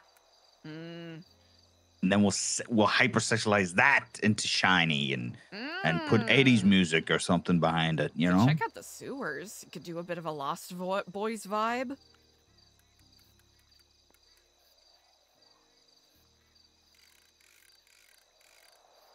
It's not a terrible idea. Lost Boys. Yeah. What do you mean? You know the movie Lost Boys with the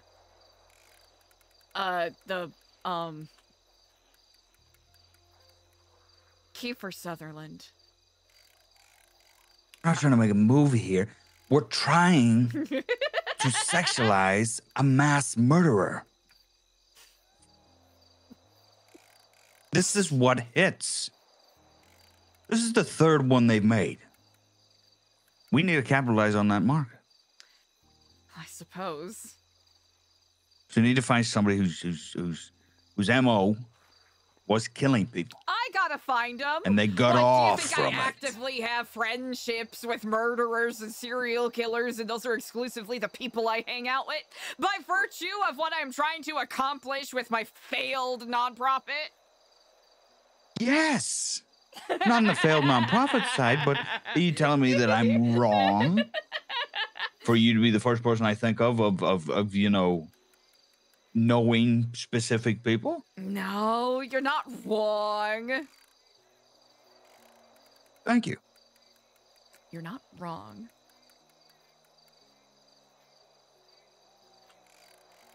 What about a serial arsonist? Go on. Do you know Ember Quinn? Who's she? Is it she? Yes, Ember Quinn. She is a member of the Clowns. I've heard that name.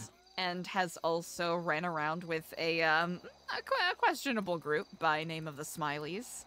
Has done a variety of what one could only call war crimes, and yeah, I don't know how many people she's murdered, but I do know she has an extensive rap sheet. I recommend that you check out her profile at City Hall, because I think she may be the most prolific criminal in all of Los Santos, if I'm correct. Okay, I'm gonna go do that. Her, and honestly, you know who else would be interesting? Who? At least, for a start of the series. Margot Escargot. Margot Escargot. I got an in with her. Yeah, she's, I think you know what, there's a part of her that's very nice, but she's also a terrifying person that has done horrifying things. Yeah, she's got, Black market organ trade. She stole my eyes. Actually, wait, that's kind of funny. Both Ember and Margot have taken one of my eyes. Huh. That's messed up. I don't want to think about that.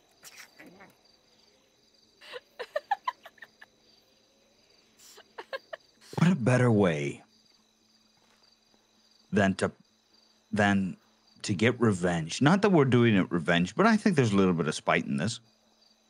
It didn't start out as spite, but... Than to tell these people's story. That stole your eyes. To tell these people's story in a mini-series, show, get someone else to play them, and completely butcher their essence.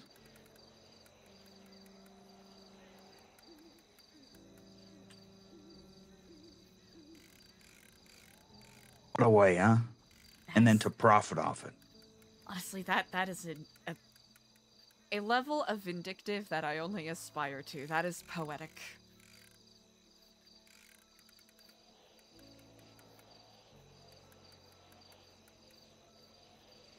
Those could be good starting points, and then, you know. Margot and what was her name? Ember Quinn. I can text the name to you if you would like. Margot, I could see definitely be willing to give me some great pointers. Oh. She'll probably tell me everything, honestly. Probably. This other one, how's she approachable wise? She is an agent of chaos. But I'm certain if you, you know, give her a call and ask if she's willing to speak about her many crimes, as the most prolific criminal in all of Los Santos, she might be interested in at least giving you an interview or answering your questions. Whether or not she is, whether or not she's available is a whole other question. Like I said, agent of chaos. Well, we don't, you know, necessarily need them. You know, that is true. We're gonna get somebody hot. Interview people you know? around them. Super hot. Oh, I'd love to interview them for their knowledge, and then we'll get somebody really hot to play them. I mean, you know what? That'll be. I mean, for Ember, her whole thing is she's, you know, she likes fire, so that'll be easy. It'll be a literal hot, but you know. I'm gonna look that up. What's the name?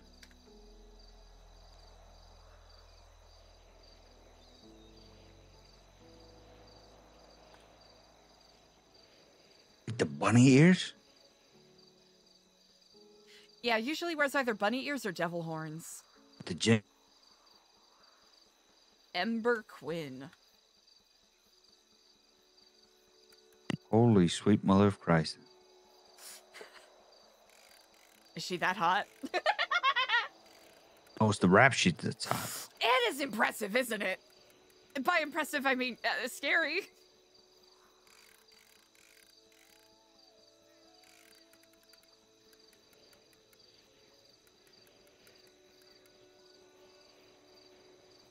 Some people claim to have done it all. She's actually done it all.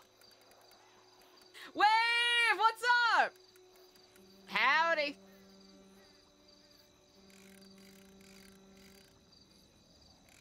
Reckless driving, 77 charges.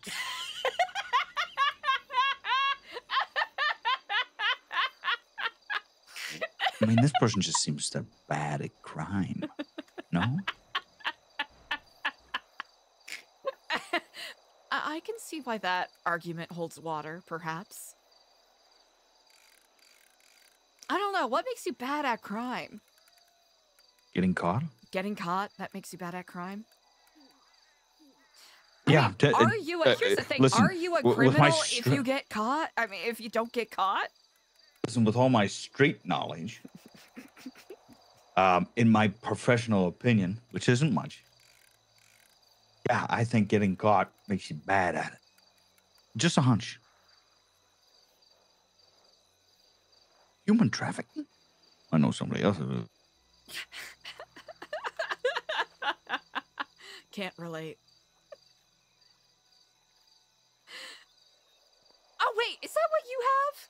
Well, you have something in common. You know, actually, I think I might have skimmed that charge, you know.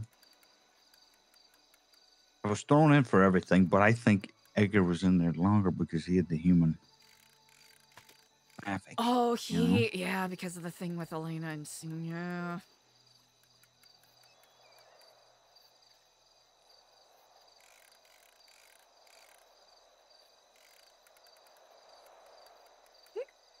Excuse me, that was a weird hiccup. My B chat. This is so funny. Yeah, I'll try to think if I can cook up any other names as potential subjects for future series. I appreciate it. Indeed, it sounds like you're really heading up the media branch of what New Epsilon can expand to.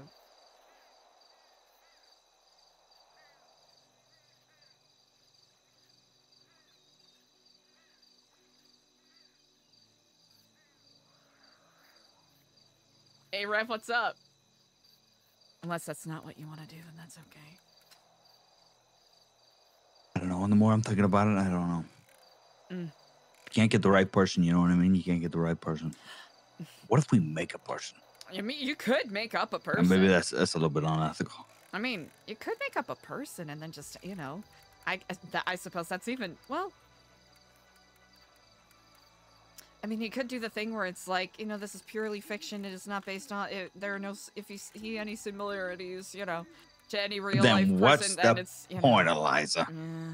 If we can't anonymously say at the start of it, you know, kind of that this was based on true events, then what's the point? You know, it kind of sucks the fun out of it. There goes my idea. Yeah. See, this is why I gotta bounce off you sometimes, because I don't know. The idea's flop. Not good. Because we could find other subjects if you're not feeling it.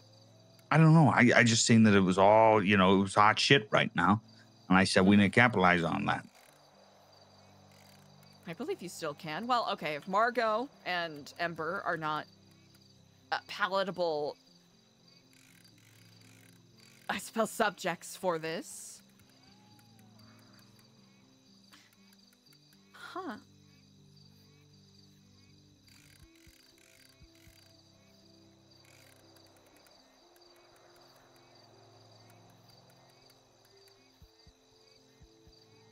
Oh, maybe Frank or Nora at the City Chronicle might actually know.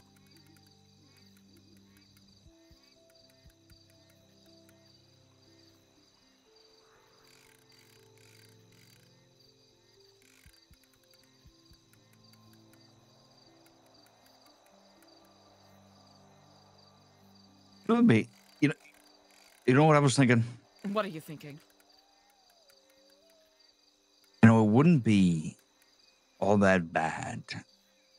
Maybe.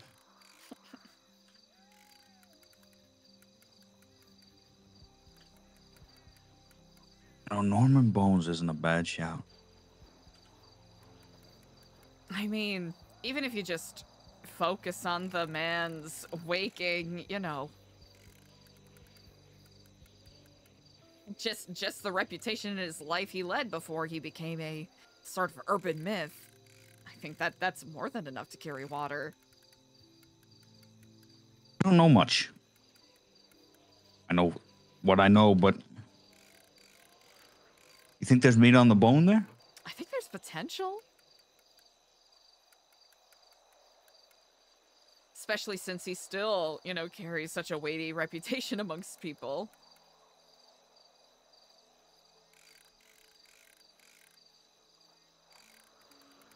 People say there was a supernatural element to him, right? There's rumors. If we just take that, and then we pretend like he liked to dress up as a ghost. Okay, yeah.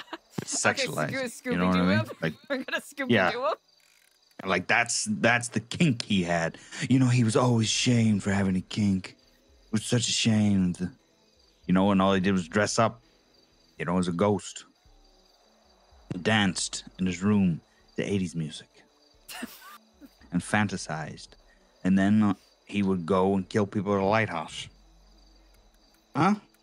I mean... 10 episodes. Boom. Listen, when there's lightning in a bottle, you got lightning in a bottle.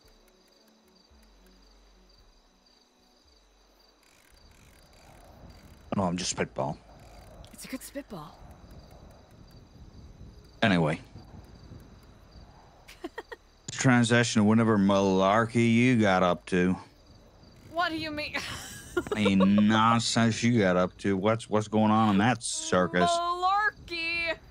Oh, you like that word? It's a really good one. It's a good word. Malarkey's a good one. Right up there with chicanery. Chicanery. Or skullduggery. Skullduggery. Haven't heard that one in a while. But malarkey's really good. I preferred ass hattery. Ass hattery! Never heard that one. No. I know of, you know, someone being an asshat, just not the function of actively being one. Yes. Well, it's sort of a double entendre thing. You're calling them an asshat because they're doing asshattery things. So it's just like, what is this asshattery you're doing? That's a good one. I have to work that into my vocabulary. All of that work for a rockfish? Goodness gravy. Speaking of asshattery. Okay, I got about 15 minutes. You know, the usual. Okay. A lot of catching up conversations today. I'm being approached by people and asked to give advice or to hear them out. And I'm hoping that I am giving them the direction and advice that will help them the most.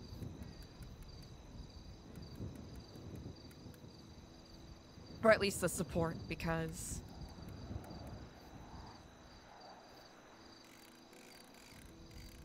often it doesn't feel necessary to tell someone exactly what they ought to do. Because that's more of a command than actual advice. Then I've got a meeting with a couple of people from the City Chronicle in a little bit.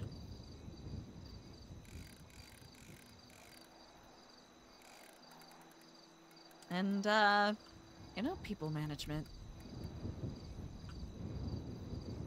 There's, quite a lot of outside pressures that I'm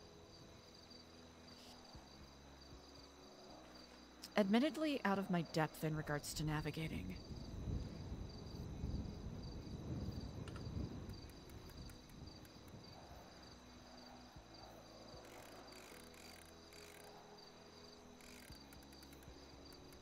Which I suppose is a journey within itself.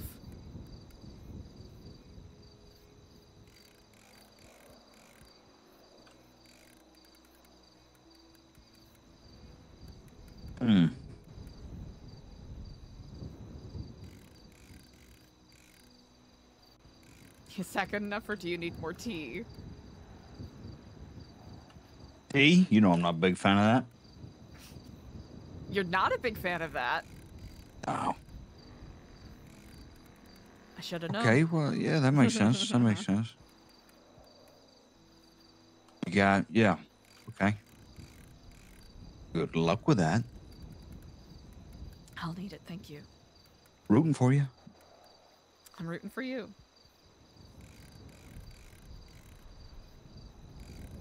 Oh, let me know if you need me to send you over stuff for tax payment for the building.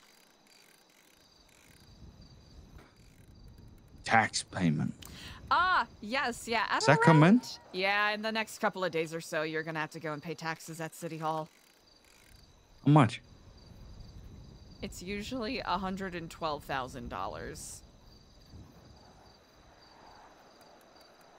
But that is why New Epsilon bank account has the money it does so that it can be paid off. We've got enough for the next 4 months, so you'll be fine.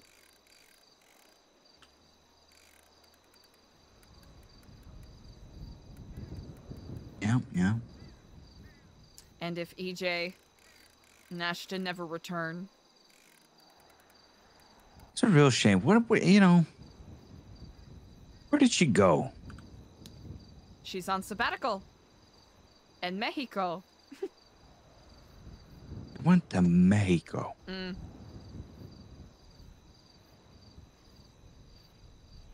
She got family in Mexico? I believe so, yes. If I'm correct. She left the boy. She did leave the boy, yeah. I said, don't worry about it. He'll still be here. He'll still be here. Nah, that fucker's gone. What do you Trust mean? Me. Yeah, that fucker's gone. I know the type. That ass. He is not. No, I can actually, you know what? I will speak in support of him, as he was quite instrumental by virtue of being the one who reached out to me to get a birthday card made for EJ. So I think he still cares about her very much. Really? Yes, indeed. I can say that confidently. I'm not buying it. You're not oh, so you disagree. Do you believe my assessment is incorrect? Yes. Why do you think such? I'm not buying it. The guy's a fucking... You know, I'm gonna have to buy it. You know, he's really sincere. He's a porcupine. That's what he is. He's a goddamn porcupine. It's a porcupine. What do you mean porcupine? He's a small rodent with a lot of pricks. What did Wilco do? Nothing. To get on your bad side. Nothing. I don't trust nobody. Let me say something. I don't trust nobody with a cut. Okay? You know what? That is understandable. It's a rule I learned, you know, in the streets. In the streets. out in the streets. Sorry, it's been a while. It's been a hard transition for me to get out of the prison mentality. Of course. I'm sorely, you know, out of it now. But yeah, in the streets, yeah, you know, I learned that you never trust nobody with a cut.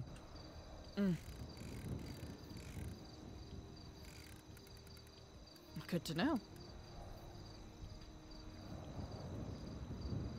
Who can you trust then?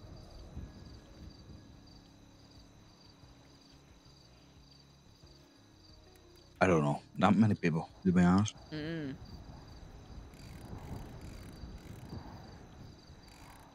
you trust yourself?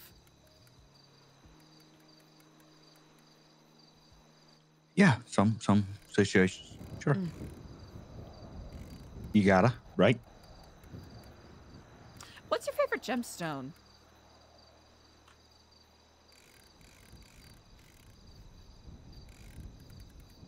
Or better yet, if you were to have a statue made out of your likeness to be presented at the center of a grand and opulent city.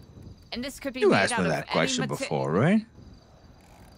You did. You asked me that question out of this. I said I wanted a Michelangelo type marble statue. I figured out My favorite gems, you know, I'm kind of a princess, as you know, so diamonds, you know. Of course, how could I forget?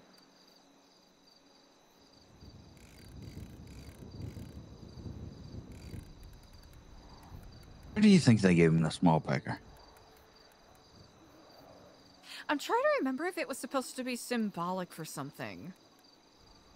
Right. There's a lot of things about it. It's supposed to be back in those times. It's symbolic for, you know, it was the man, not the.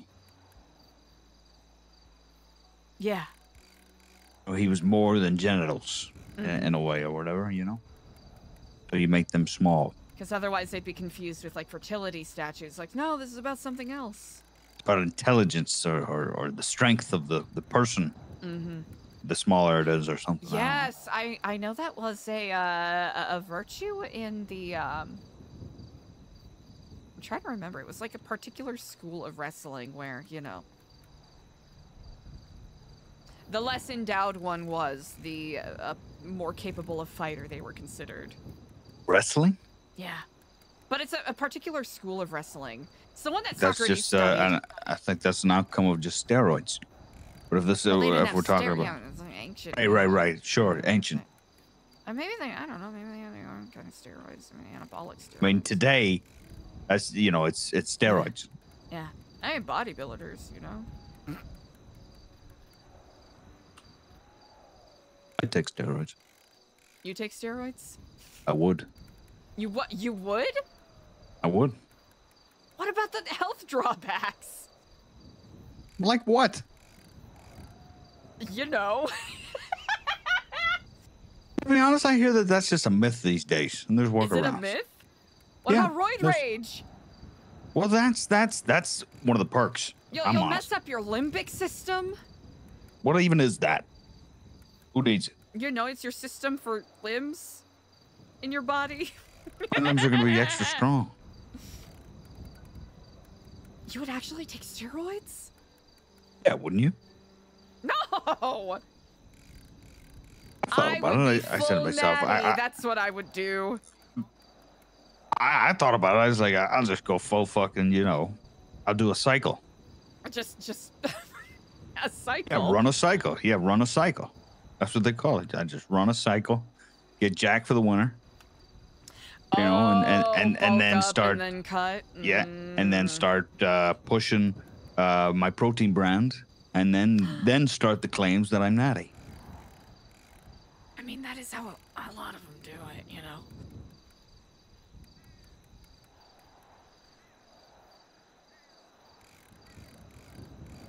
New Epsilon protein shakes.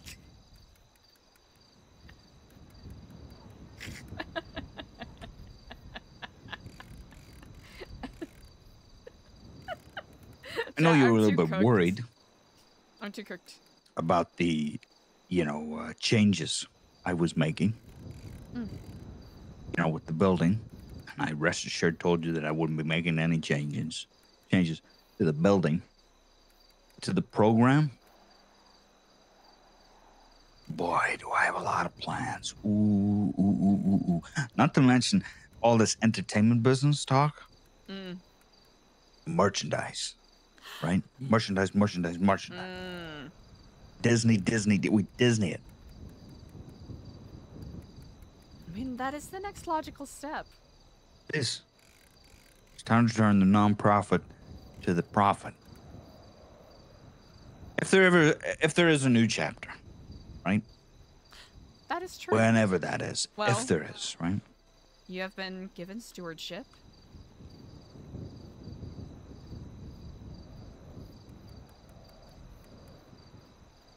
Right, but I wouldn't want to implement it without you. The idea is that if there's a new chapter, the new chapter would be nonprofit is now a profit. Because I've now written it. You've written it? Yeah. Are you the prophet? No. I tell you this, I'm no Marduk. I'm not writing no prophets. It's just legal binding contracts. That you're now implicated in. There were discussions for a long time of having a profit-focused branch of Epsilon. It's what EJ and I were actually focused on. She hasn't got before she left. Can I be honest? Okay, can I be serious with you? I am desperate dear? for you to do such. Yes, can I be my beloved. serious yes. with you, dear, and be brutally honest? You guys don't got the stomach for it. Oh, I don't. And that's me being loving. I don't got the grit. For you know what? For profit work. None of you did. None of you had the grit. Okay, what constitutes grit in this situation? I'm gonna try to push out a product and try to make dividends. You know what I read? Okay, let me tell you the type of guy I am. If you haven't already realized, not being married, I've read The Art of the Deal. So I came to play. Okay, you either got the grit. Okay.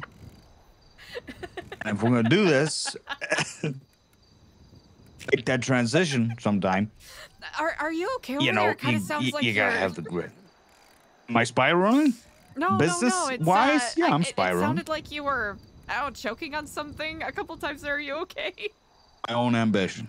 I'm suffocated. That is quite moving. Oh, fish got away, damn. So you're ready to go full ruthless. Yeah. Absolutely. But here's the thing. I'm kind of hoping, I'm kind of wishing that maybe EJ comes back eventually, you know what I mean? Because she could really help me kind of, because the yin, you need the yin and the yang. You do. I got these ideas. You also need an enabler, which is why I think you and Ashton would be incredible to work together. I can enable. I need the vision to stay strong, though. Brand, you know? And you know best the brand, you know, so you're always the number one to go to. But the brand's got to stick, you know, because that's what makes it what it makes it, you know what I mean? Everything else is just, you know, the others.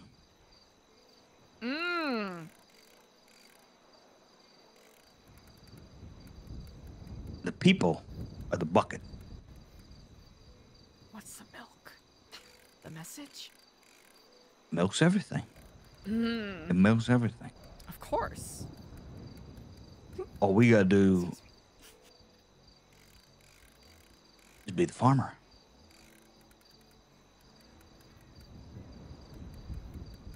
Now, both Ashton and EJ gave me, understandably now, a lot of guff for toning down the spirituality of the program.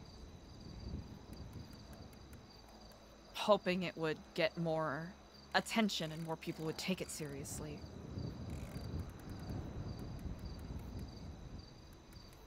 It was a smart decision, I think. Why would they give you guff about that? I think now. You see what I mean? They don't got the grit. It was a smart decision at the time, and I stand by it, but is it worth it if I'm minimizing myself in the process? Here's the thing. Exactly. You shouldn't have been the one to do that. You are the spirituality. Listen, look at all the work you're doing in Babylon. This is why I always say they need you. They need the spirituality, right? They need that. They need to hear that, right? That's what you bring. Is it wrong if I feel as though I'm on a ticking clock, in a way? We all are, you know? Everybody is. Everybody up there is, everybody down here is.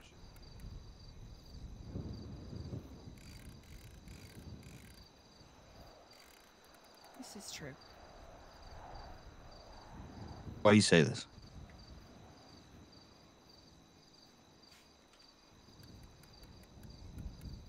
I suppose having moments of brief doubt. Whether I'm actually achieving something here, I am delaying the inevitable and marching myself towards some sort of demise that I am too naive and powerless to stop.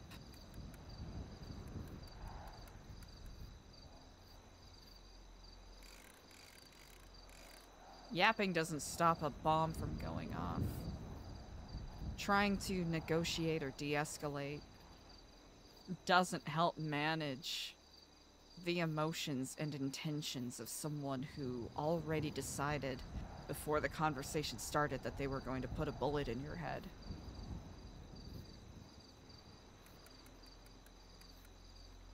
I don't want to be thinking this way, but I'd be lying if that's not something that has been echoing.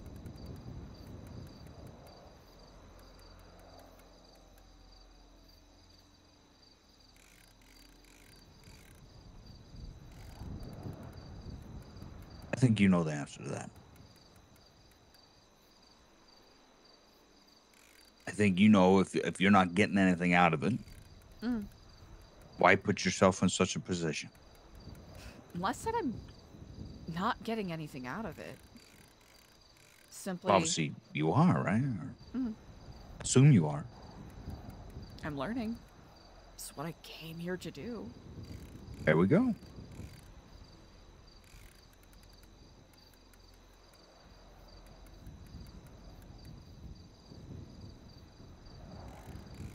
I think I've gotten too obsessed trying to fix broken things. And I'm trying to do a better job of telling whether or not I'm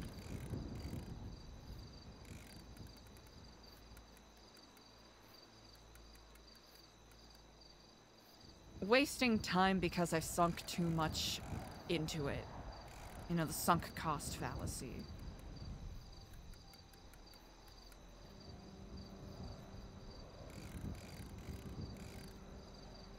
I like to think it's worth it. Overall.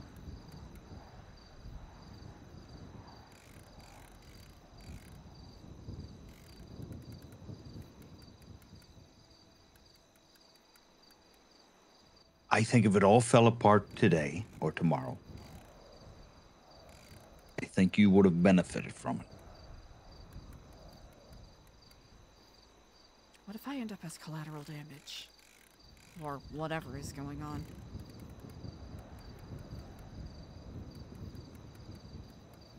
I like to think I can avoid it, but...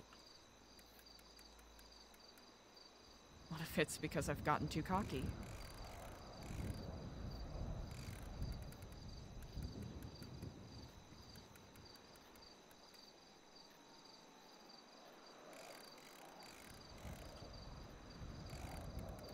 It is incredibly strange for people to put so much trust in me.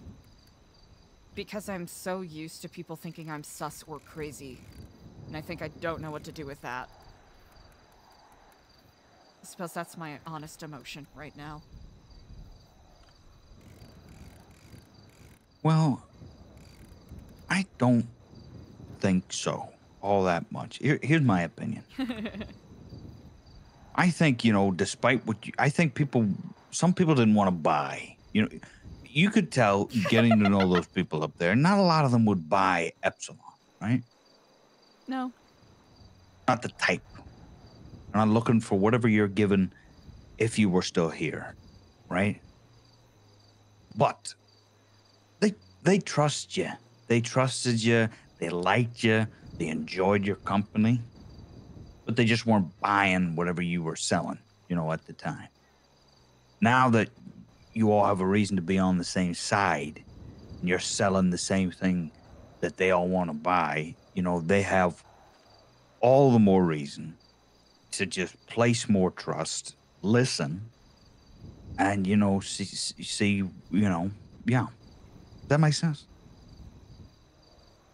I see what you mean. But to think that, you know, you don't know why, come on.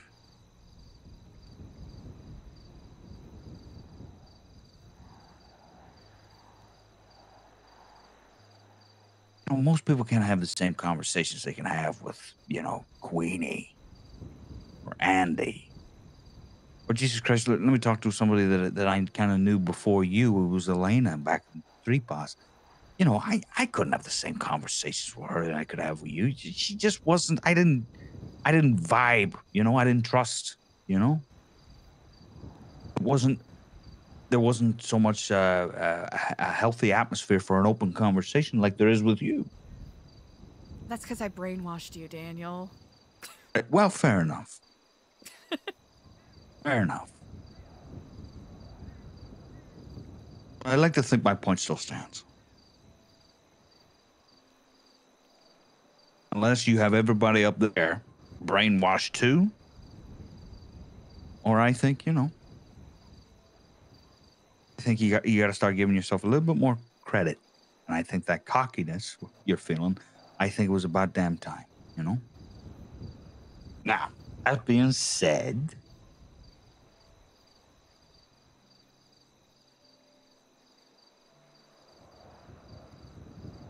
violence, chaos is violence. You know, there's a lot of, you know, that stuff's unpredictable, you know, ever changing. People get caught in the crossfire all the time. You know, we had, you know,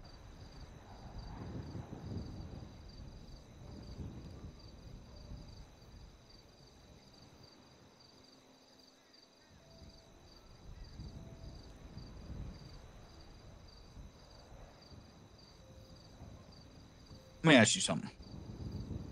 If you saw something that was quite provocatively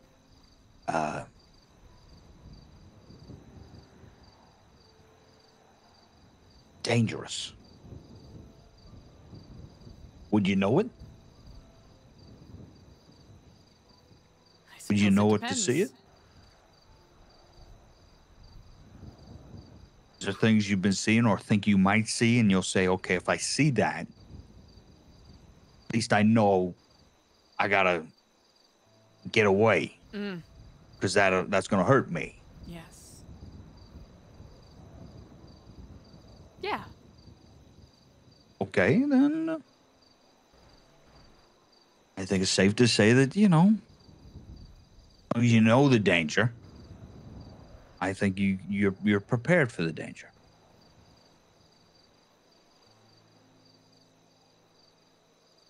You know what the threat is. Other people, well, that's violence, chaos, unpredictable. But what about the other people? Will have a responsibility to them, do I not?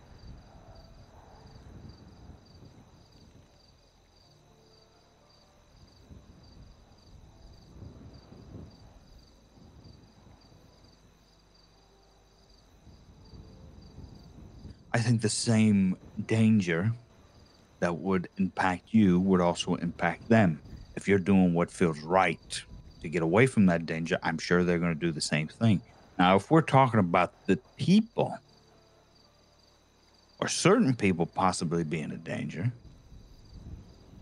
you don't got a responsibility to them, right? You know what the danger is up there, right? We all know the big impending thing.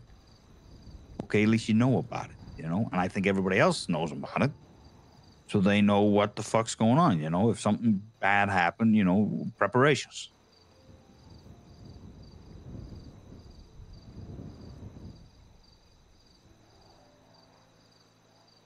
You've got a point. You know this. I'm going to tell you. No, you don't. Oh, well. But I appreciate that you did.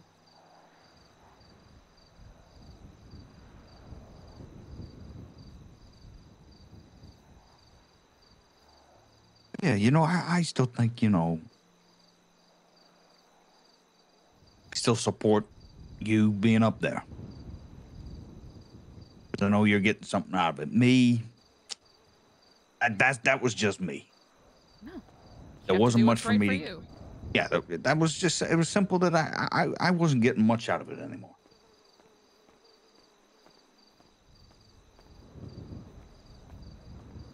I don't blame you for that at all.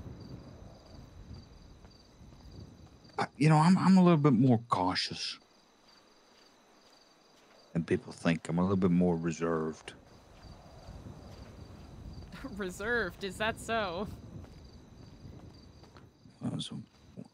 That's an awkward word to say. I think reserved in that sense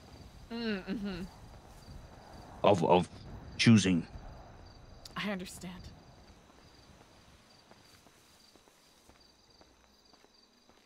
Know when to call it quits, and you gotta know when to fight for something. That's true. And I know you're more than capable of doing that.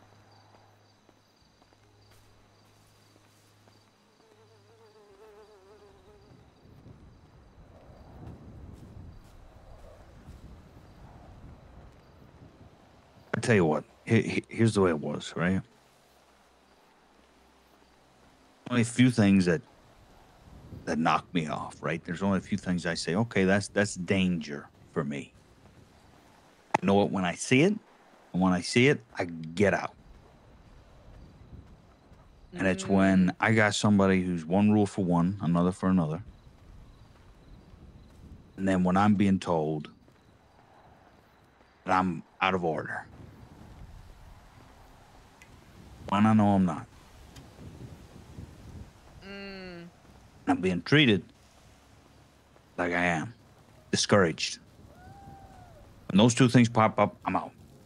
It happened once before. It happened again. Same time, did the same thing. I'm out. He's so true for that. It's a smart thing to do, I agree. You know that. And you'll I'm sure you'll make the smart decision too,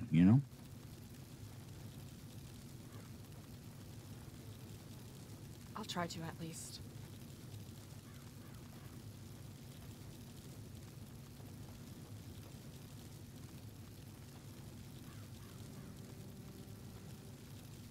least I believe I can.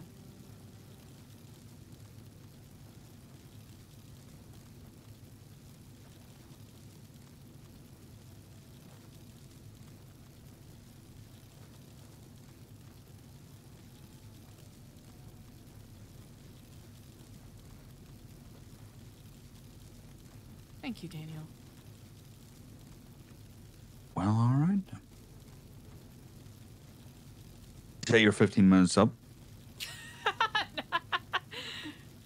Almost. I still wanted to say thank you regardless. Well, that's okay. Hey, you know, guess what happened to me?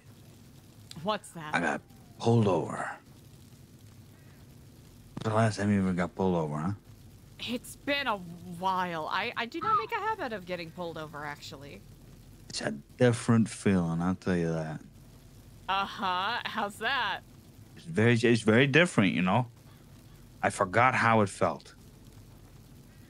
They come up, they grill you, they want the ID. And to be honest, I got to the habit of not carrying one around anymore. Oh, yeah, probably have it from, you know, yeah.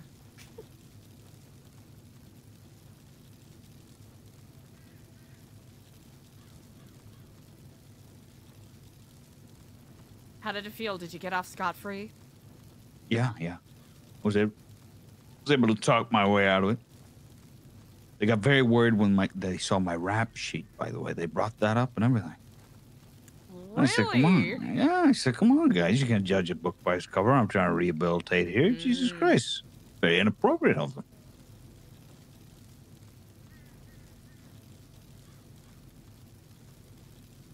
Goodness forbid a man try to change his ways.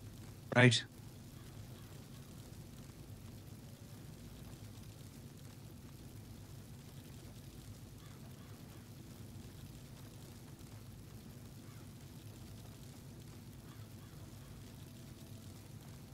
Listen, I'm not, I'm not gonna, not gonna keep you too long. It's all right. Sure, you I got didn't even biz realize to we take were care of. talking for this long. I could talk forever. You know this. Yeah, we could talk about it. You know I could talk forever. But I'll let you do your business. You have a lot of bright plans ahead.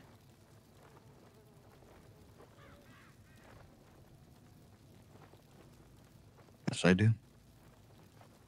All right. Yes, then. we do. Well. Yes, we do. Well, Mr. Tweety. Miss Tweety. Don't be a stranger. I won't. And, but honestly, it's good rich luck. coming from me because you've been the one making the phone calls, so...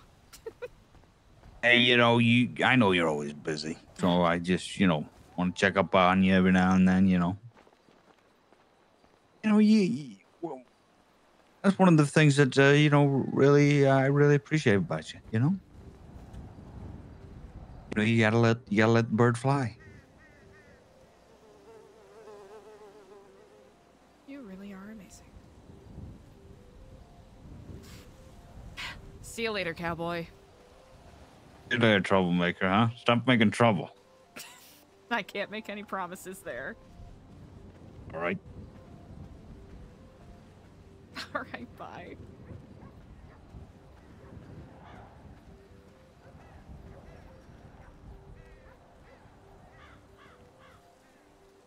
It's so fun to riff with Daniel. Let's see. Kiki. I like that. Those kind of phone calls or those kind of conversations are a good way to kind of ground the character a little bit. Especially when she's in business mode, quotation marks. Chat, if you're not already, make sure you give the General Smokey a big fat fucking follow. Dude's such a good role player. It's ridiculous. Frank already go to bed? Probably. And if that's the case, I don't blame him. Or did he...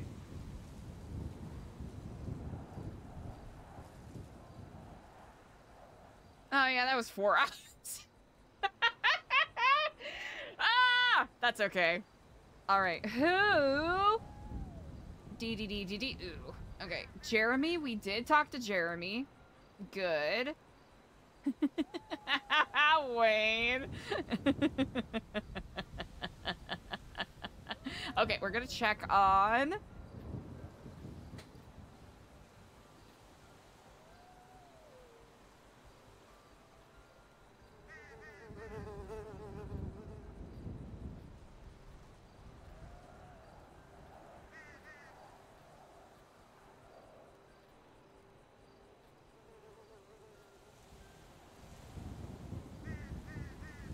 I think I've been slipping into a little bit too much, like, admin assistant language with Eliza, so we might have to... Ooh. Hmm.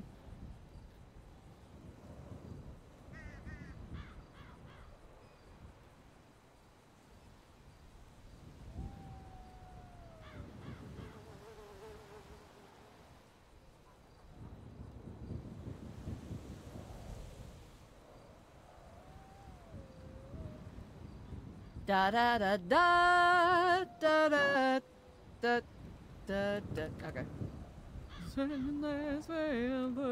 I don't know. Maybe we'll get the end. I so darling know. How can we go on together? Now we're back. We're only way to start. It's hard to hard. Chat, I've been on another Kenny Loggins kick. Wonky bollocks. Thank you for the follow. Excellent username, by the way.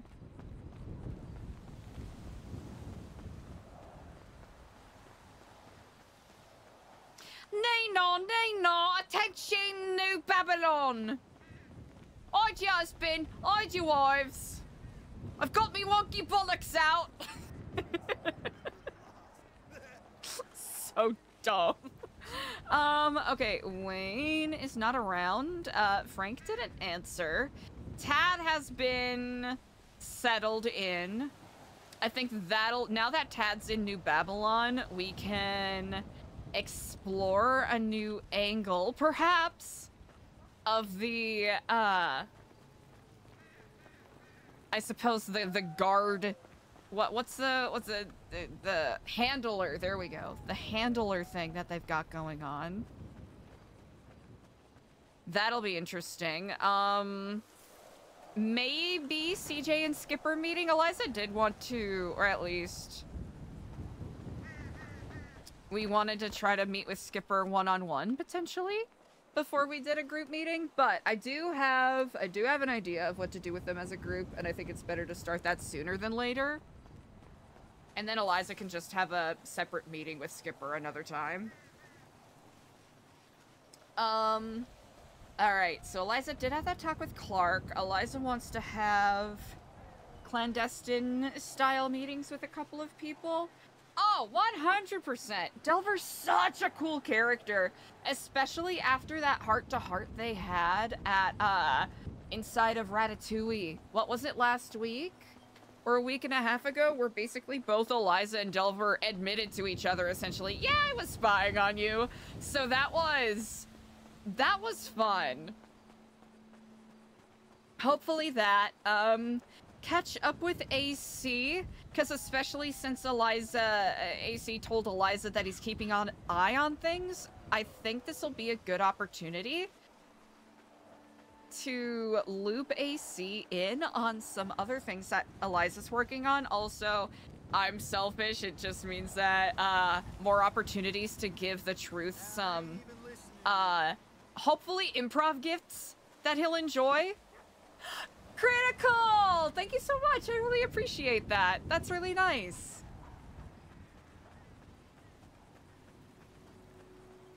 We'll run a couple laps here and then we'll see if anyone calls us back. If not, chat, I might call it here because I'm tired because it's been a busy weekend, but a good weekend. Critical, that is so nice. Thank you. I appreciate that. I think once, and I think that me as a role player, I want to find a good balance for Eliza the character because there are some ideas we've been playing around with, but by virtue of the fun, right? It's really fun chaos that's happening at New Babylon. It's beckoning the character to kind of move in a slightly different direction, and it'll be interesting to see what comes of that.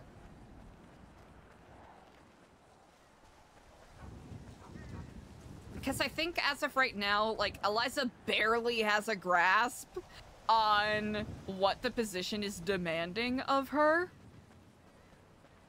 And I think it's really fun to see where,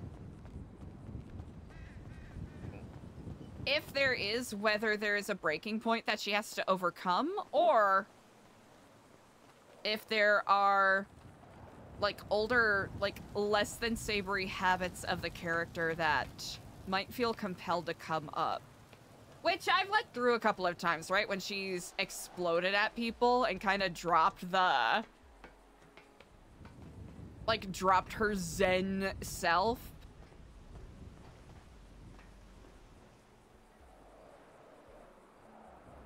Because I think allowing Eliza to react to things more emotionally leads to... Does it lead to conflict? Yes. Does it lead to potentially more emotional scenes? Yes. But, kind of like what I was talking about when we were discussing the, you know, the Edgar, etc. tree paw stuff earlier, I want to make sure it's not like a dogpiling thing, where if a character is already getting a lot of guff, they're just getting initial guff, and that can kind of suck the fun out of a scene. Or, I think this is where I gotta work on as a role player myself, making things too emotional to where it's like, oh man, this got way too emotional. I'm not having fun anymore. which is a tricky balance to find sometimes. Oh, you know what? 100% Baka Baka Vinny. 100%. Ken Sama! That's another person. Both Ken Sama and Brother Tyrone. I'm hoping Eliza maybe can have a broader conversation with Brother Tyrone without Edgar being present.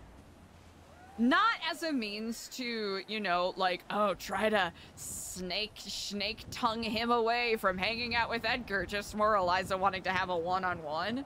And then Ken Sama, I think Eliza's talked to, who is it, Clark and Clevin so far, about training Ken Sama. I think it would be fun to play into the whole shonen training arc aspect of some things. I just gotta rewatch season 3 of My Hero Academia and then just copy paste what happens in there. That's all I need to do, right?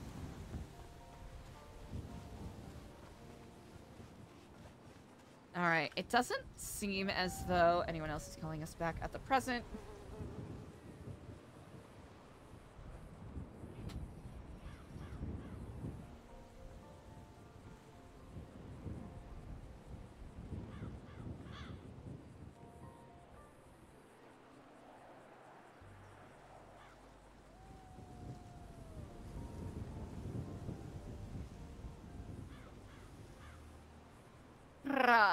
Beautiful. I think it's just Eliza here unless CA is off doing other stuff.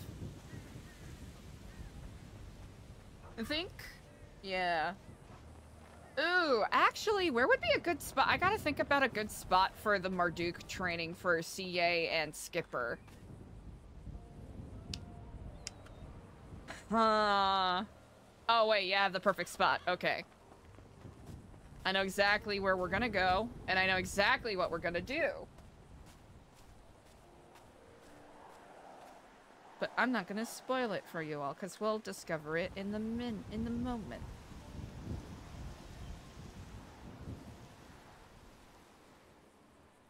Wow. Yeah. Oh, come on, brother. Thank you. All right, chat. I'm gonna get some rest, because Eliza has a lot of people to check in with on the morrow. I know she wants to check in with Alfonso before fully onboarding the pirates, just so he has a proper heads up with, you know, with all of that. Chat! And viewers! And bot watchers! And lurkers! Y'all are incredible. Thank you so much for sharing all the immaculate vibes today. I really cannot overstate how floored and bamboozled and delighted and honored and crack open a thesaurus and find some other similar words. I really appreciate the support that y'all have been showing. I'm right chuffed. I really do appreciate it. I'm incredibly moved by all of the debilitatingly kind words that everyone's been showing. The blunt force trauma of all of the compliments is absolutely kicking my ass, and I don't know how to feel about it.